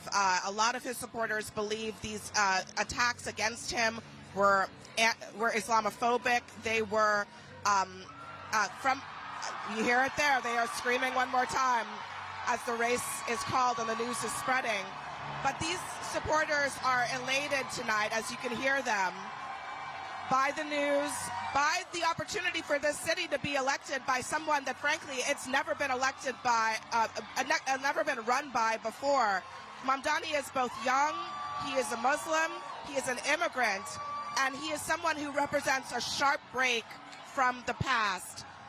Jake, this crowd is really waiting to see also as the results come in. I know we're still watching those numbers. He is very close to hitting that 50% mark, and there are many people in this room and in his campaign who want to see him surpass that, because what it would mean is that it's not just a minority of this city that Mamdani has won over, but if he's able to get a majority, he might have the opportunity to argue that he has some kind of mandate in the city. I'm going to come to my colleague, Gloria Pazmino, here. She's been covering Mamdani for the last few months. And Gloria, you know very well how this has felt like an underdog victory in the making for Mamdani's supporters. Yeah, look, this is a candidate who started running out in the primary and was literally polling at 1%. I was having a conversation with someone earlier today who was talking about how hard it was to get press coverage, to care about Zohran Mamdani in the early days of the primary. Yeah. And today, you couldn't even get near him from the amount of coverage that he is getting. It was an underdog campaign, and he ran like an underdog. I think that is really a huge lesson of this campaign, no matter what you think of the candidate. The pace of the campaign really picked up in the last few weeks, as it often does. But, I mean, he was walking across the Brooklyn Bridge at sun up yesterday, I believe it was. And as we were just talking, the New York Attorney General, Letitia James, just walked right past you. She was pumping her fists in the air. She has been one of the New York elected officials that stood by Mamdani, even when he was, being derided as a communist and a socialist by some in his own party, the Democratic Party.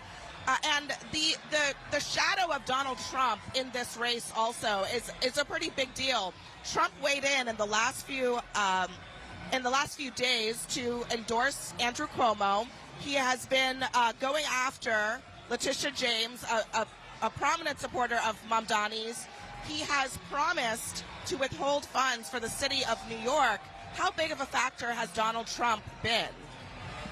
He's been a huge factor in the positive and in the negative, right? Donald Trump is weighing in on this race. We know from our reporting that he has been talking about this race even more than the other races that are happening in New Jersey and in Virginia. The Trump threat to cut federal funding is something that Zohran Mamdani and his team take extremely seriously, but you've heard what he has said, that he believes the city currently, under the current mayor, Mayor Eric Adams, has not done enough to respond to those threats, and he says he will do so when he's elected. All right, so Jake, as we wait to hear what Mamdani says as he comes out into this room of very energized supporters later tonight, we'll be waiting to hear not only what he says to New Yorkers and about how he is going to govern the city, but also what he says about the very real threat from President Trump that New York will be even more in the crosshairs of his efforts to defund the city, and to challenge Mamdani's leadership of the city going forward, Jake. Fascinating stuff, Abby Phillip and Gloria Pazmino. Thank you so much. And it's a historic night for not just Zohran Mamdani, but for the Democratic Party, which has been so demoralized since the 2024 election. We have three big wins that we've projected already in New York City. Zohran Mamdani, it will be the mayor, defeating independent candidate Andrew Cuomo. In New Jersey, Congresswoman Mikie Sherrill defeats the Republican Jack Ciattarelli. She'll be the next governor of New Jersey, the very first Democratic woman governor of New Jersey. And then in Virginia, the very first woman governor of Virginia, former Congresswoman Abigail Spanberger, defeating the incumbent lieutenant governor. Just a big night for Democrats who have had not a lot to smile about in the last year. Anderson Cooper is in New York. Take it away. Jake, thanks very much. Here with the team. David Axelrod, what is the message from this race to the Democratic Party, or is there a message? Well, the biggest message should be to the president, I think. It was interesting. I spent a lot of time going over the CNN poll yesterday and the crosstabs of that poll, and you could actually see the outlines of what was going to happen today in that poll, because overwhelmingly people said the economy and the cost of living was their chief concern. They gave today's economic conditions a 28% favorable rating, and they gave really negative ratings to the president's economic policies as contributing to that. And those were ticking time bombs for the Republican Party. So if you're in the White House tonight and you're seeing this, not just the race in New York, but also obviously in these other states, do you start to make any changes? Well, I'll tell you one thing that I would do. What I would not do, I would not go out as the president does repeatedly and tell people that this has been a historically successful year and that the economy is strong and it's the envy of the world. And if you're sitting at home and trying to pay your bills and buy your groceries and pay your rent, and you're looking at your kids and wondering how they're going to make it, you don't want to hear that. And if he doesn't believe that, go talk to Joe Biden, because that's what he did, and it was a terribly destructive strategy for him. So I think, look, you had good candidates. These gubernatorial candidates were fresh and had great biographies, and they leaned into those issues. I thought Spanberger made a terrific speech tonight that really was a contrast to the politics that people have become so despairing about. But at the end of the day, when you have the conditions that we have in this country and you're the incumbent president and you run everything and you make a point of running everything, then you're going to get blamed for stuff. And tonight the voters did blame him. Scott, do you think the White House should be listening? Look, these are blue states, and Democrats were supposed to win. So I wouldn't overread it. Virginia, in particular, has never been a great bellwether. I don't think a lot of folks had a lot of confidence in the Virginia campaign that was run on the Republican side. And New Jersey is New Jersey. So I would hesitate to overread it. I don't think the concerns you raised are illegitimate political strategy concerns. I think I just want to offer condolences to Chuck Schumer. Honestly, what I'm reading here in New York City is that AOC is going to be the next senator from New York after she gets done whooping his rear end in the 2028 Democratic primary. And for his Senate races in 2026, I see the energy in the Democratic Party tonight behind a socialist, and I see the energy in Virginia, Democrats looking the other way on a violent candidate for Attorney General who says he wants to murder Republicans and their children. If you think you're getting rid of Graham Plattner in Maine now, think again. This is a terrible night for national Democratic image, given what is happening inside their party Mamdani is an avowed socialist. It's not what people say that he is, it's what he says that he is. He's now the leader of their party. That's their energy, and Chuck Schumer's He's the leader of the Democratic Party? Let's swear. There is no. Who is the leader? Can someone tell me? He's a life raft for Republicans who have to go on TV and get their asses kicked today. You own this now. You all own this now. We've had progressive mayors that I don't think anybody thought that de Blasio. He's the best actor you all have, is he not? Listen, Mamdani. Here's what I'll say. I'm a lot happier than you are sad. You're saying I'm happy. You know why? Buyer's remorse from independents. Independents gave Donald Trump a shot. Buyer's remorse. The Latin community gave him a shot. You see buyer's remorse. Black men gave Trump a shot. They've come back home. Buyer's remorse. Why? Because people are sick of the status quo. That's why they voted for Trump the first time. That's why they voted him out the second time. That's why they voted him back in. People want change. And Donald Trump said he was going to do something about grocery prices. He's done everything, but he's putting in gold toilets in the White House. He's tearing up. He's gallivanting around the world. And you're seeing buyer's remorse in places where Republicans have some hope. This thing is starting to settle out now. This is about basic needs that people have and basic rights people expect. That's what seems to be under fire from this administration. And if they think they can spin and talk and spin and talk and nobody's going to notice that, they just got proven wrong tonight. People's basic needs are not being met. One of the things that I think people are seeing, not just from Mamdani, but from the moderates as well, this focus on kitchen table issues. We used to talk about this in weird ways. Income inequality, wealth disparity, economic justice. People who went... Didn't say it that way. but we had a lot of syllables, man. It was people describing a problem they didn't have, okay? Now you got people who are talking like the people who have the problem. I can't afford nothing. And somebody who can talk that way, whether they're on the left of our party or the middle of our party, is going to have a big audience. And this buyer's remorse that's setting in now from other people is a big problem for Republicans. I think two big takeaways. So listen, I think there's this divide within the Democratic Party. Is the future of the party Mamdani? Is it democratic socialism? Is it more in the likes of AOC and Bernie Sanders? He no doubt ran a good campaign. I interviewed him. He is a very formidable force in American politics.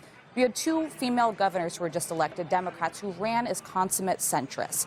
Both of them were talking about uniting the country, that there's more that unites us than divides us, both with very credible resumes. So what direction are you going to go? Because you guys need to focus on winning a national election again. It's been a minute since that's happened, and I think you're going to get a lot farther with the Mikie Sherrill and with the Abigail Spanberger approach. But let me... Hold on. I got to go to... As soon as you're done. We'll get to the Mamdani a bit later. Caitlin Collins at the White House. She's got some new reaction to all these wins. Caitlin, what are you hearing? Well, Anderson, actually, it's been pretty quiet here at the White House, which is telling in and of itself. The president himself has not posted on Truth Social in about 4 hours since earlier tonight when he was announcing a staffing decision. That is obviously something that you likely wouldn't hear had there been any major Republican victories tonight. But this is a key question of how the White House and how the president will be interpreting these big Democratic wins tonight in New Jersey and in Virginia and in the New York City mayor's race, all three of which the president was involved to some degree. Yes, he did not outright endorse in Virginia there for the Republican candidate in the gubernatorial race, but he certainly did there in New Jersey. He hosted multiple tele-rallies for Jack Ciattarelli. The Republican National Committee poured a lot of money into that race. And obviously, he got directly involved in the New York City's mayor's race last night when he endorsed Andrew Cuomo. And so it'll be really telling to see how the White House interprets these results tonight, because earlier when I had been speaking with officials is whether or not they saw this as a referendum on the president's first 9 months in office. Anderson, basically what they were saying is that they were in wait-and-see mode. They wanted to see how these results turned out tonight before they tied any of them closely to the president. We've seen some reaction coming in already tonight from former Trump campaign advisors saying that they believe this is a candidate quality issue and that Republicans need to run better candidates who are more in line with the president in order to secure victories. But we will be able to hear from the president himself tomorrow. He's actually hosting Republican lawmakers, Republican senators, to be exact here, Anderson, for breakfast at the White House. And reporters will be able to go into the room there and ask the president himself, what does he make of these victories by Democrats tonight? All right, Caitlin, thanks very much. Is this a candidate quality issue? Well, you know, I think that there were questions about the candidate in Virginia, and the president was sort of never really did officially endorse her, did he? Nope. But You know, in Jersey, he fully embraced the candidate and praised him as a great candidate. And now it was a candidate quality problem. I mean, that is, sometimes the spin is so obvious that you shouldn't even bother, because people can recognize it for what it is. I mean, the fact is, there is a mood in this country of dissatisfaction. As Van said, they took a shot on Trump because they were unhappy with the conditions, the economic conditions under Biden. They felt he was ineffectual in dealing with them. Trump promised to focus on those, and that's not what he's done. And they're sending a message. So you can try and spin your way through that, or you can try and rearrange your priorities and focus more on the things that affect people's lives. It's interesting in New York, and this exit polling asks, is crime where you live a major problem, minor problem, not a problem? The majority, 51%, said a minor problem, which kind of surprises me in New York. And also given the attention that the president is putting. Well, but that was part of Cuomo's problem, is that Eric Adams, whatever you want to say about him, had actually done a reasonably good job of bringing some of the crime down. You know, the subways were getting a little bit safer. The police commissioner also, who Mamdani says he will keep on. Will keep on. And so crime was actually moving in the right direction. Cuomo comes out and he's going to do a campaign that's mainly about public safety, but it felt a little bit flat. And I think the other thing that you have to understand is not only did Mamdani run a campaign that's going to be studied forever, Cuomo could have been Mamdani's co-chair of Mamdani's campaign. He did a terrible job. He was bubble wrapped. I've talked to grassroots people who said that he would basically ghost grassroots groups. He would insist, if I come, you can't have your cell phones. It was like he was entitled to this, and he was going to deign to show up at the grassroots level. That actually does not work. You've got to be at the community level. And that's why he lost. We've got another projection to make. Let's go back to Jay. Thanks, Anderson. Yeah, we can now make a projection in the Virginia Attorney General's race, and CNN projects that Democrat Jay Jones will be elected Attorney General of Virginia, the Democrat defeating the sitting Attorney General, Republican Jason Miyares. This means Democrats have won all three statewide races in the Commonwealth of Virginia, because CNN has projected that former Democratic Congresswoman and CIA case officer Abigail Spanberger will be elected governor of Virginia, with Democrat Ghazala Hashmi winning the second top job of lieutenant governor. Three huge victories for Democrats tonight. Nationally, we have two women elected governors in Virginia and New Jersey, and then Zohran Mamdani becoming New York City's first Muslim mayor, the Democratic candidate there defeating independent and Republican candidates. Also tonight, we are, of course, keeping watch on California. Polls close there in just over an hour. Something new tonight. Join us on CNN.com and the new CNN app. All access subscribers are watching an all-star group, including Ben Shapiro and Charlemagne the God. They're reacting in real time to all of tonight's results. Again, you can watch that live now on CNN.com and the new CNN app. We'll be right back. The mandate.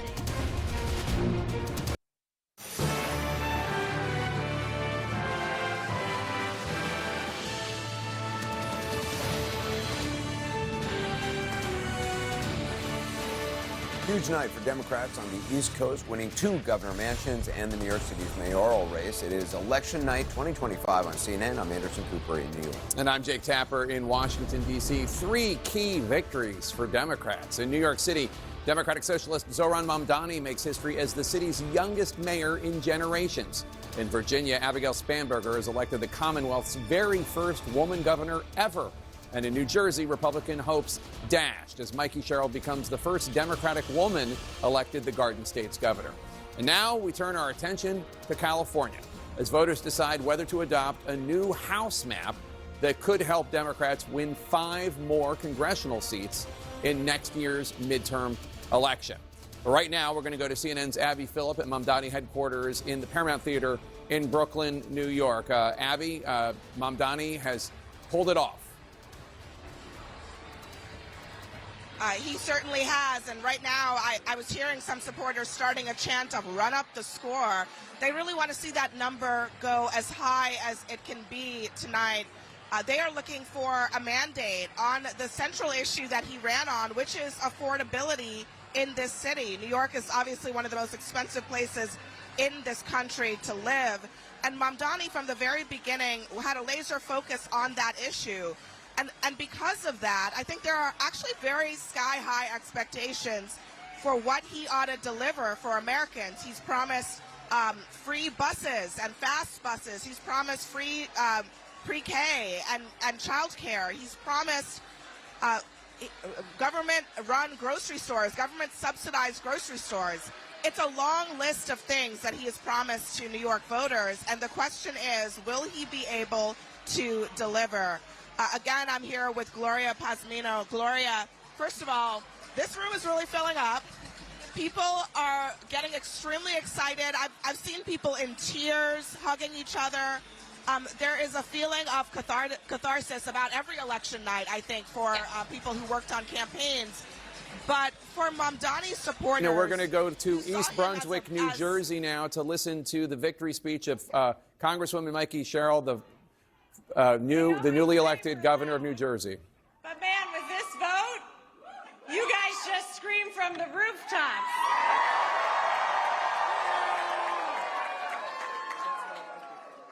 And people around the country have heard you. I hear you too. This was a tough fight, and this is a tough state.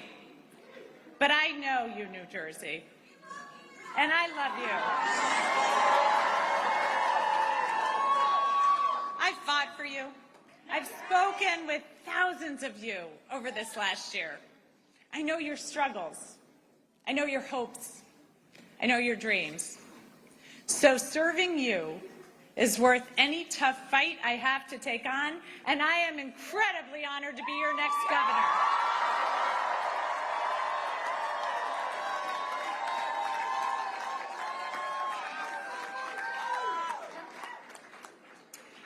When I was 18, I raised my hand, and I swore to defend the Constitution.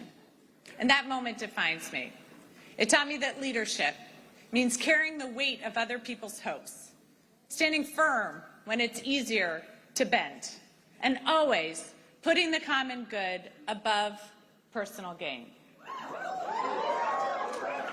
And I know how hard it can be to serve in these times.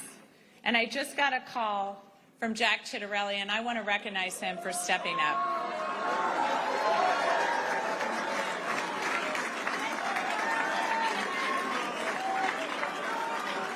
And all of you know, I love our history, and our state motto has always stuck with me. In 1777, New Jersey was one of the first states to choose a motto. Anybody? Liberty and prosperity. I'm going to get some more civics education going. We'll get that known by all.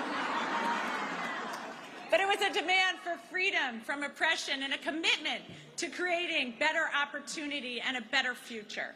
That idea has defined us for almost 250 years. We fought for liberty at the crossroads of the American Revolution, turning the tide for our young nation at the battles of Trenton and Princeton. We offered prosperity as we built the nation during the Industrial Revolution. We've been the cradle of scientific discovery, inventing everything from the light bulb to the laser. Liberty and prosperity. I've seen the genius in that motto over the last year because both are essential in our democracy. And as the president is backing away from this ideal, cutting SNAP, ripping away health care, terminating Gateway, we here in New Jersey are bound to fight for a different future for our children.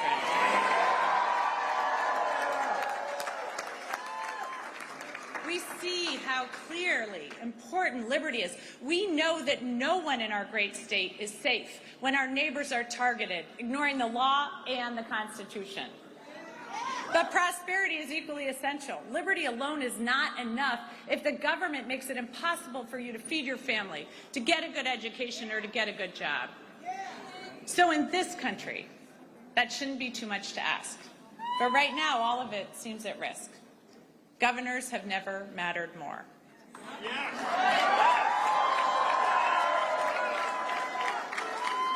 And in this state, I am determined to build prosperity for all of our citizens. And I've heard from thousands of you about what liberty and prosperity mean to you, what it's going to take for your family to thrive. So I hear you, Newark. I'm going to work with communities from the ground up so all of our neighbors thrive.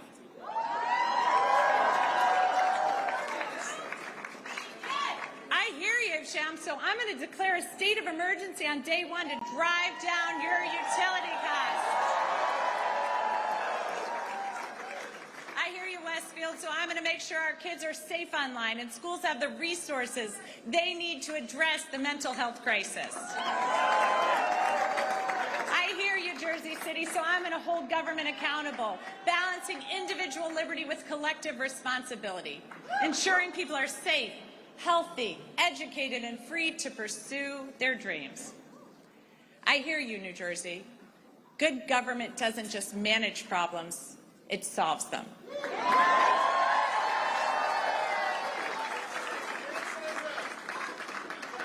So I'm going to continue to listen and work with you to move our state forward, because I have learned so much as I've traveled our state. Our innovations, our businesses, our inventors and entrepreneurs have amazed me, but it's the people that have left the biggest mark, especially those who are fighting for prosperity for their entire communities. I was moved during my block walk in Trenton with Shanique as she spoke so passionately about the promise of her city and her neighbors despite the challenges.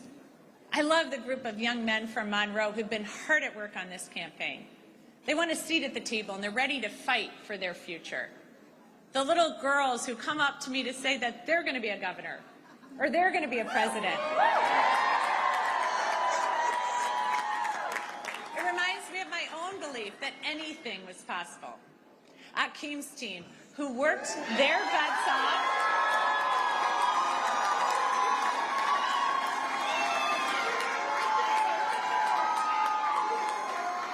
knocked over 60,000 doors.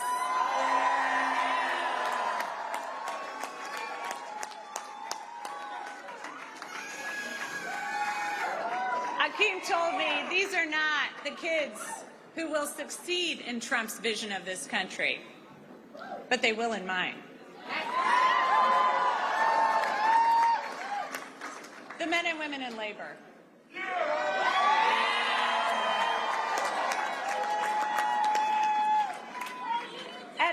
Union jobs at a time when our economy is set up to make it harder and harder for working people. You know what? They don't just fight for their brothers and sisters in labor. They fight for all of us. For working families everywhere, so everyone has a shot. So thank you. Thank you to each and every person here tonight and across the state who's worked hard over the last year.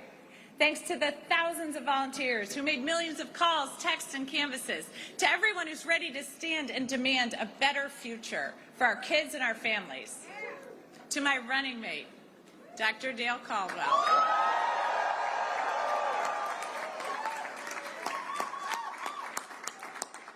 You've already served our state so well, and I'm proud to have you by my side as we embark upon this new chapter for New Jersey.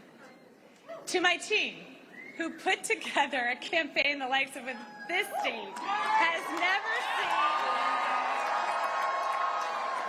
and helped in our efforts to create a great future for New Jersey. And thanks to my family.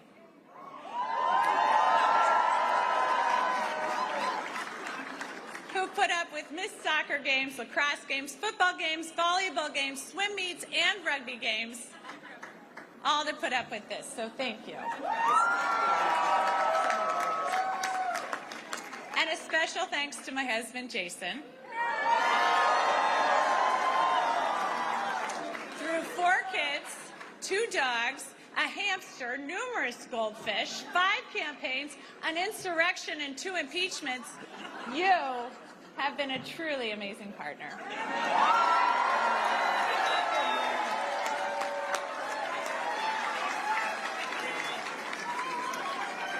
So thank you to everyone who's joined me in fighting for a better future. I know these are tough times. I know not everyone voted for me, but I'm working for everyone. Every single one of you. When we all do better, we all do better. So tomorrow begins a new day. And at each new day in New Jersey, the sun rises over the Statue of Liberty, a daily reminder of her promise. Give me your tired, your poor, your huddled masses yearning to breathe free.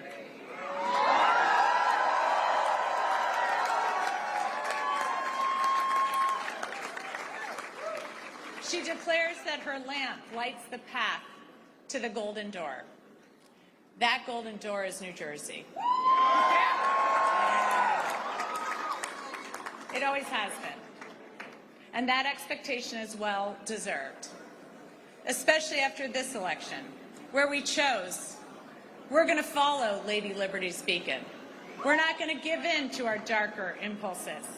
Here in New Jersey, we know that this nation has not ever been, nor will it ever be, ruled by kings.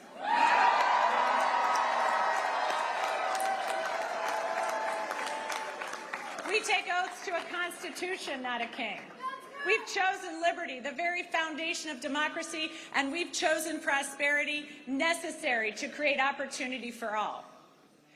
So New Jersey, to quote the boss, the future is now. Roll up your sleeves, let your passion flow. The country we carry in our hearts is waiting. Thank you, New Jersey. You were just listening to New Jersey Democratic Congresswoman turned New Jersey Governor-elect Mikie Sherrill. CNN's Caitlin Collins is at the White House. And Caitlin, big night for Democrats, many Democratic victories. President Trump just released a statement reacting to the results so far. Tell us what he had to say. Yeah, Jake, this is the first time the president has weighed in tonight since these races have happened and since they have all been called, the major ones at least this evening, for Democrats. And as Mikie Sherrill was on stage addressing her supporters in the crowd, the president weighed in and he quoted some unnamed pollsters here, Jake, and said for the first time that Trump wasn't on the ballot and the shutdown were the two reasons that Republicans lost the election tonight. Now, obviously, Jake, that stands out because the president is basically laying out two reasons that he believes there were these Republican losses tonight in New Jersey and in Virginia and obviously in the New York City mayor's race that no one was expecting the Republican candidate in that race to win, though, of course. But the president is saying that he wasn't on the ballot, Jake. He's not going to be on the ballot again. He cannot run again, something that he has acknowledged recently after touting and putting this idea out there of a third term. So he's acknowledging that his party has a problem when his name is not on the ballot to help turn voters out. But secondly, Jake, he also seems to be implying that the government shutdown is hurting Republicans in this case. And the question, of course, is going to be what the president believes the plan forward on that should be. And he is hosting Republican senators here at the White House for breakfast tomorrow. So that could be a really telling moment, Jake, as the president is saying that he does not bear responsibility for these losses in Virginia, in New Jersey, or in New York City tonight. Of course, when President Obama was president, Donald Trump said that he was responsible for that shutdown because he's the president, and it's up to him to negotiate an end to it. He feels quite differently now, though, of course, now that he's president. Caitlin Collins, thanks so much. We have with us at the table the House Democratic leader, Hakeem Jeffries, still the minority leader, although perhaps you feel good tonight about your party's chances when it comes to 2026. What is your reaction? Well, I'll just give you the gimme. Tell us what you think about these results that are coming in. Well, I congratulate all of the candidates. These are candidates like Mikie Sherrill and Abigail Spanberger, who, of course, I've served with in the United States Congress. They're incredible public servants. They've run great campaigns focused on driving down the high cost of living and turning things around in the United States of America, because under Donald Trump and Republican policies, it's been a complete and total disaster. And the American people understand that, and they've made that very clear. In Virginia, in New Jersey, in Pennsylvania, in Georgia, and in state and local elections down ballot all across America. And so I think from our point of view, we're going to continue to make clear to the American people we want to drive down the high cost of living. We want to fix our broken healthcare system. We want America to be the best version of herself, not continue to experience the extremism that has been unleashed on the American people. And of course, we've got to clean up corruption to deliver a country of the people, by the people, and for the people. What is your response to what President Trump had to say there, saying that the reason that Democrats had such a good night is because A, he wasn't on the ballot, and B, the government shutdown? Well, Donald Trump and Republicans shut the government down and refused to reopen it. Donald Trump has spent the last 35 days more time on the golf course, more time talking to Hamas, and more time talking to the Chinese Communist Party than to Democrats on Capitol Hill who represent half the country. And they continue to stubbornly refuse to address the health care crisis that they've created. And the American people clearly have a problem with that. We want to extend the Affordable Care Act tax credits, and Republicans refuse to spend a dime on that. And this is the same group of people that could find $40 billion to bail out some right-wing wannabe dictator in Argentina. It's too much for the American people. The Republicans have gone too far. Mr. Leader, you guys are voting no on opening the government, not Republicans. I know you're asking for specific things, and it's much more complicated than that. We'll get to that in 1 second. No, hold on a second, Dana, because let's just be clear about that. The American people clearly understand who's responsible for shutting down the government. Yeah, but you said they shut down the government. They did shut down the government. They have the House, the Senate, and the presidency, and Donald Trump has spent the last few days saying to Republicans in the Senate, you have the power to reopen the government. They refuse to do it. I want to talk about tonight.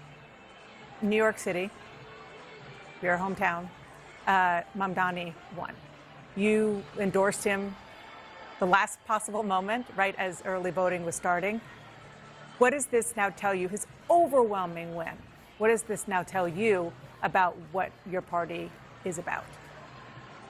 Well, in New York City, of course, I congratulate Zohran, and he ran a campaign relentlessly focused on addressing the affordability crisis that the people in New York City are experiencing. He did that in the primary, and he stayed on message throughout the general election. And now it's incumbent upon everyone in New York City, those that supported the next mayor, the mayor-elect, and those that didn't, to make sure that he's as successful as he can possibly be on all the things, including, perhaps most importantly, affordability and on the issue of public safety. And you know the Republicans, are already, it's basically like, remember the Giuliani noun verb, 9/11, now it's noun verb.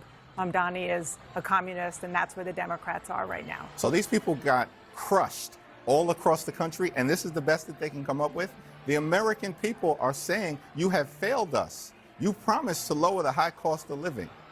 Affordability was on the ballot today, and Democrats have won all across the country. They promised to lower the high cost of living on day one. Costs aren't going down, costs are going up. Inflation through the roof. Housing costs up, child care costs up, grocery costs up, electricity prices out of control, and now Republicans refuse to extend the Affordable Care Act tax credits. And as a result of that, tens of millions of people are about to experience dramatically increased premiums, copays, and deductibles. Republicans can bury their heads in the sand. They tried this effort in New Jersey already, across the Hudson River from New York City. It failed. Mikie Sherrill blew out all expectations, literally in the same media market. So, I think we're going to stay the course, stay focused on the issues that matter for the American people. We still have more victories to come tonight because they're going to get blown out in California. And we're going to take back control of the House of Representatives next year. Yeah. Mr. Leader, is Zohran Mamdani as mayor of New York going to make it easier or harder for you to become Speaker of the House? No, I think that we have to all make sure that he's successful as mayor on the things that he's talked about, which include affordability. But if he does some of the things he talks about, is that going to make it harder for you to win congressional seats? So no, we are going to win control of the House of Representatives. I've said that from the beginning. And if you actually want to assess the landscape, despite all the premature obituaries that were written about Democrats a year ago from today, and there were lessons to be learned, but what we're seeing is that the Latino community moving decisively in our direction. Working class Americans moving decisively in our direction. Is it enough to just run against Trump to win the House? Do you think that Abigail Spanberger and Mikie Sherrill just ran against Trump? I didn't say that. I asked if it was enough. Of course not. So what we've said is that we're going to lean in to the issues that matter. And as House Democrats, we've been very clear.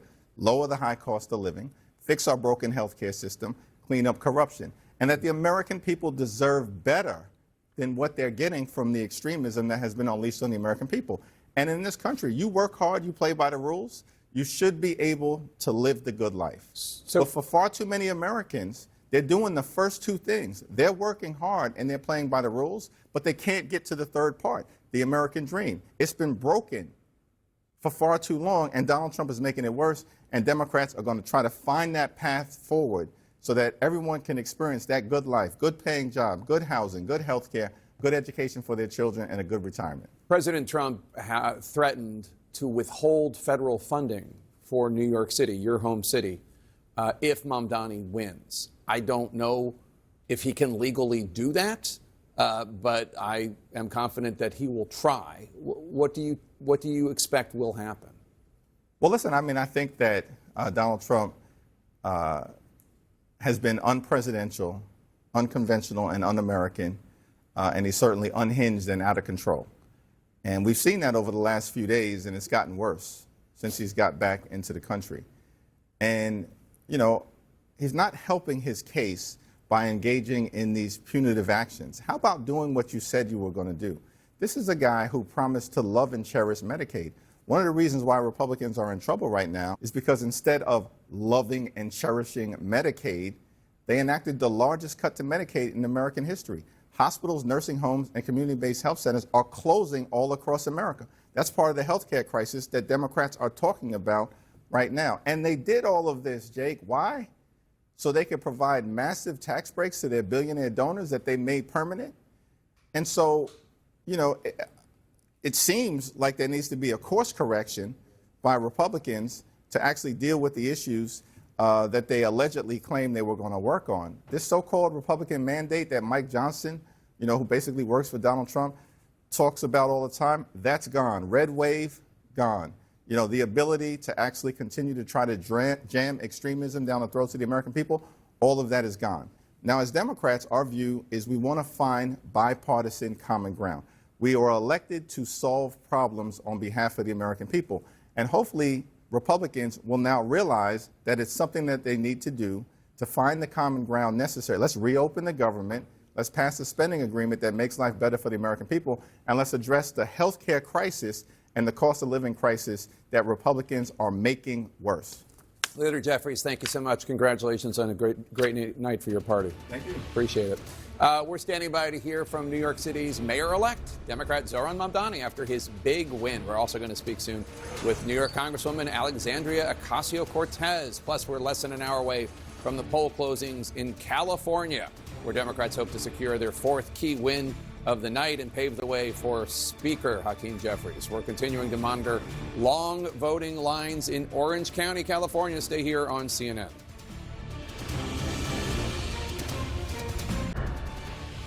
And welcome back. A live look at Mamdani campaign headquarters. Democratic Mayor-elect Zohran Mamdani is expected any minute. Obviously, we'll bring you his comments live. Want to go to CNN's Mano Raju, who is at Andrew Cuomo's campaign headquarters in Midtown.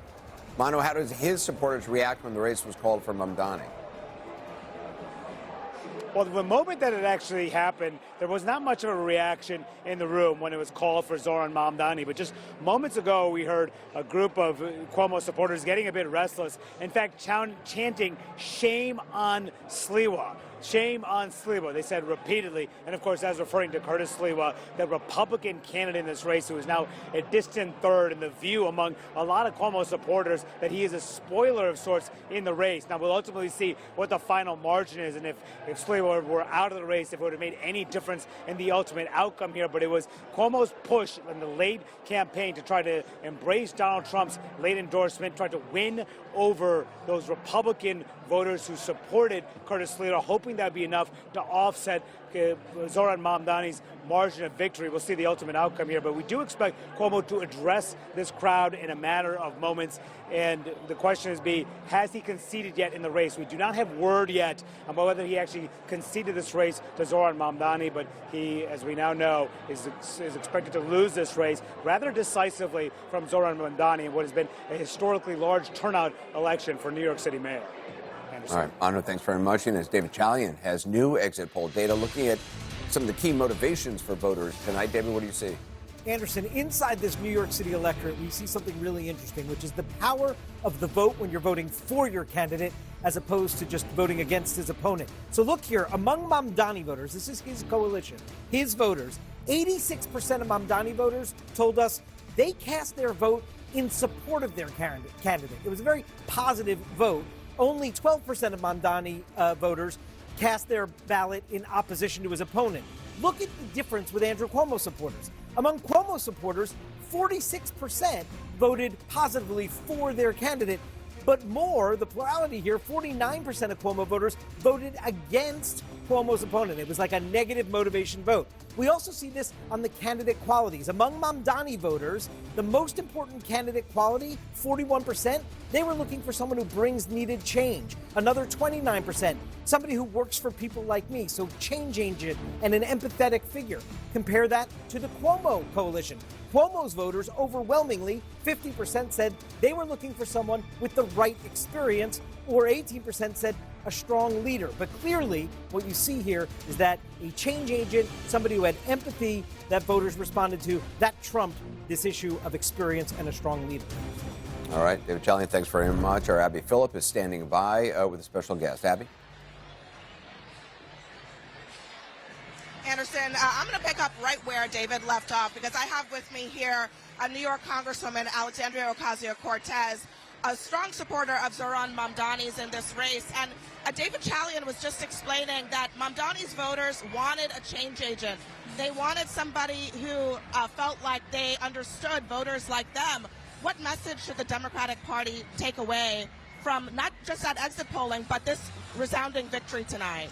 Well, I think one important part is that it's not so bad to lean into a diverse working class electorate and to make sure that we send our strongest messengers and lean in to the promise of our party, and that we don't have to be afraid of the future and we don't have to be afraid of our young. What do you think it also says that the Democratic Party across the board tonight in all of these major races in Virginia and New Jersey, down ballot, up ballot, had these victories? I mean, is there room in the Democratic Party for both moderates like Mikie Sherrill and Abigail Spanberger and also a Zohran Mamdani? Well, I think it's not just a message about Democrats. It's a message about our entire country. I think that Americans are appalled by what they are seeing coming out of this administration. They are appalled by the cowardice of Congress, by these Republican majorities in the House and in the Senate.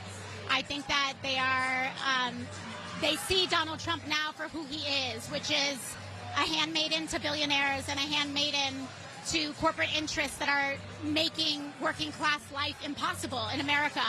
And I think that they want to send fighters in every single pocket of this country to fight for working people, to make life affordable and safe for all.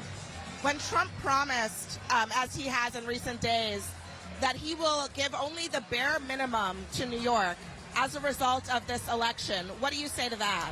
I think he should be careful about the threats that he issues and what cities he threatens, because New York City is not a city, as we see from this electorate. These are not people, and our people are not people who easily back down, who take well to threats, and I just don't think that Americans take well to leaders who try to coerce them through hostile messaging. I think they want public servants who work for them and not against them, and I think that the results that we've seen in Georgia, in Virginia, in New Jersey, and in New York City demonstrate that. What should Democrats do going forward? Because there is a lot of data now, both what happened tonight, but also some polling that shows a deep dissatisfaction with the Trump administration. The government is still shut down as we speak. What's the next step? Well, as we know, Mike Johnson has refused to call the House of Representatives back into session. It's been about a month now, and we have federal workers that have been laid off. We have federal workers that are not taking paychecks We have SNAP recipients that this administration has essentially indicated, and this president has indicated, that he is willing to starve them in order to coerce them into supporting him. And this is a very grave and dangerous moment. So you think that the party should continue to hold out? No negotiations? I mean, I think this Republican leadership refuses to even seriously engage in any sort of negotiation or attempt to reopen the government. I think that Democrats stand at the ready to do so, but the Republican majority simply isn't even calling on Hakeem Jeffries or in any of the Democratic Party for a serious negotiation to make this happen. So the Senate Democratic leader, Chuck Schumer, did not endorse in this race. He did not endorse Mamdani and wouldn't say how he voted. What's your response to that?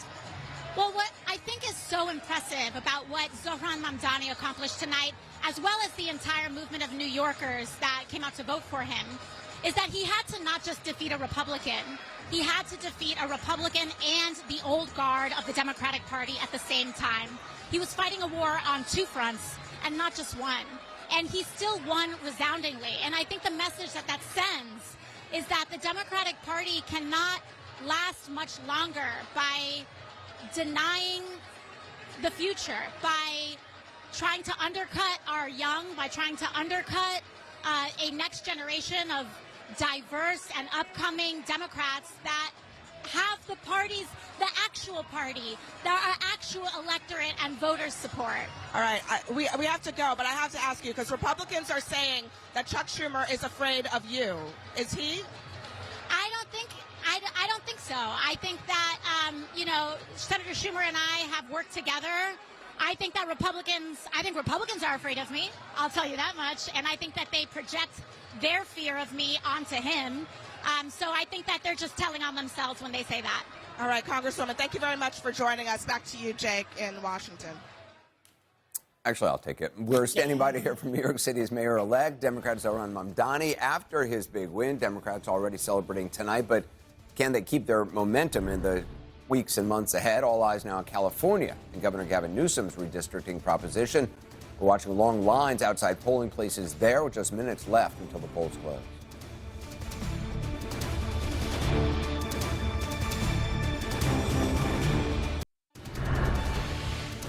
Long lines in Orange County as Californians cast their final ballots in the redistricting race. Democrats hoping to pull off their fourth big victory of the night.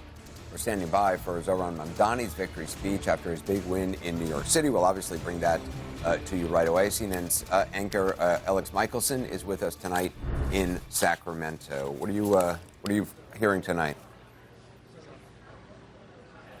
Well, Anderson, we are not seeing a big party here like what you're seeing in New York City. Governor Newsom is very suspicious, or I should say superstitious, about election nights. So what we see, the setup behind us, is the exact same setup that he did when he was facing a potential recall back in 2021, which essentially come out here, make a statement to the press, walk away, don't have a big party. And in 2021, that worked well. So he brought back the entire band. Basically, the campaign team is back, and they were able to put together a very fast campaign. Just 59 days. They created the largest field operation for a non-presidential election ever in California, reaching millions of people. Their main message was basically, this is a way to send a message that you don't like Donald Trump. The folks on the no side are trying to make it about California issues, make it about the issue of redistricting itself. We'll see which one prevails. Newsom team feeling pretty confident tonight, Anderson. All right, Alex, thanks very much. I want to go to Veronica Miracle at a polling place in Santa Ana. Veronica, it looks like there's still people waiting. There are a ton of people. Actually, Anderson, I want to show you the full length of this line. Well, this line actually goes all the way, wraps around the building to get inside. But then as we look behind me, we're just going to have Chris follow me this way. This line actually goes all the way to the end of the street. And I just spoke with election officials who tell me that this is incredibly atypical for a special election. They can see that there's a lot of interest around Proposition 50, as Alex was just talking about. This is the only measure on this ballot.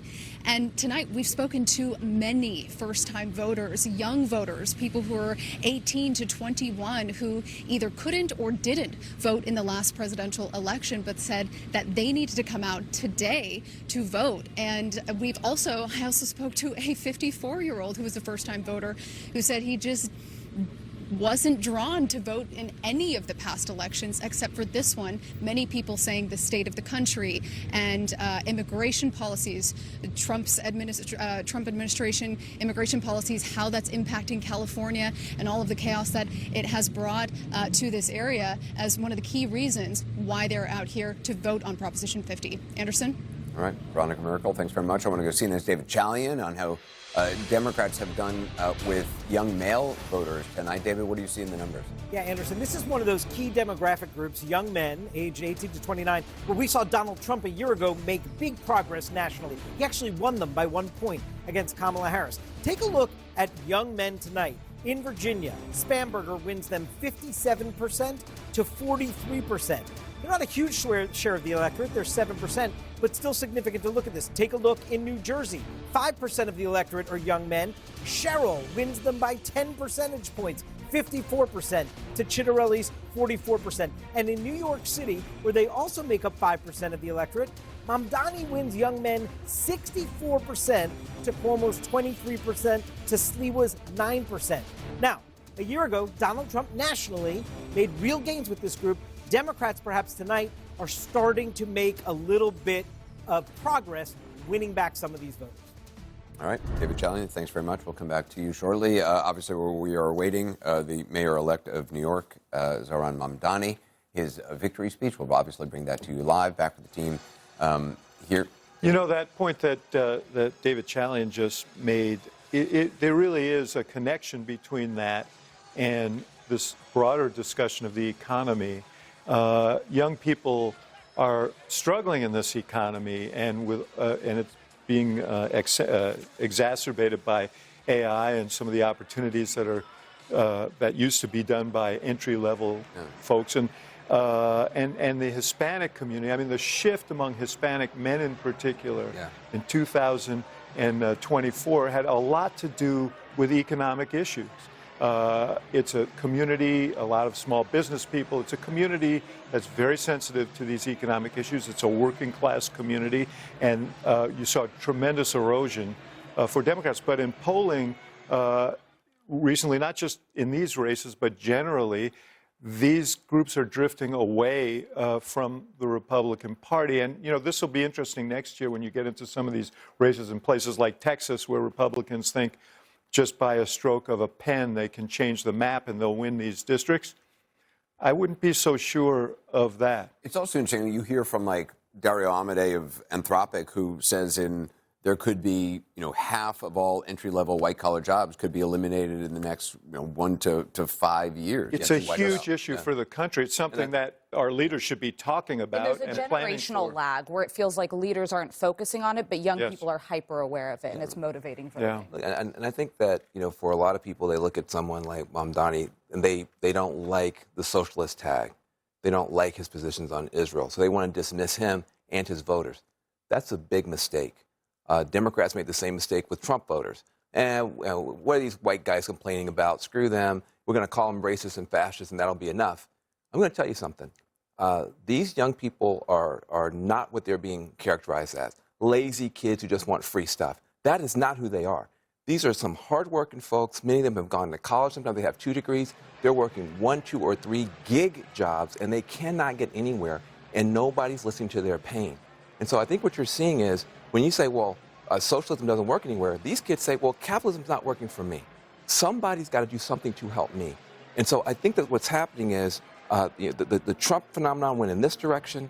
There's another phenomenon going in this other direction, but it's all about the economic pain that's not being addressed by the establishment. And as long as the establishment doesn't have an answer for these young people and these working class people, they're going to be going other places. But the question is going to be, can Mamdani actually deliver on affordability? And Cuomo just did not hit this hard enough. I asked him about it on The View, and he just simply couldn't articulate the message of why his policies may in fact not work. But I'm hearing from Republicans who feel like this is a bleak night, but the one bright spot is that they think Mamdani is what they need going into the midterms to tie every vulnerable Democrat House member to him to tie him to the most offensive remarks that he's made. I asked him recently about his comments where he described the NYPD as racist, anti-queer, and a threat to public safety. He then walked it back. He's met with the commissioner. But these are things that are going to dog him in the same way that Kamala Harris spent the entire election running away from her 2020 They will dog him statements. if he doesn't. It depends on the way he governs.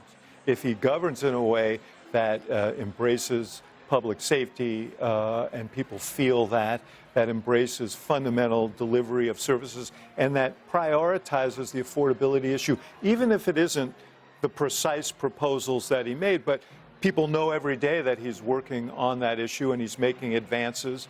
I think that the caricatures may not say. I think that is a bad recipe for Republicans. Let's take the mayor of New York and he'll save us. Listen, he'll save 2020 us. wasn't that long ago. It was the same thing with Kamala Harris. You can distance yourself from remarks you made a few years ago, but the public doesn't have that short of a President of the memory. United States. He just got elected mayor of New York. You may want to assign that to him, but I think that every candidate out there is going to run on their own. I'm by their curious own to hear what you lights. think, but some of these candidates are anti-fragile. The more that people beat up on Donald Trump, the bigger and stronger he got.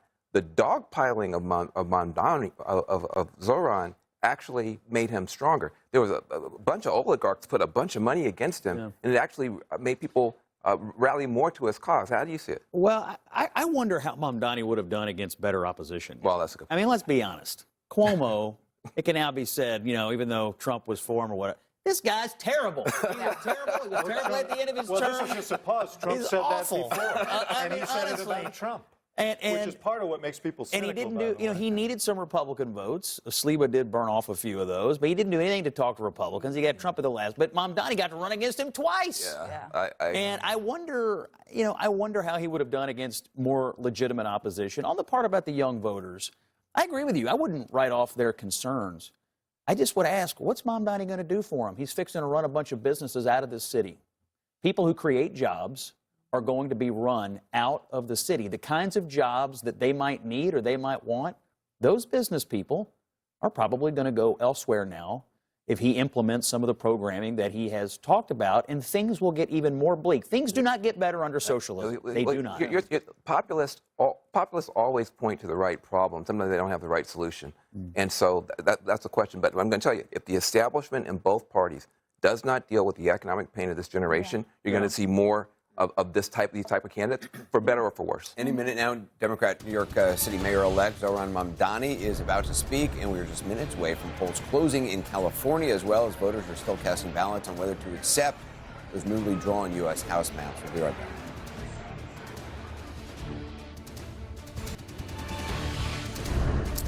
Welcome back to Election Night in America. We're standing by to take New York City Mayor-elect Zohran Mamdani's victory speech as we're watching these long lines of voters on the West Coast still looking to cast their ballots in that California redistricting fight. CNN's David Chalian is looking at the redistricting fight going on all across the country. David.